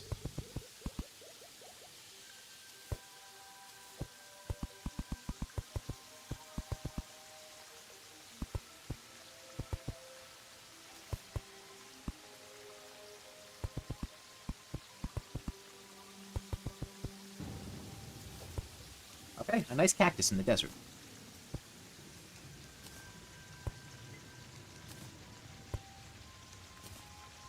I wish I had a way to make this green, because it really would, like... It would fit the vibe a lot better, but...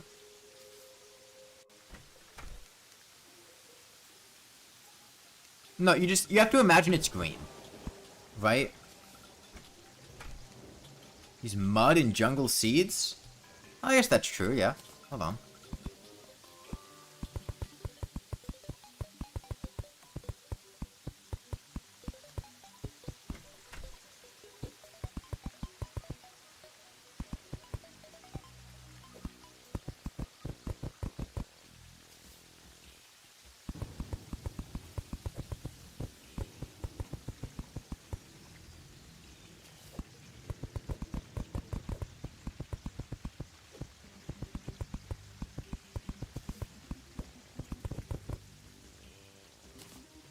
Where's the jungle grass seeds? Thought I had some jungle grass seeds. Maybe I didn't pick them up. We'll come back with jungle grass seeds later.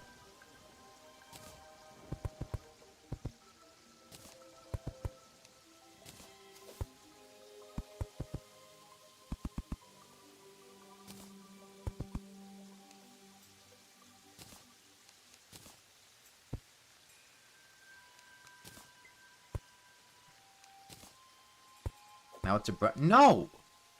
It'll be green later. You just have to have some patience. Trust me. Have I ever let you down before when it comes to building?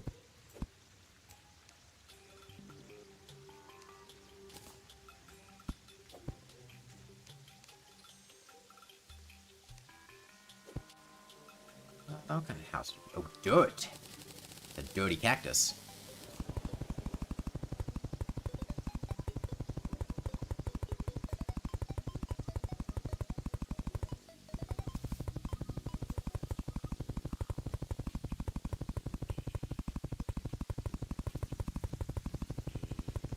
Actually looks cozy. It's the cactus's hunting strategy.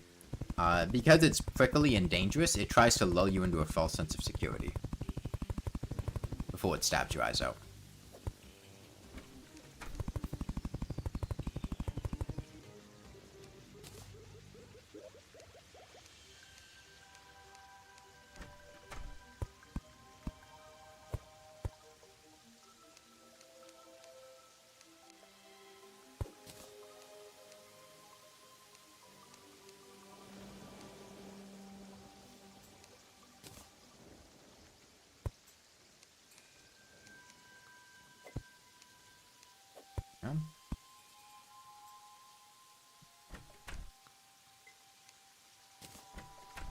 You remember me saying I hated Mage and I thought it sucked? Yeah, I stand by that. His opinion hasn't changed.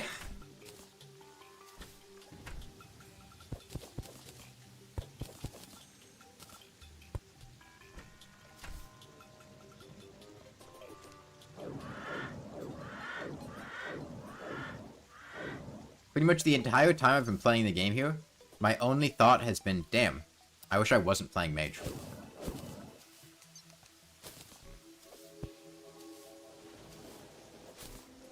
Die Trader likes wait, does Die Trader like the desert? No, Die Trader likes the Arms Dealer.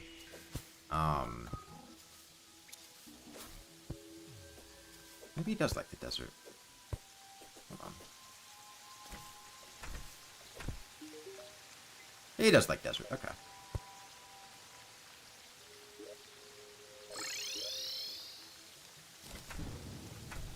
Alright, let me, do a little arena building.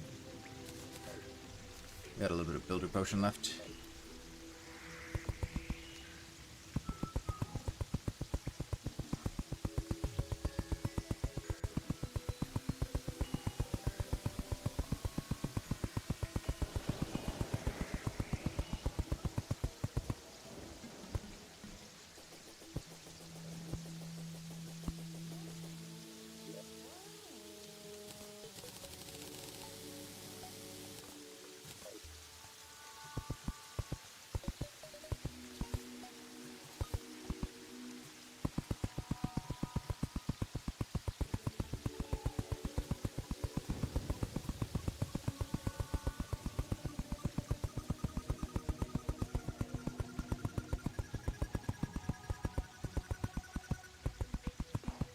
Would I rather do lawnmower run again? They're about on par at this point, honestly.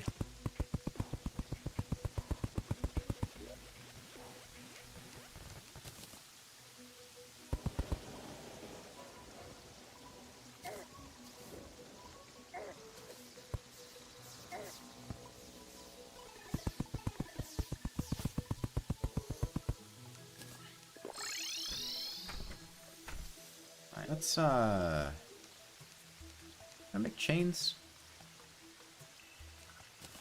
Chain. Lantern. I need wood. Campfire. Some potions. I have iron skin. Regeneration. Mana regen.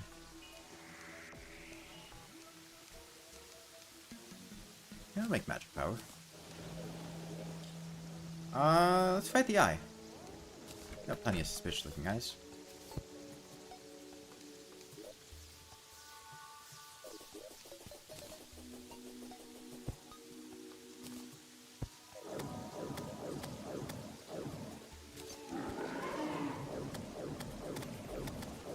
So, for the eye, in phase 2 does like the spinny thing. It reflects projectiles, and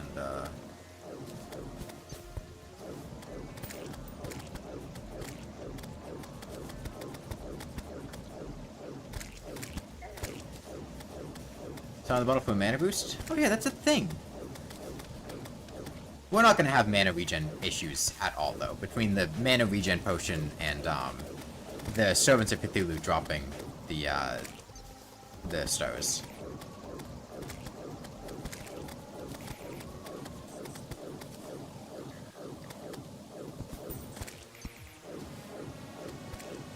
I should make a watch so I know what time it is. Okay, he reflects in that phase. That part of the fight. And it's when he goes... Is it now that he does it? I haven't fought... Oh, maybe it's when he starts doing the chain dashes. And it starts... When do you... Okay, now he does it.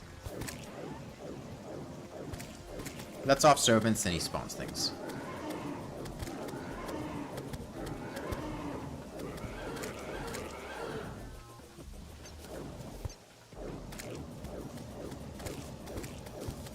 As you can see in the moon. Do I want anything with Crimtane as mage?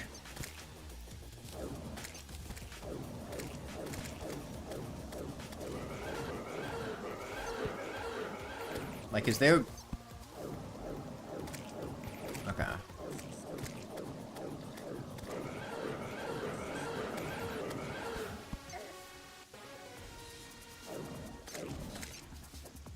Wish I had something more piercing. Look at these servants.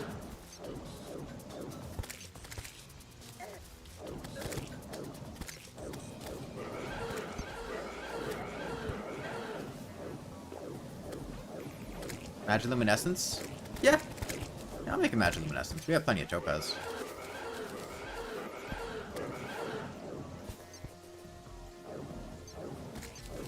Don't see much reason to fight the eye more than once, though. Not like I have anything to spend the extra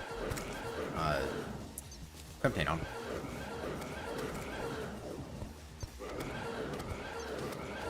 Fortunately, slow-moving projectile, not the easiest to hit the eye with.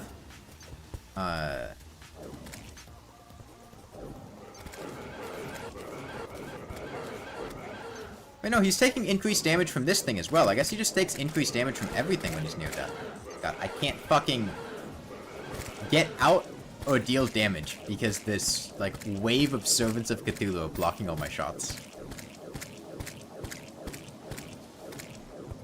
He's taking 44 damage a hit, which is more than you'd expect to deal. Boy, he's got a lot of servants, huh? They're still there. They're still there.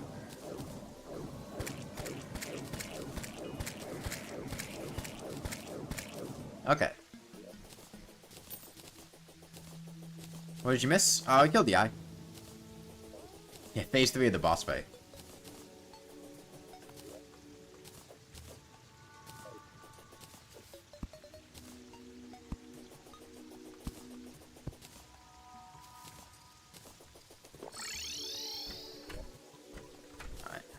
I'll gather some fallen stars, because we need them for various potions. I'd like to get the Dryad so I could get planter boxes, so I could start farming Moonglow and whatnot. Because Mage is pretty potion... Not potion reliant necessarily. Actually, yeah, honestly, Mage is really potion reliant. Probably the most potion reliant class. Just full stop.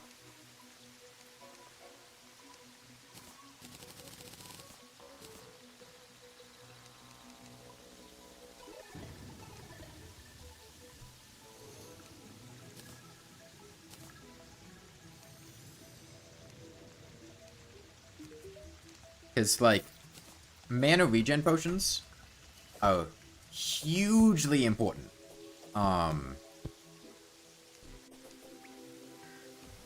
Massively, massively important. Not having mana regen potions really sucks. And magic power potions are basically just a free 20% damage buff.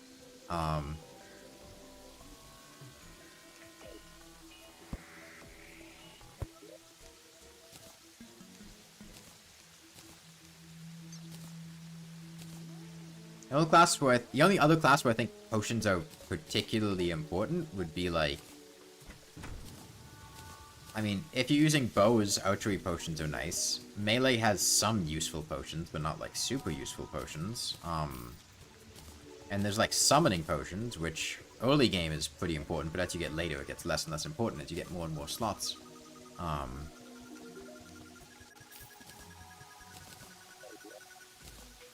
Well, it's pretty much the entire game, mana regen potions are really important.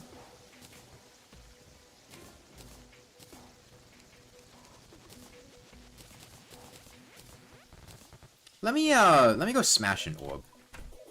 Because that'll be, meteorite falling, and that'll also be... It'll be a couple things. One, I might be able to get a Crimson Rod, which would be quite nice. Two, actually, no, it won't be meteorite falling. I'd have to kill a plane for that. Two, goblins. Droblins would be pretty nice. A bit faster to go now.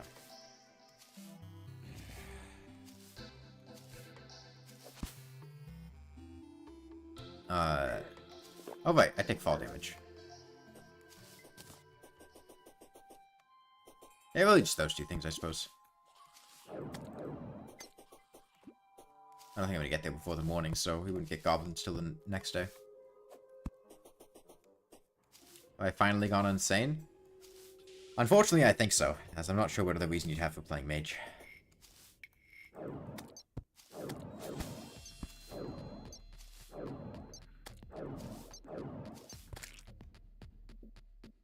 Watch this be the one where goblins refuse to show up. I mean, you can force goblins to spawn with the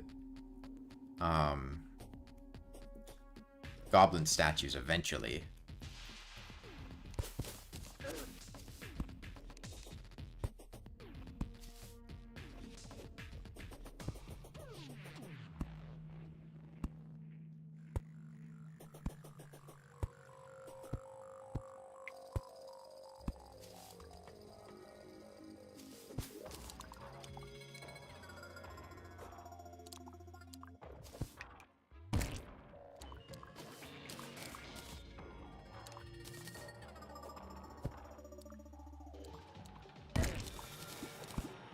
Okay, Panic Necklace is good.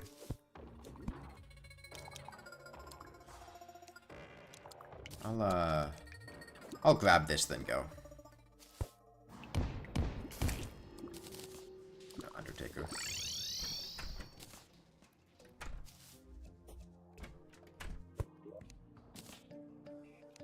Panic Necklace helps for certain bosses. 2 guns? Yeah, the game's trying to tell me something. No idea what it means, though.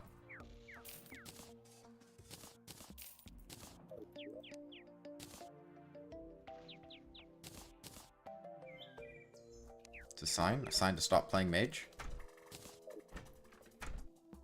No can do.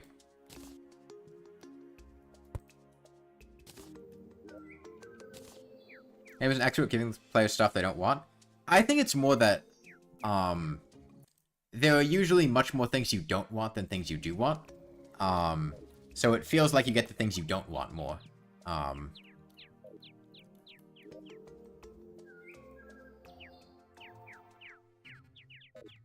Okay, what now?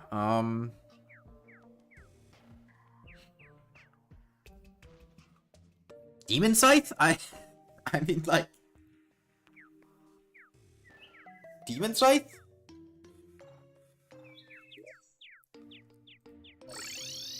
I'm not fucking fighting the brain of Cthulhu with a ruby staff. That sounds miserable.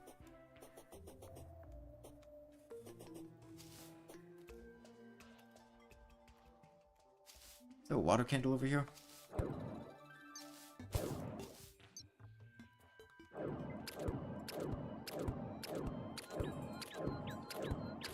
It's mostly phase 1 with the creepers. Like, that's gonna be really annoying to do with a ruby staff.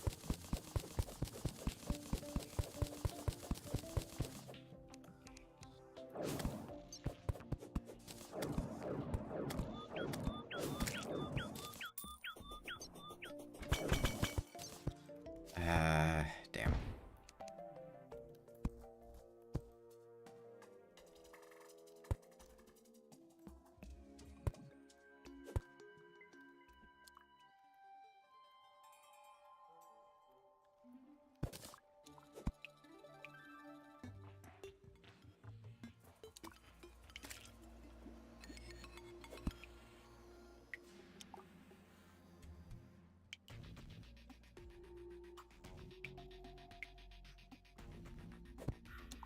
Playing a dangerous game here. Yep. I didn't see a bolt anywhere. Where'd you get water candle, though?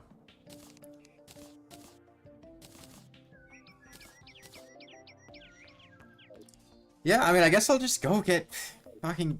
get a demon scythe.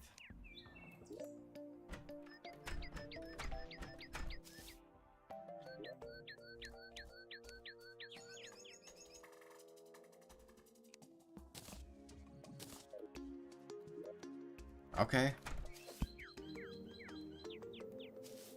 Like, I'm trying to think of what my other decent options are, because the problem is we're in legendary mode, and, like, not having a good weapon just makes the bosses such a slog to get through. And, like, I'm probably going to use Demon Scythe for the... Yeah, Tim would be nice. Let me actually put the robe on. Because that'll increase his chances. I don't think it works if you wrote an vanity slot.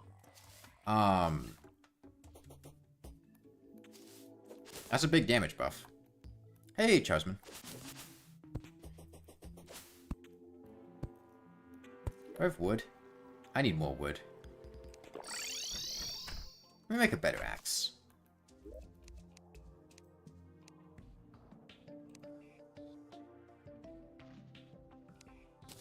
I'm aware the Staff of Regrowth exists. I don't care. I don't like it. The Axe of Regrowth, rather. Platinum Axe.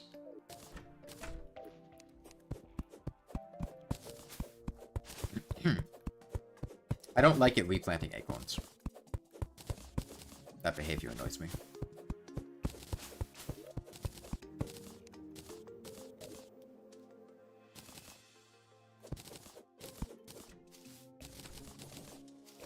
Okay, point of doing that was to make wood. Here's the golden axe at a cool tooltip, at least. Like what?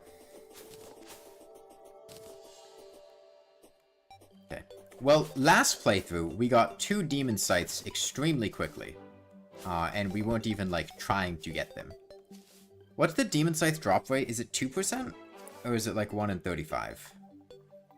I don't remember.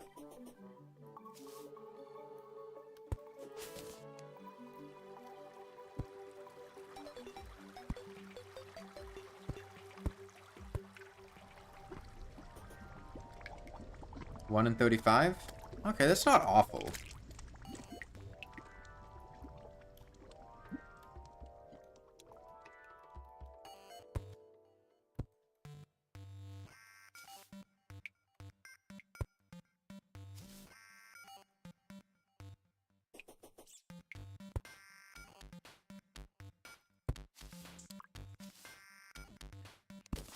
Bread.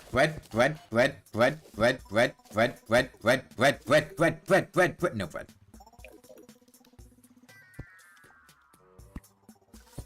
Unironically, Wand of Spouting would probably do better against I think it has better piercing. Aren't all demons and for the worthy voodoo demons? I don't think all demons, because they changed the spawning behavior to make it so that you could complete all of the bestiary in any seed. So there have to be regular demons somewhere. But yes, we will be dealing with voodoo demons. But as long as we don't have them over a pool of lava, it'll be fine. Voodoo demons still drop the demon scythe.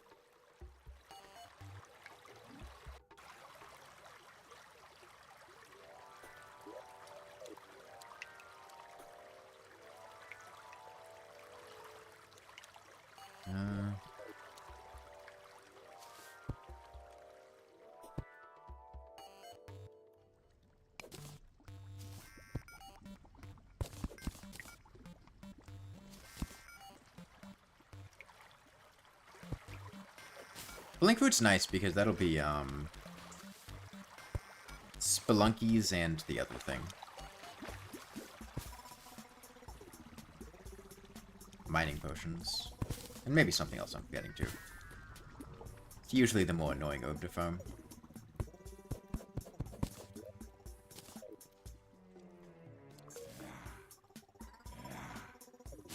It's a big vein of Crimtane.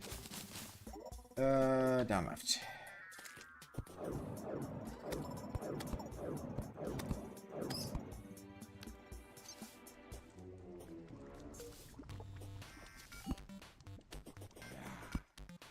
I played Spelunky? No.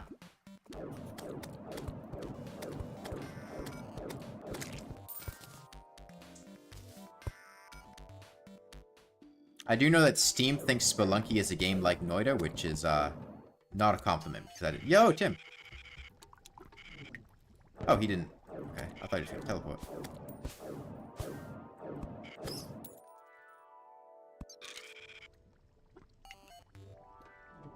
Is he not teleporting? High action wizard duel. What's wrong with Noida? I didn't like it.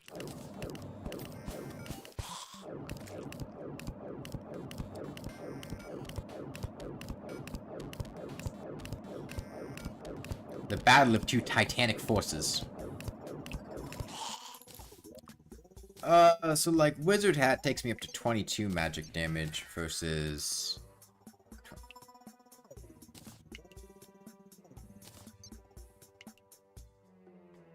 Oh, the crit chance.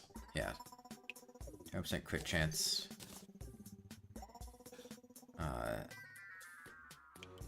It's 4% crit chance difference.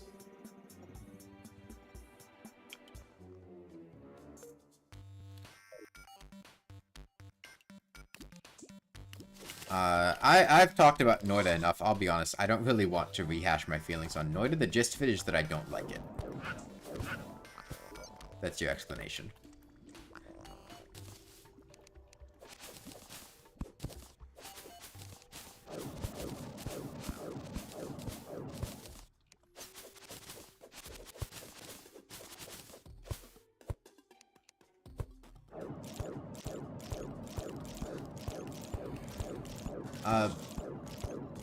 Is it specifically with the Mystic Robe that the wizard said is noticeably better, or is it always just kind of, like, slightly better in terms of damage?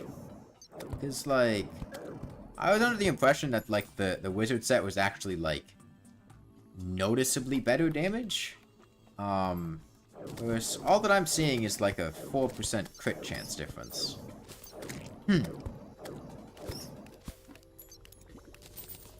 Thoughts on Roblox? I don't really have many thoughts on Roblox.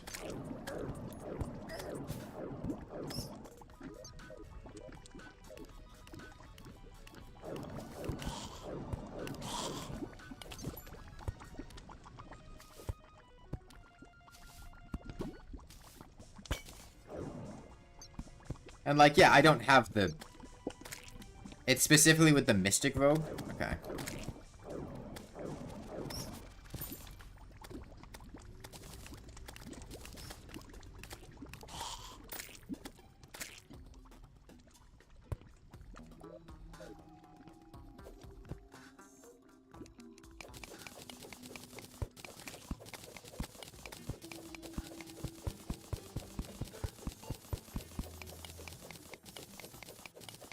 Thoughts on the Roblox hit sound? I don't know what the Roblox hit sound is, I'm not gonna lie. Like, pretty much all of my Roblox experience is just playing Rain Escape sometimes.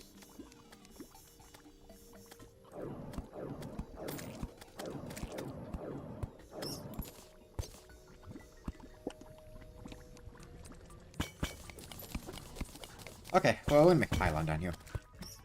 Easy access.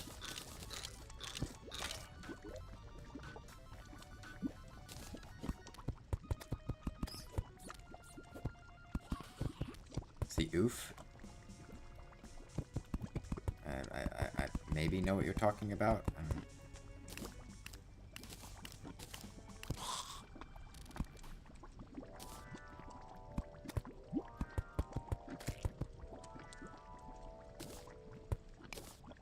Death sound? I don't know.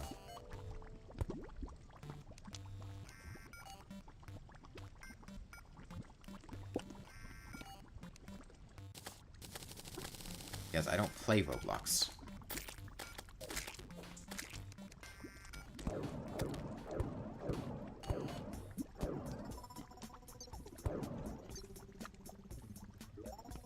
Fucking ghosts.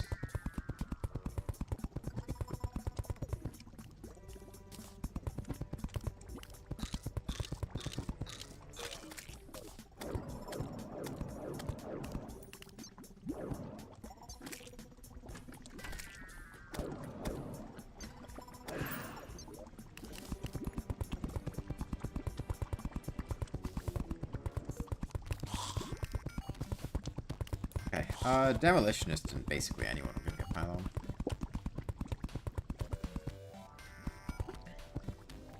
Is it nighttime? No, not yet. Should have bought a watch. How are these houses looking?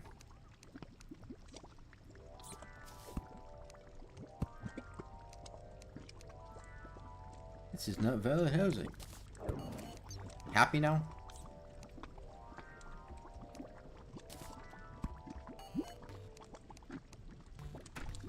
Okay.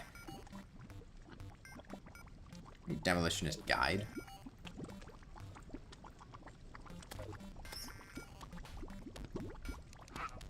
One block in front of it from being usable? Not exactly. It's... Housing is weird. Like, yes, breaking a block fixed it, but it was more because there wasn't enough flat space to be housed on. And that breaking that block opened up that flat space so that the housing could go there. Like, the housing flag is the issue or whatever. Oh, just wait for nighttime. Oh, it's nighttime now. Well, fuck off. Fuck off.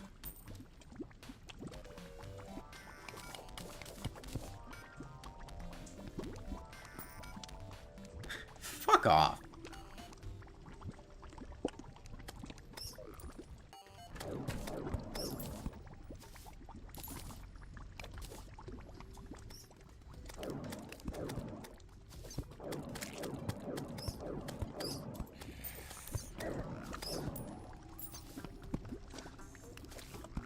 Road plan, get fixed boy the regular legendary for the worthy. Get fixed boy sucks.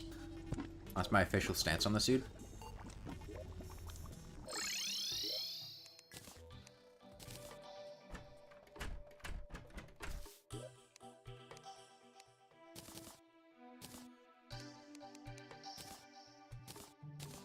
So like, no, I don't want to play on Get Fixed Boy, because the seed is intentionally designed to be like a miserable experience.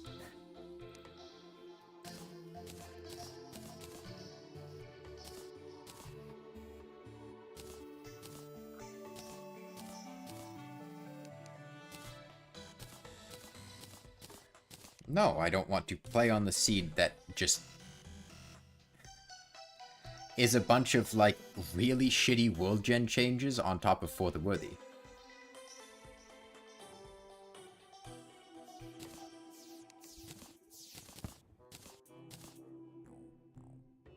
think Red gets tired of screaming "Get fixed, boy" every time someone dies and "Get fixed, boy"?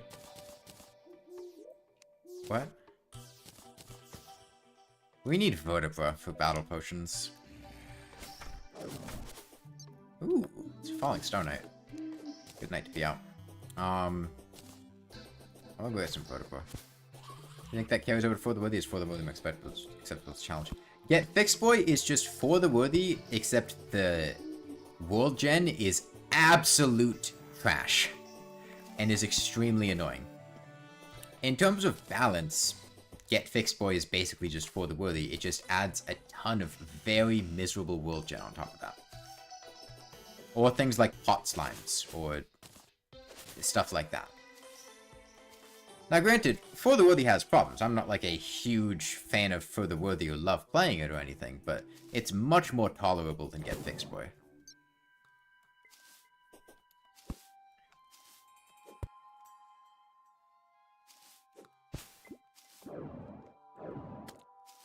You went in to Get Fixed Boy blind, absolutely horrible experience? I mean, I did as well. I didn't think the experience was that horrible.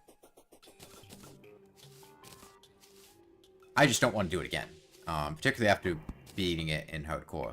I was like, okay, I'm done with this now.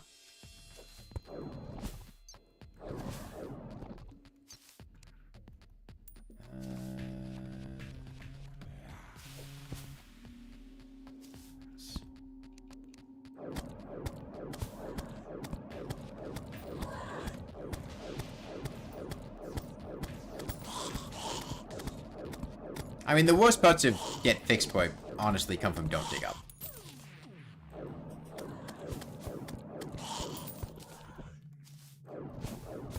In my opinion.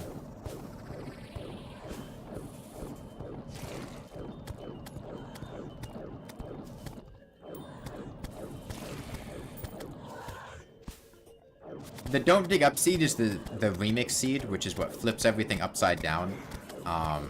In terms of world gen, makes you spawn in the underworld, makes lava do 200 damage, makes mobs not take lava damage, makes the surface just a fucking hellscape, and makes falling stars deal damage to you. I think the Empress of Light change, regarding when she can be fought and where, is also there. It makes the surface low gravity.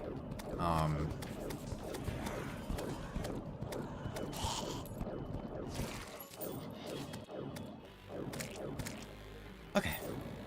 But like I said, the point of doing this is to get battle potions so we can kill demons more frequently. No other seed is crispy honey that behaves like hellstone? I don't think so.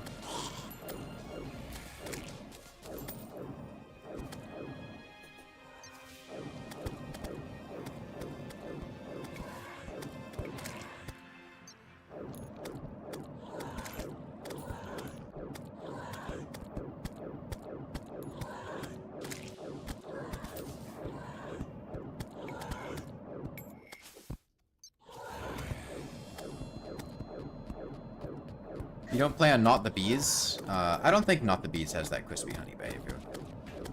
But I'm not positive.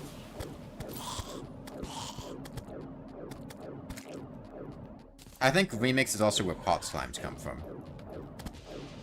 Pot slimes are awful. Also, like, Get Fixed Boy inherits things from No Traps. No Traps' entire existence is basically just a meme middle finger to the player that spams fucking like 100 times traps everywhere. Except you then combine that with For the Worthy's lack of wires, which makes it even worse. Oh, do you like the hunger mechanic from Don't Starve? You're lying. You don't like it. Nobody likes it. From the Don't Starve seed. Congratulations, you now have to deal with it.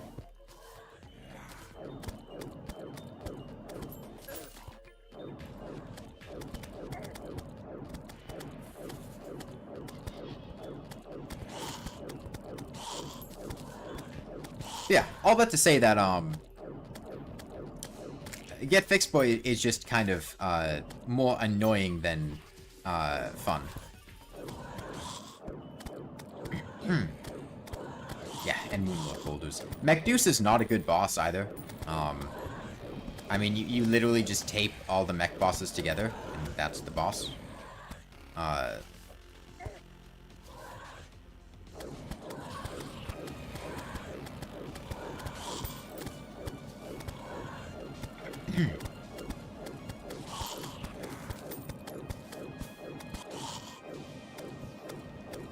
Mech-Deuce usually plays out as just being a very slow attrition fight, because the boss has way too much health to burst down. I mean, I've only played No Traps once, which was when I did Bouncy Dynamite only. And after doing that, I was pretty confident in saying that, yeah, I don't want to play No Traps again. Bouncy Dynamite only was fun, though. Any faith in whatever Red's going to do in the next update? I don't know. Nor do I want to talk about it.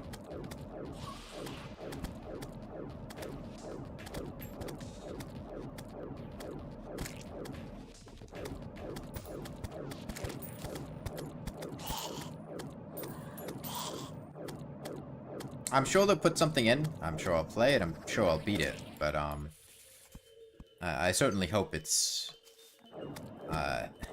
not just get Fixed Boy 2.0.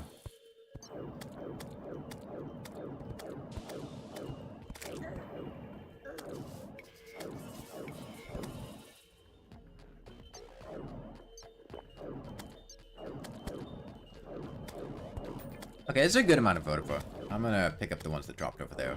Kill these last couple of Chimera. Looking for a Slugcat pet? I don't think that would be very likely. I'd say it's outside of the realm of possibility, but...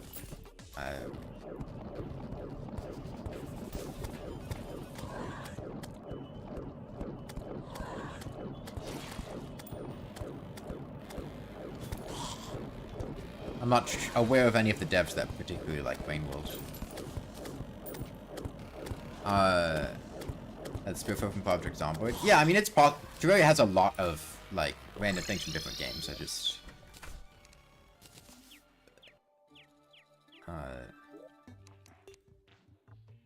Okay. Battle potions. Where's the Dryad? No, we got her. There she is.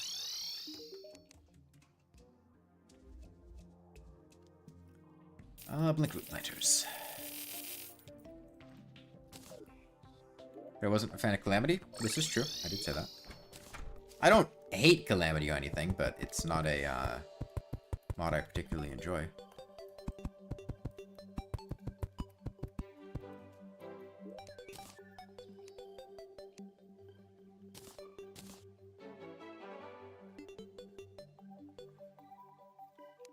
Nice cactus house? Yeah. Unfortunately... Oh, there's the jungle grass seeds. We can finally... The problem with the cactus house is that we couldn't, there wasn't any way for us to get anything green for the cactus. So instead we have to put mud around it and then plant jungle grass on it to make it green.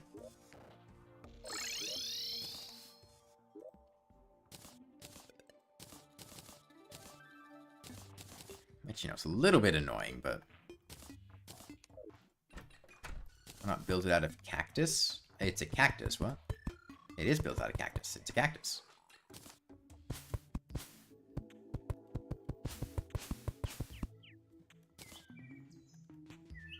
It's straight up just more cactus per cactus.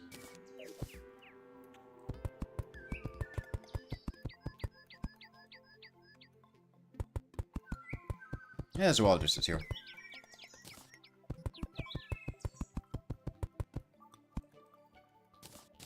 Okay. Pro tip, if you have a Staff of Regrowth, I would recommend planting Blinkroot and Deathweed on normal blocks instead of, in planter boxes. And the reason for that is because they have annoying blooming conditions. And you can harvest them out of bloom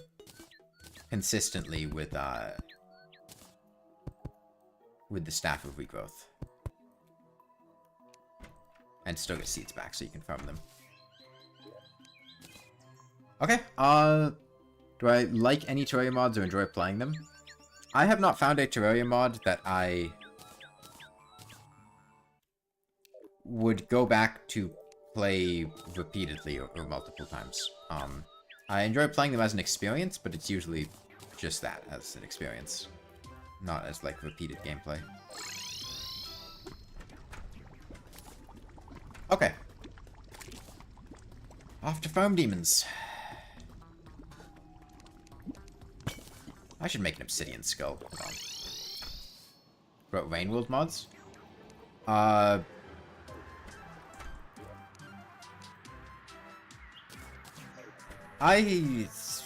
don't have that much experience with Rainworld mods, enough to make a like concrete answer to that. I haven't found any Rainworld mods that I'm like particularly like, oh yeah, I love this.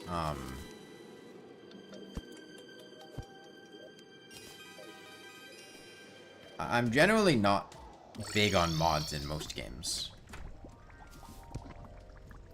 Oh, fuck off. It'll drain.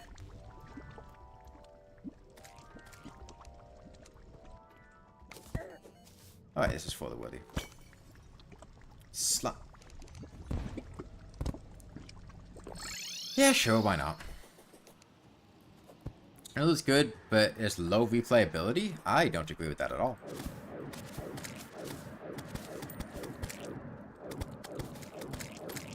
You have mods that adds more content? Mods is more content, but it's usually not content of the same quality as the base game. Or is balanced in weird ways, or stuff like that. Like, more content isn't always a good thing. Yeah, hey Jim.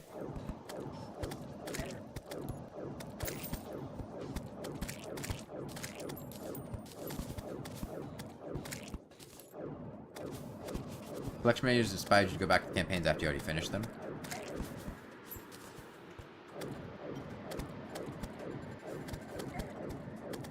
Even if those were the only things that had some replayability, that's still a lot of content. How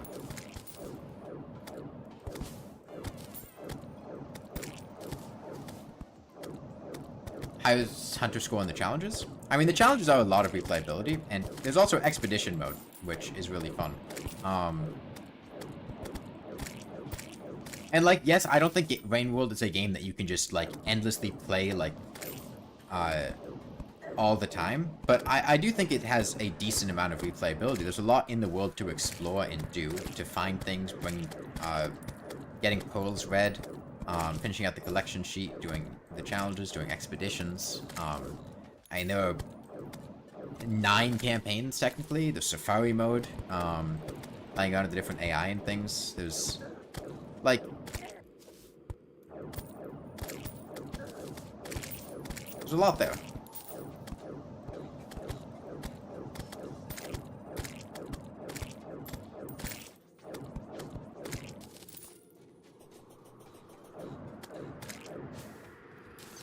I should make a mana regen potion.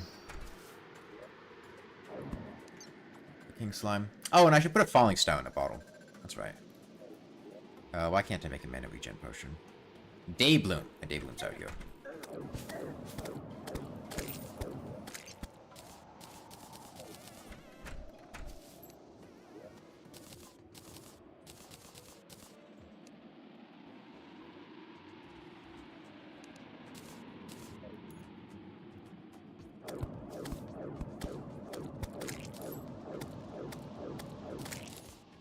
That's my mana regen potion. It was, yeah.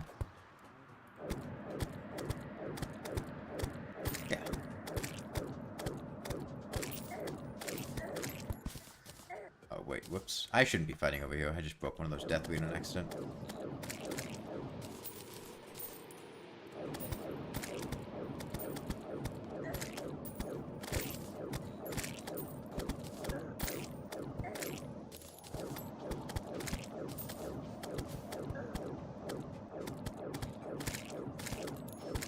.50 blue slimes.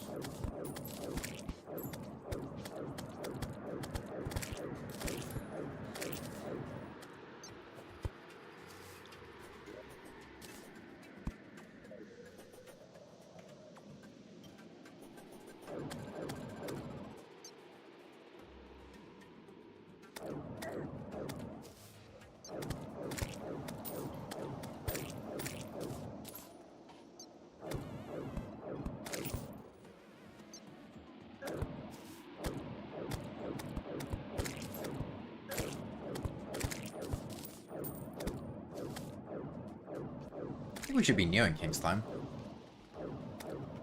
Killed a pretty good amount.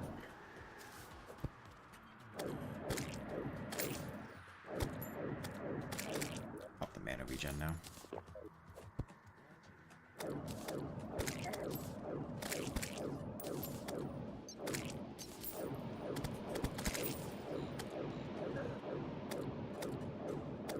As a reminder, I plan to do multiplayer stuff next week. If you have any suggestions for multiplayer games, or you want to make it known that a particular game you'd like to play, I'll probably send out a poll this weekend with candidates for games, and depending on the feedback, that'll determine what we do.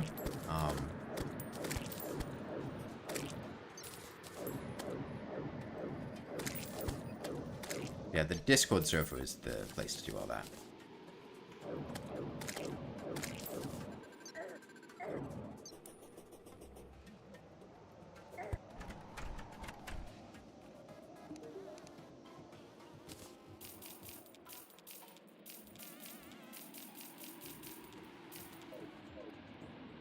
Multiplayer, like playing with people watching the stream. Like with you.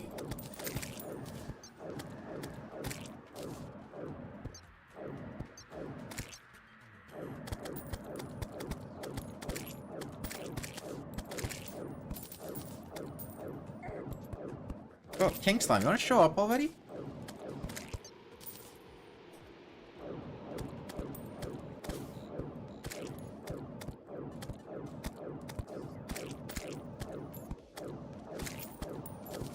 King Slime, you're making me destroy my crops on accident.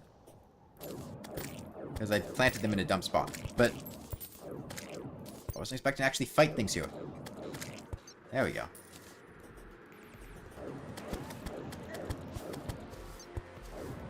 Good start.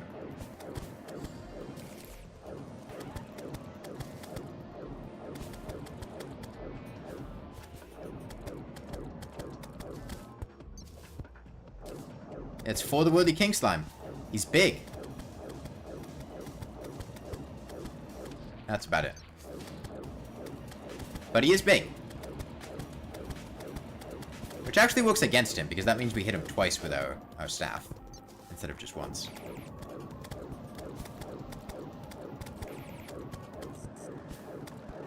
Now I think we're down to hitting him just once.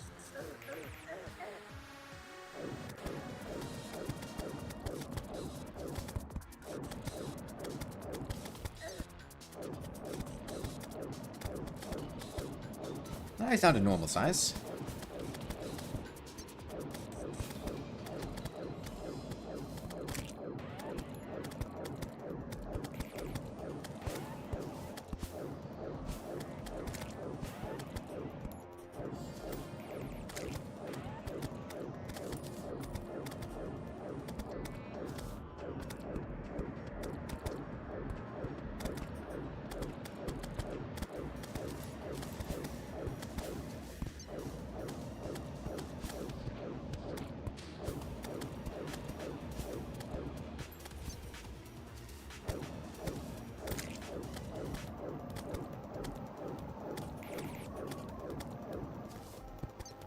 Come on, get back here.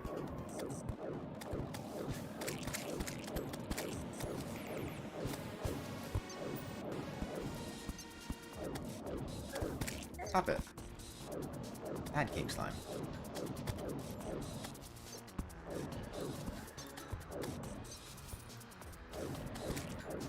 Go down.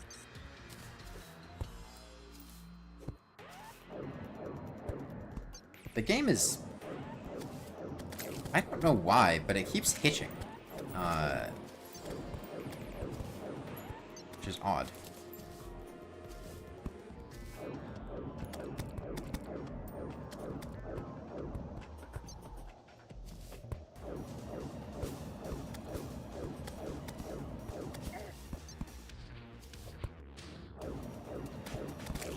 I should be dead here.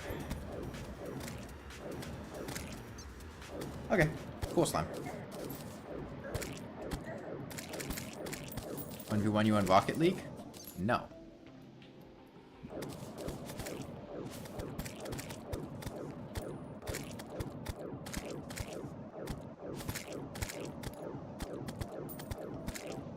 please. I don't own Rocket League, nor do I want to play Rocket League.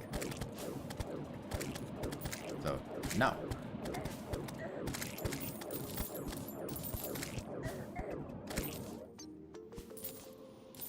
Slimy Saddle's nice. Clam Hook's a good backup hook.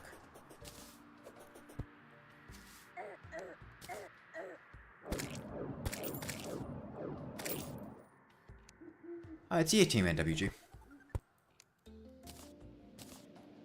I'd like to get a Demon Scythe before the end of the day. I might end the stream once we get a Demon Scythe. Because I have stuff I want to do today. But I want to at least get a Demon Scythe.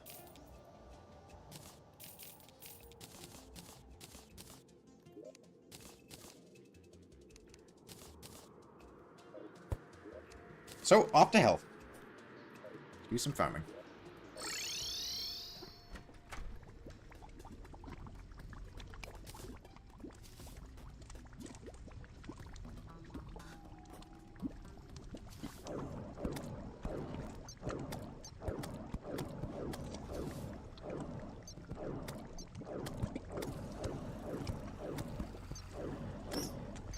Okay, we need to secure this place.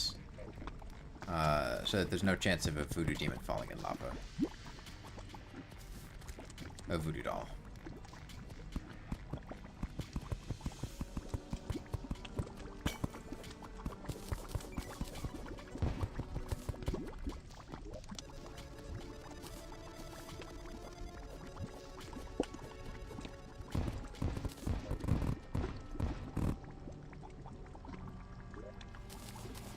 Okay.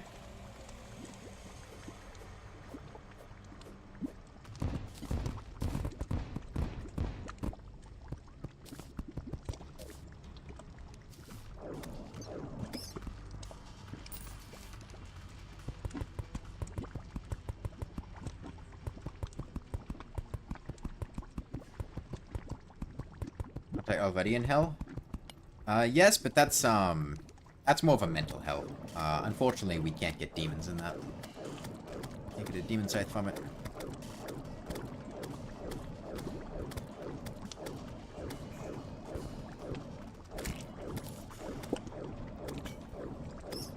Oh, this farming's gonna suck.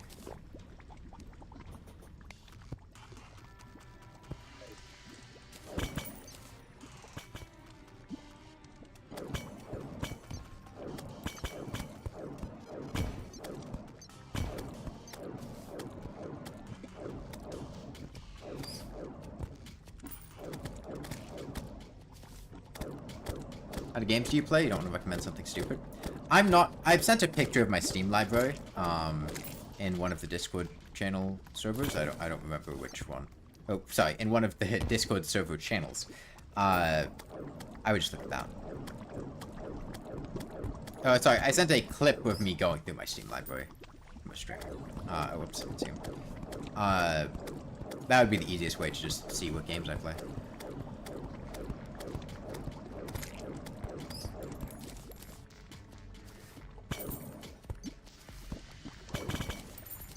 Can we get some demons up in here?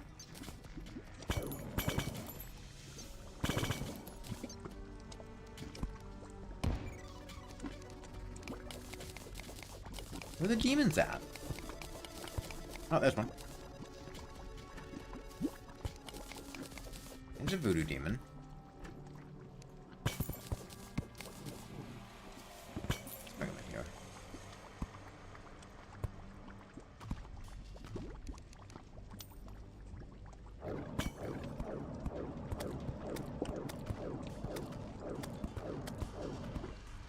Thankfully, they're very big, so they're easy to trap.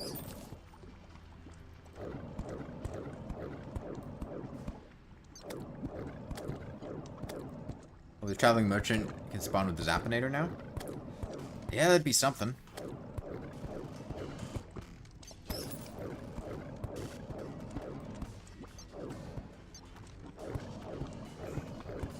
Just give me a demon scythe immediately. Come on. Now. Well, time to start amassing our voodoo doll collection. Once we get a banner Specifically for Hellbats, this would be a lot easier. Because Hellbats are the main thing I have to cut through. And they're also kind of difficult to hit because they're very evasive.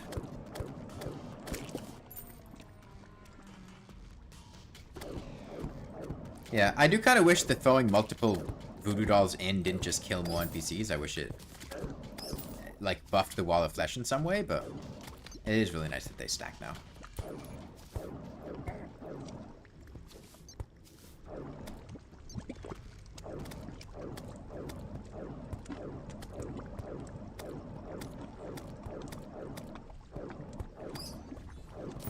Takes the worst part about trying to fight bats as a ranged character, which is that they're difficult to hit, and then makes it worse by having a slow-moving projectile. The Mage experience. Oops. I don't like this. Not bad, though.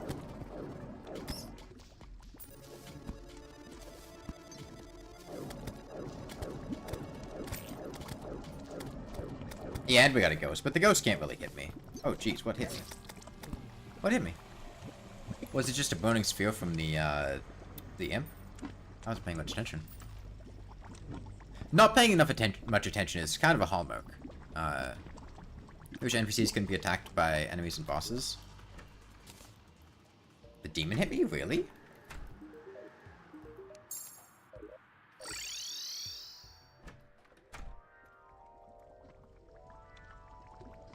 Whoops.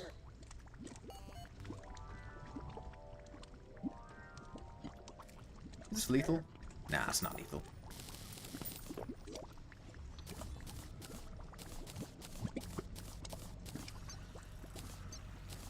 Boots. Heavy staff. Missing one accessory. What is it?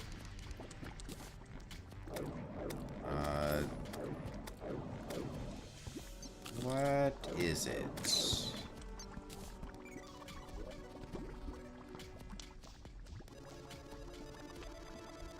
Oh, what is it? On the Scythe? It's just must have missed it.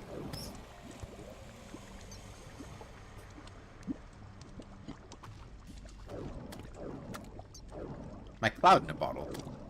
Yeah. I was so used to having a cloud in a bottle in my inventory from when we were looting things that I just completely forgot to, I didn't even acknowledge it being there. Okay, regular demon.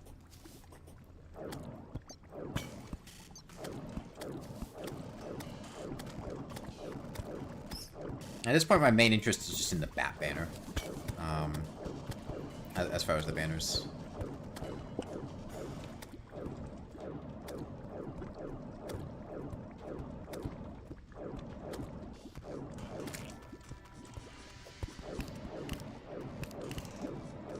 $1,600 health. God damn.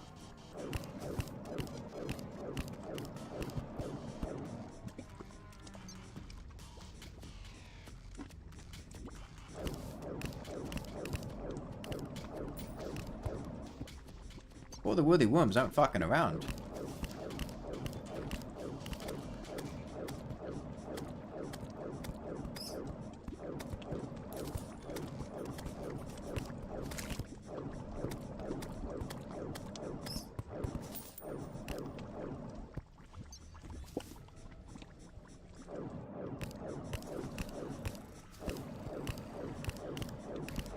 I know plenty of games where NPCs aren't invincible. The reason NPCs are killable is probably just because of they were originally killable, and that's not something they were going to change.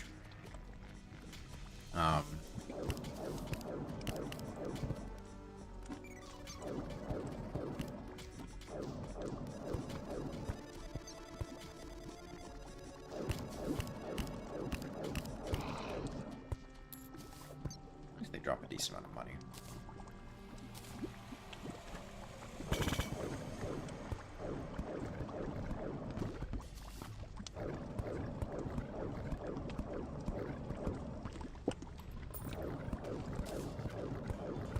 Maybe I just kill the demons in the houses.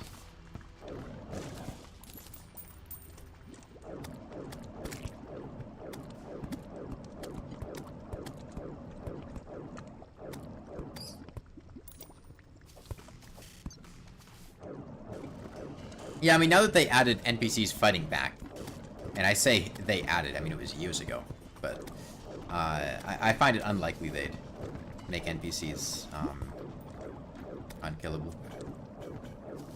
I think the difficulty settings are too easy. I don't think Terraria is supposed to be a difficult game.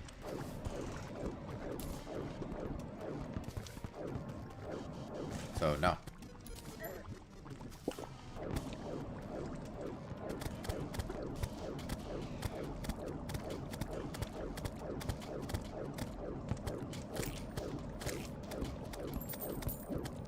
Even Moon Mode? I don't think the Moon Mode is designed to be like a super challenging difficult. Like, I don't think Terraria's inherent philosophy is I am going to challenge the players with difficulty. It's a sandbox game. That doesn't mean that there aren't things in it that are difficult. But like, I don't think the difficulties are based around experienced gamers looking for a challenge. And so I don't have a problem with, like, the classic difficulty or, God, I can't pay attention to what's going on right now. I am all over the place. Recall potions back up here.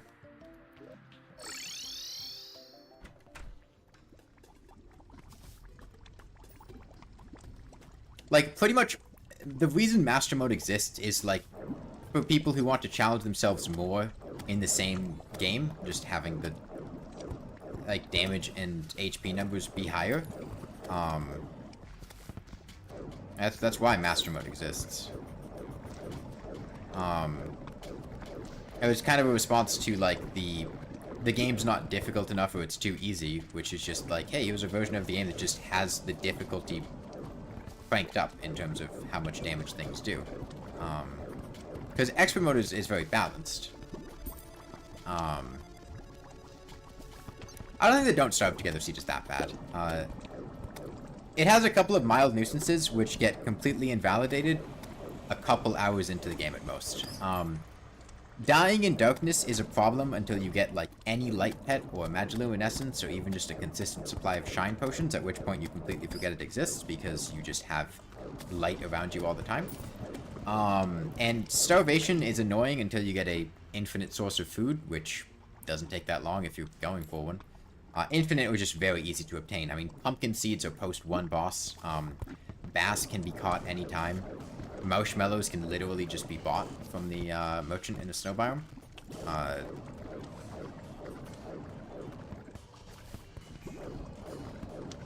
The reason I don't like the Don't Starve Together Siege is because I feel like it doesn't do enough, honestly.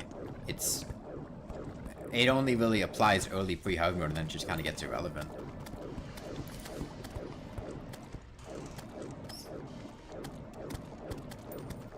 Because it just kind of feels like playing the same game the same way. And that's not quite interesting compared to the other seeds, which usually do things throughout more of the game. When people online say it's horrible to deal with it, I mean, experience in the game and also your personal experience when playing it will vary things. Will vary the way that you feel about things. I mean, not everyone will know to get light pets or know where to get light pets, or know how to deal with the darkness things. And if you're not familiar with the game, knowing where to obtain food can be tricky. But in my experience, every time playing it, the seed would pretty much be solved very quickly because we would just get an unlimited source of food and we would have light sources that would prevent Charlie from attacking you. Mushrooms can reset the hunger counter. Huh, I didn't know that. Out of mana.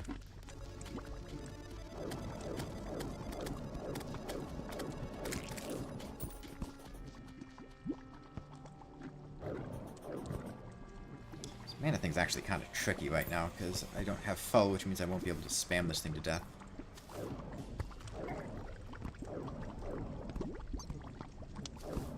There's also the fact that, dying to starvation, like,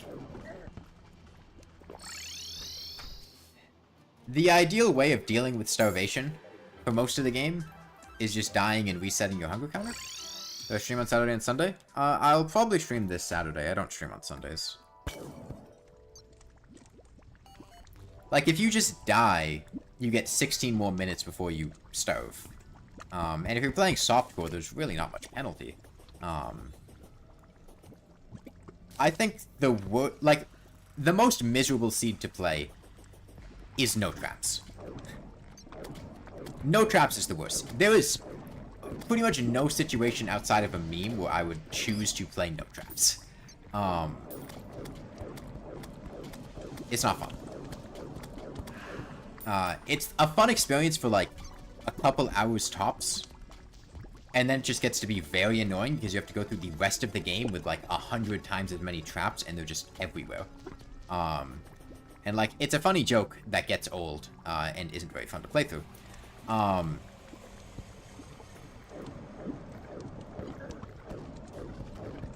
Like, it's funny, the traps will go off, but then you have to play the rest of the game like that, and that's not very fun.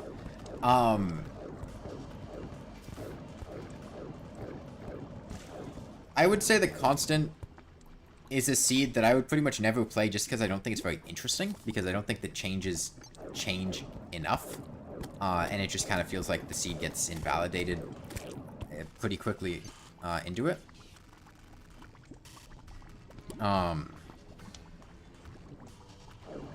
And then I don't really find myself playing Celebration Mark 10 just because Celebration Mark 10 is kind of just...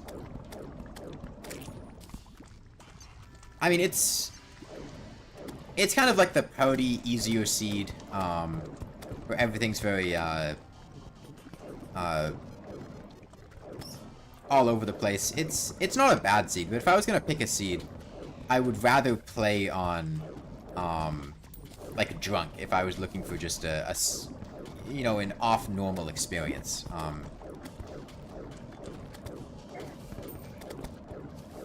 Because I think Drunk is a better seed. I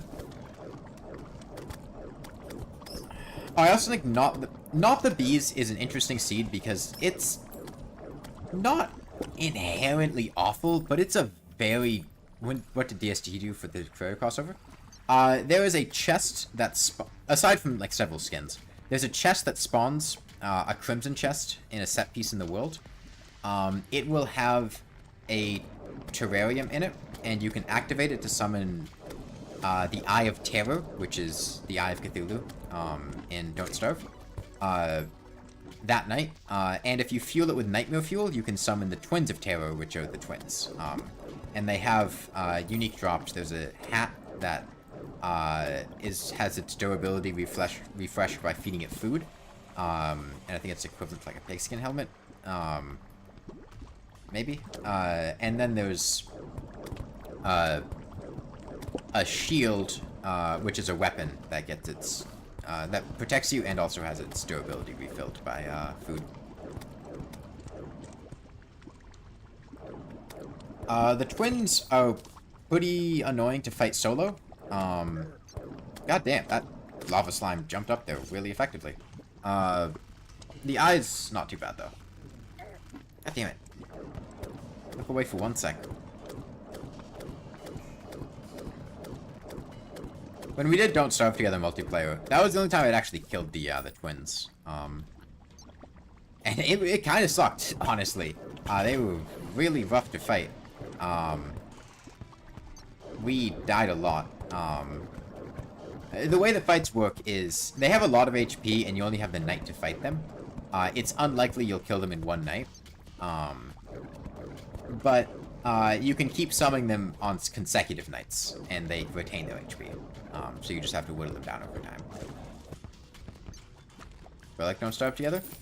I enjoy it. I don't play it very much.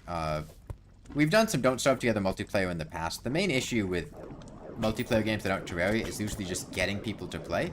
And one of the issues with the Don't Starve Together in particular was people saying they would play and then not playing, and then it just wasn't very many people playing. We've had that issue in the past. Can I get a Hellbat banner, please? It would really make dealing with these guys easier.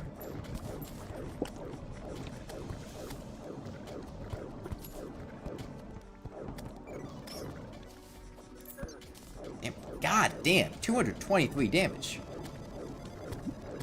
Let's hope it's no fuck around. We're gonna die here.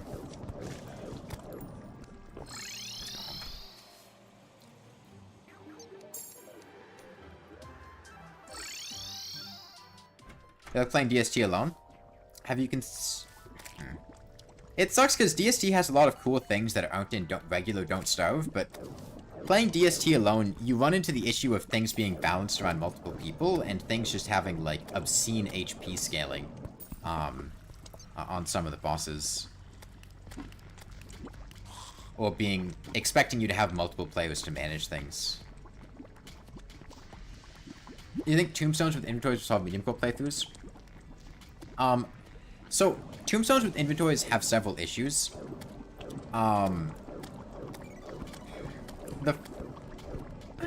I'd say there are 3 issues with inventory tombstones, and doesn't mean it's a bad idea necessarily, but it's not a perfect one. The first and most pressing is that tombstones do not always get placed down when you die. If there is something blocking the placement of the tombstone, or it's not on 2 blocks of ground, the tombstone won't be placed, and if that was the case, then you would have to have some kind of fallback, otherwise the inventory would get deleted. Because tombstones can only be placed down if there's space for them to be placed down. Otherwise, they'll just bounce around and then eventually despawn.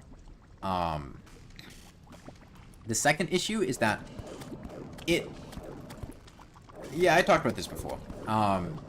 It gets rid of the notion of medium core causing you to lose items permanently. Like, it reduces a bit of the danger, and it also means that, like, your coins and whatnot, or other things, like, you don't actually risk losing items permanently, which is part of the danger of medium core, is that there is a permanent potential loss.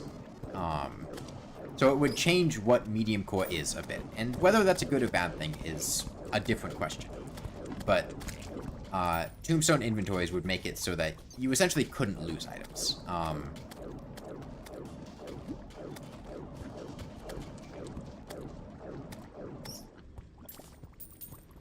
What was the third one?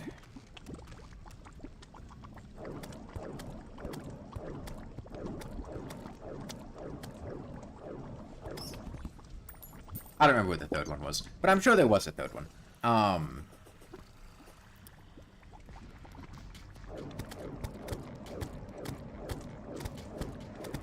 I think one of the ideas I've heard that I like a lot is the idea of having a something akin to a favoriting system, where once you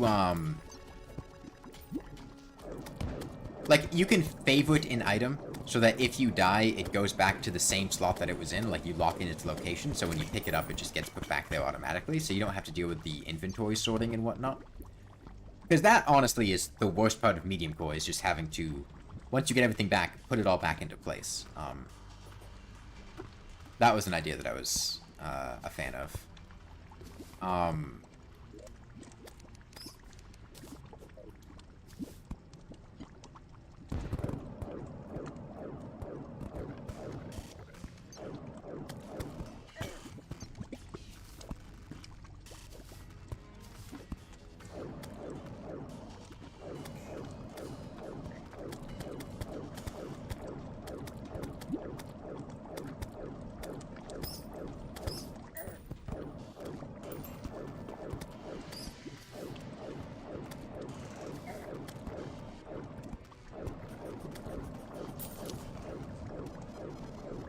Can we get a Hellbat banner? We gotta be close. I can check the bestiary, which will give me the exact number.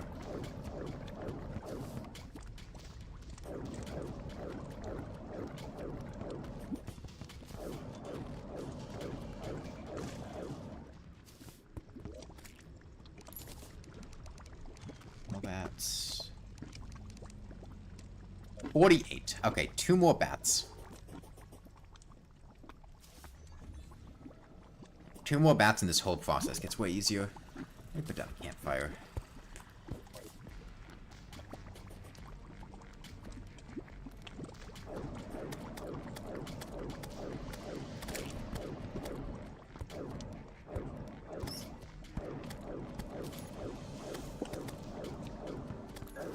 Whoops.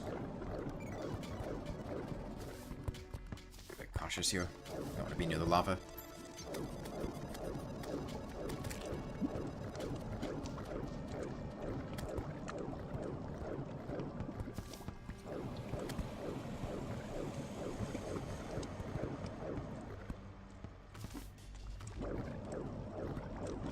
Give me a demon scythe.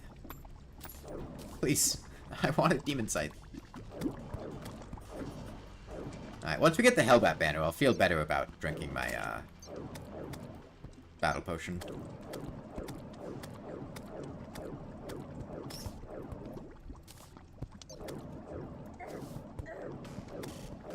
Yeah, 63 damage, and dealing twice as much is so much more manageable. Why do you want the banner? Banners cause you to deal twice as much damage to enemies, and it also causes them to deal half as much damage to you. And Hellbats are the most common enemy I have to kill down here, and also probably the most annoying to kill. So killing them twice as fast and having them be much less dangerous to me.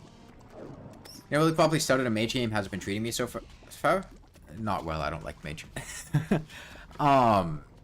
It was an annoying start, and this is another part of the annoying... bosses don't have banners. Trophies don't have any effect on them. It's an annoying start, and this is more of the annoying start part, which is I need a weapon that is competent, because I can't keep using a Ruby staff against, like, the Brain of Cthulhu and Queen Bee and Skeletron. Which, I mean, the best option is to get a Demon Scythe. And in order to get a Demon Scythe, I gotta farm demons in Hell. It's particularly exaggerated because we're on For the Worthy in Legendary mode. And the HP scaling means that I really need damage. Otherwise, things are just gonna take ages and be really annoying. So it's particularly... a concern that we have a good weapon. Cut through these lava slimes. Yeah, banners are extremely strong. The only exceptions are the old ones, Omi banners. They have an effect, but it's not quite double damage. They do something, but it's not that much. But other than that, every banner will do that. How far is the range on the banners? A little over a screen. We're actually going to implement banners fairly heavily later because, since this is For the Worthy, the Wall of Flesh rapidly spawns imps, which is quite a problem, and makes fighting the Wall of Flesh in For the Worthy extremely annoying. However, if you farm an imp statue, or just farm regular imps, which we're not going to do, for imp banners, and spam those around the underworld, then you drastically reduce the dangerousness of the imps, because they deal half damage to you, you'll deal twice as much to them. And because of how defense works, it ends up working out to be less than half damage, because their damage is halved before defense applies, and your damage is also doubled before defense applies, which means if an enemy was going... If you have 30 points of defense on Master Mode, and an enemy was going to hit you for 150 damage, they would deal 120 damage normally, because defense would reduce that by 30 since it's on Master Mode. But if you have the banner, it would get halved first. You'd go from 150 to 75, and then that would be reduced by 30, which would bring you down to 45. So you'd go from taking 120 damage to taking 35 damage. And that's just hypothetical numbers with a hypothetical defense value. But just off of that, it should be pretty clear that banners put in a lot of work.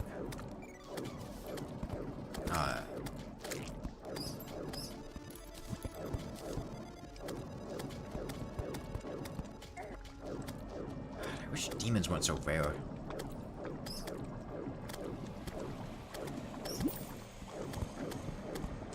If you're ever farming enemies, putting down banners for the enemies you're farming should always be a priority. Because it will make a massive difference.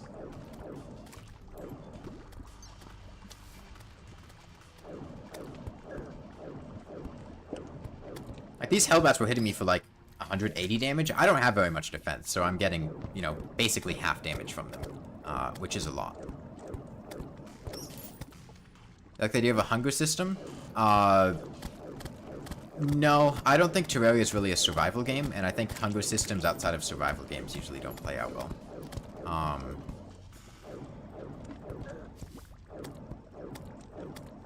Banners also increase the knockback you deal to enemies, I believe.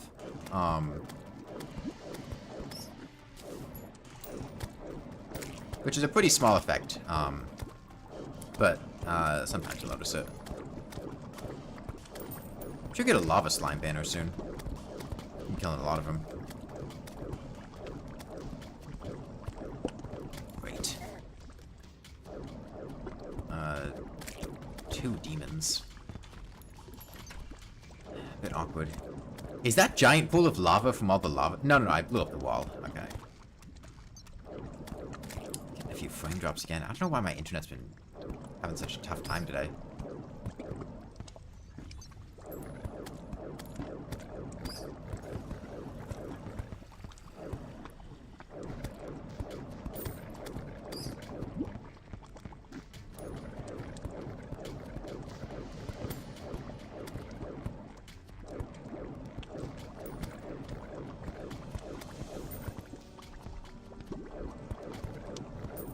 We gotta kill this thing.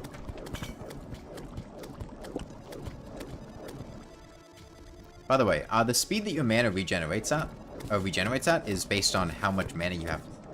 Damn it.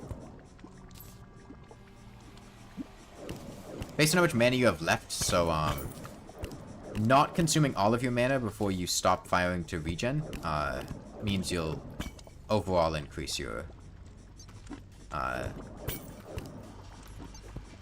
damage. This is not a fun place to be fighting a Bone Serpent, and especially with this damage.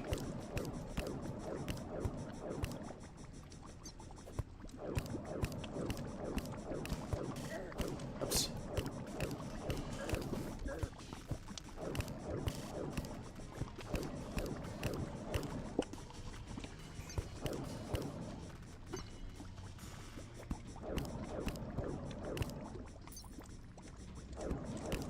Almost dead.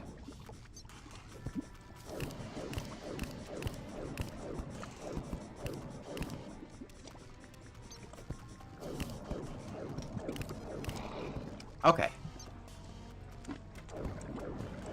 Rough spot we're in here.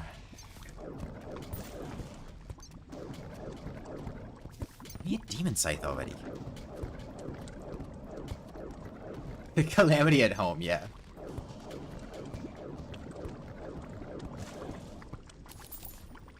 What's the habit of holding down M1 with the mana flower accessory and just burning through your mana potions? So mana potions are typically going to give you worse overall DPS than letting your mana regenerate. Especially as you get to later in the game and you consume mana much faster and you burn through mana potions a lot faster. Mana regeneration potions, which you craft, they're the pink star ones, will pretty much regenerate your full bar of mana after you stop attacking for like a second or two. And using mana regeneration potions and managing your mana that way is typically the more effective way of dealing damage. Now, you can still use mana potions. They work fine. But mana sickness is a really devastating debuff, especially if you're using mana-intensive weapons that cause you to drink a lot of mana potions. At its peak, if you take 2 mana potions in a short period of time, you will have a 50% debuff to your magic damage, and that'll last for 10 seconds, and it'll go down by 5% each second. So from 50 at 10 seconds, then 9:45, 8:40, and so on. And it'll keep refreshing up to that 50 mark the more potions you take. So if you have a mana-intensive weapon, and you're burning through mana at the rate that you need to every 5 seconds or so keep taking another mana potion, you're going to be hitting a 50% damage debuff, somewhere in like the 30 to 50% range. And it also applies, I believe, after all other damage effects. Or like, the way it stacks with damage boosts and whatever is really devastating. Like, it's not like you get a 50% nerf to your damage. In the same way that, like, if you have an emblem, it'll give you a 15% damage buff. And, you have damage boosts from your armor. I'm pretty sure the mana sickness damage debuff applies after everything else. Which means, it's particularly devastating. Because if you had, let's say you have 50% damage boosts from your items and armor and whatnot, which takes you up to 150% damage, in theory. And then you, have potion sickness, mana sickness, that takes you to, is that imp missing its tail? What is going on there? Wait, do imps not have... Oh, okay, I guess it just blended in with the background. Yeah, if, mana sickness. Right. If you have 50% damage boosts from an emblem and armor and whatnot, and then you have mana sickness give you a 50% damage decrease, what's actually happening is you have calculated 150% damage, which is then decreased by 50%, which takes you down to 75% damage. Which means instead of having it be offset by the damage boost and going back down to normal damage, you're still 25% less damage than you would normally be dealing.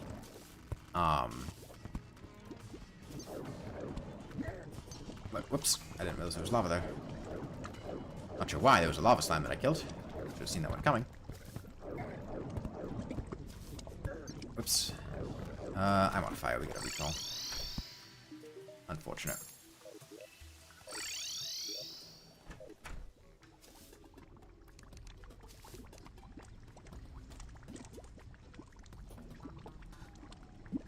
Yeah, all that to say that mana sickness is a really, really consequential debuff, and it might not immediately seem like the damage debuff is that bad, especially if you have damage buffs from other sources, but it stacks in a multiplicative way that makes those other, because it's a negative debuff, it stacks in a way that makes those buffs less effective.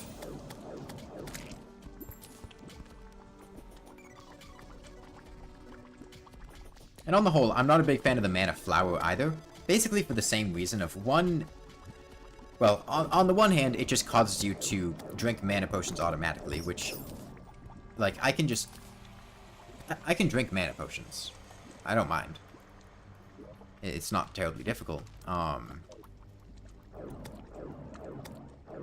It just kind of automates something that I could do normally. And two, I don't really want to drink mana potions anyway, if I can avoid it.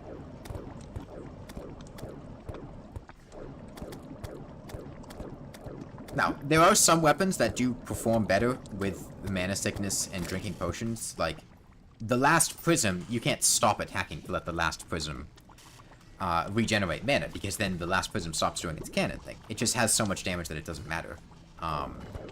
But generally, for most weapons, especially the more mana-intensive ones that would have you drinking a lot of potions, it's better to let it regen naturally.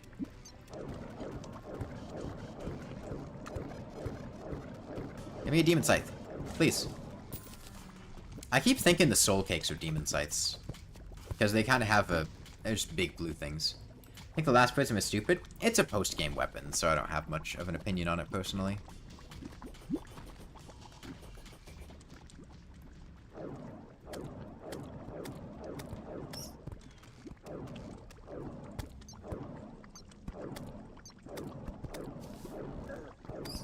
I don't really care much for post-game.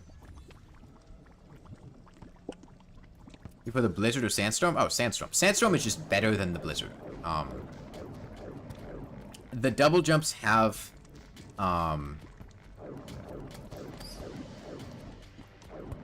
like, a ranking to them in terms of height and the speed that they move at. Sandstorm is the best double jump. The only downside to Sandstorm is that it's difficult to obtain, but it is better than all the other double jumps.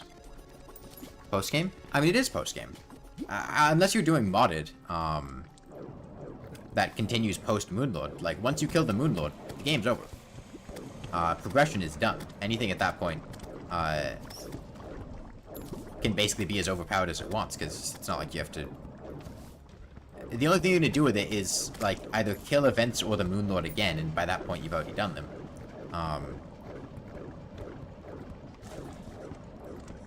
God, stop with the Bone Serpents. Honestly, it's faster to just recall than to deal with killing this Bone Serpent, because it's got 1600 HP.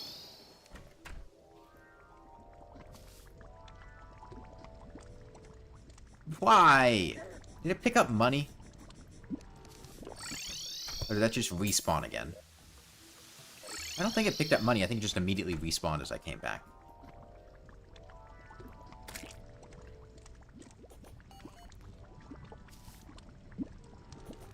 But yeah, the ranking for double jumps goes, Cloud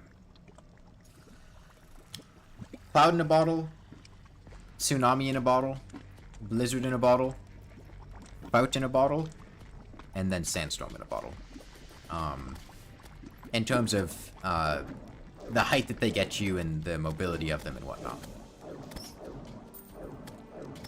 You're up for Blizzard in a bottle because we're using it, the game treats you as if you're standing on a block in terms of horizontal momentum to use to get it similar to a dash for killing Eye of Cthulhu. I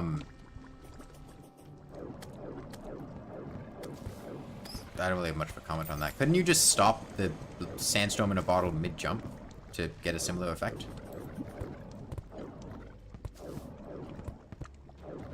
Like just a quick burst of horizontal speed?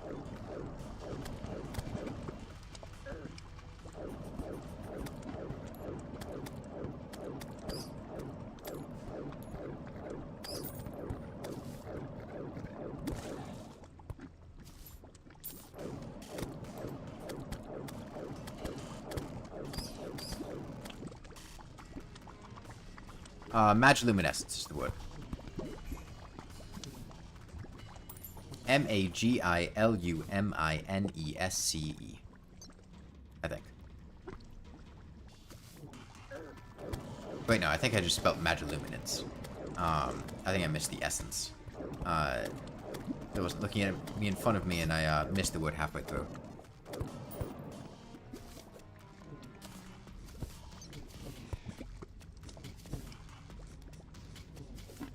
Man, these Bone Serpents are really being a problem.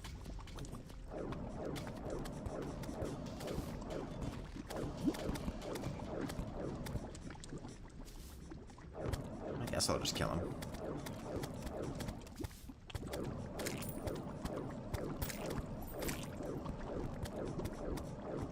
Can I get a Lava Slime banner?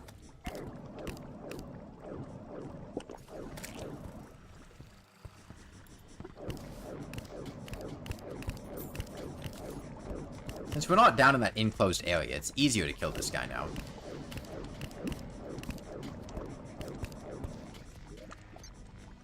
Okay, so we've probably killed about 20 demons. We have 16 voodoo dolls, but we've also killed a few regular demons. Great.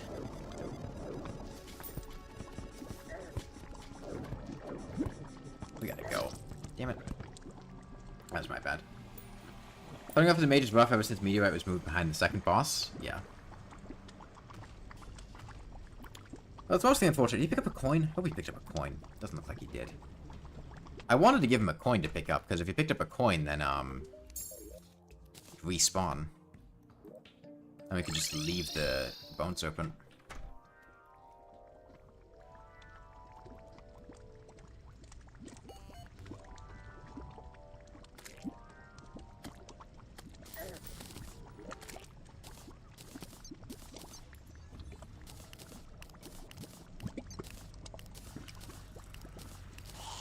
You away.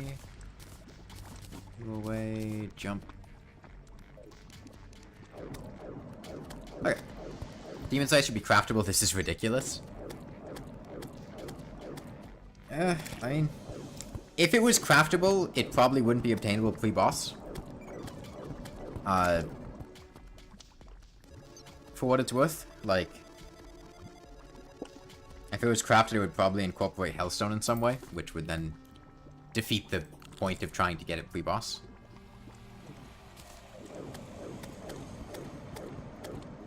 How many lava slimes have we killed? 44, okay. We're close to a banner. Honestly, the bone serpents are the worst. Because there's really nothing I can do to them except just slowly whittle them down or leave.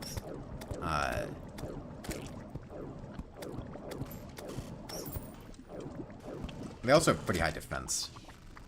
Hey, Falcon. It's been.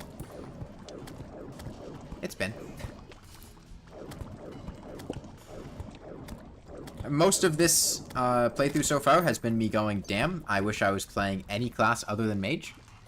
A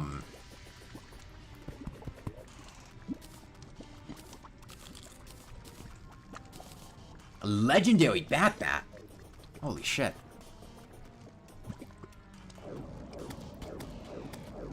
Honestly, I think Mage has the worst early game. More so than Summoner.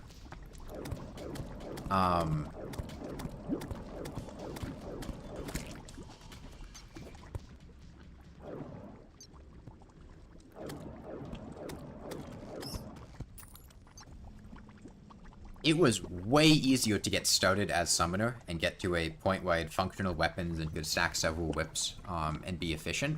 Whereas Mage, Demon Scythe? Like, what's my other option?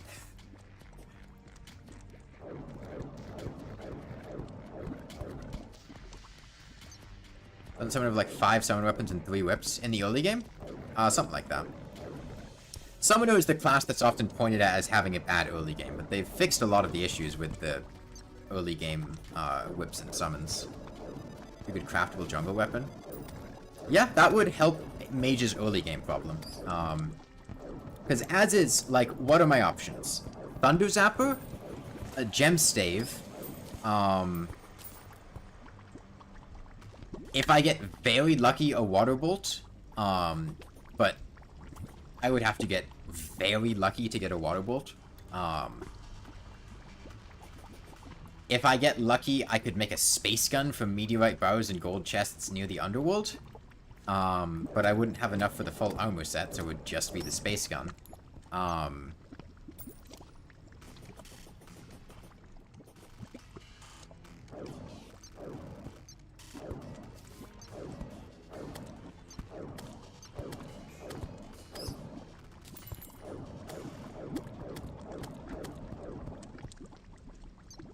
Yeah,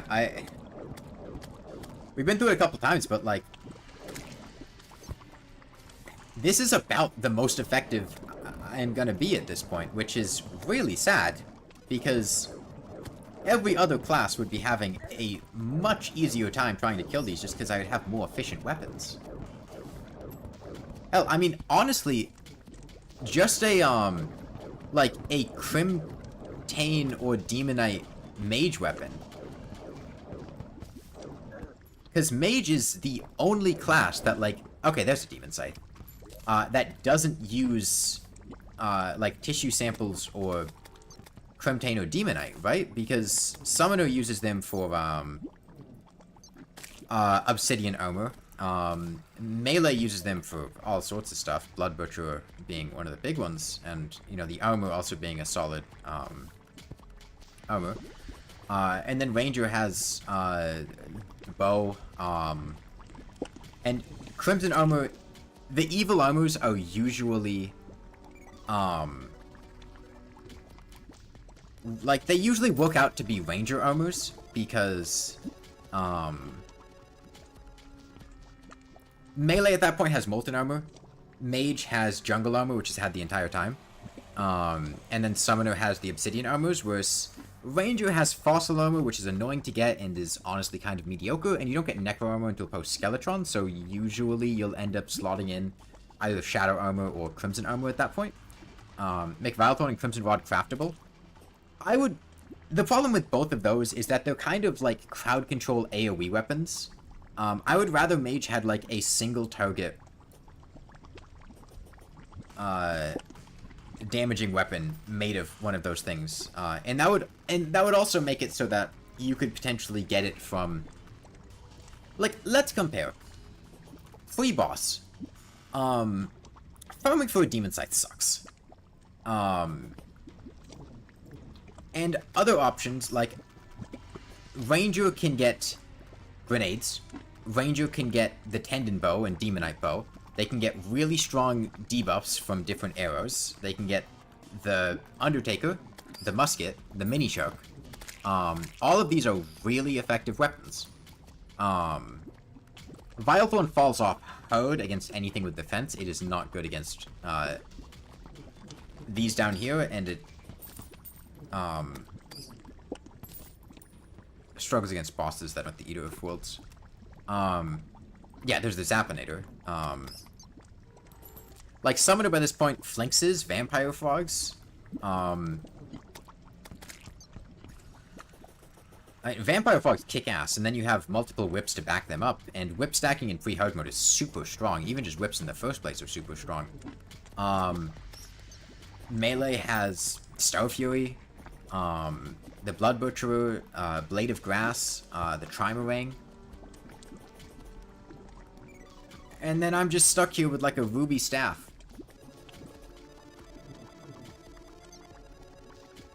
Whip stacking? Whip stacking is using multiple...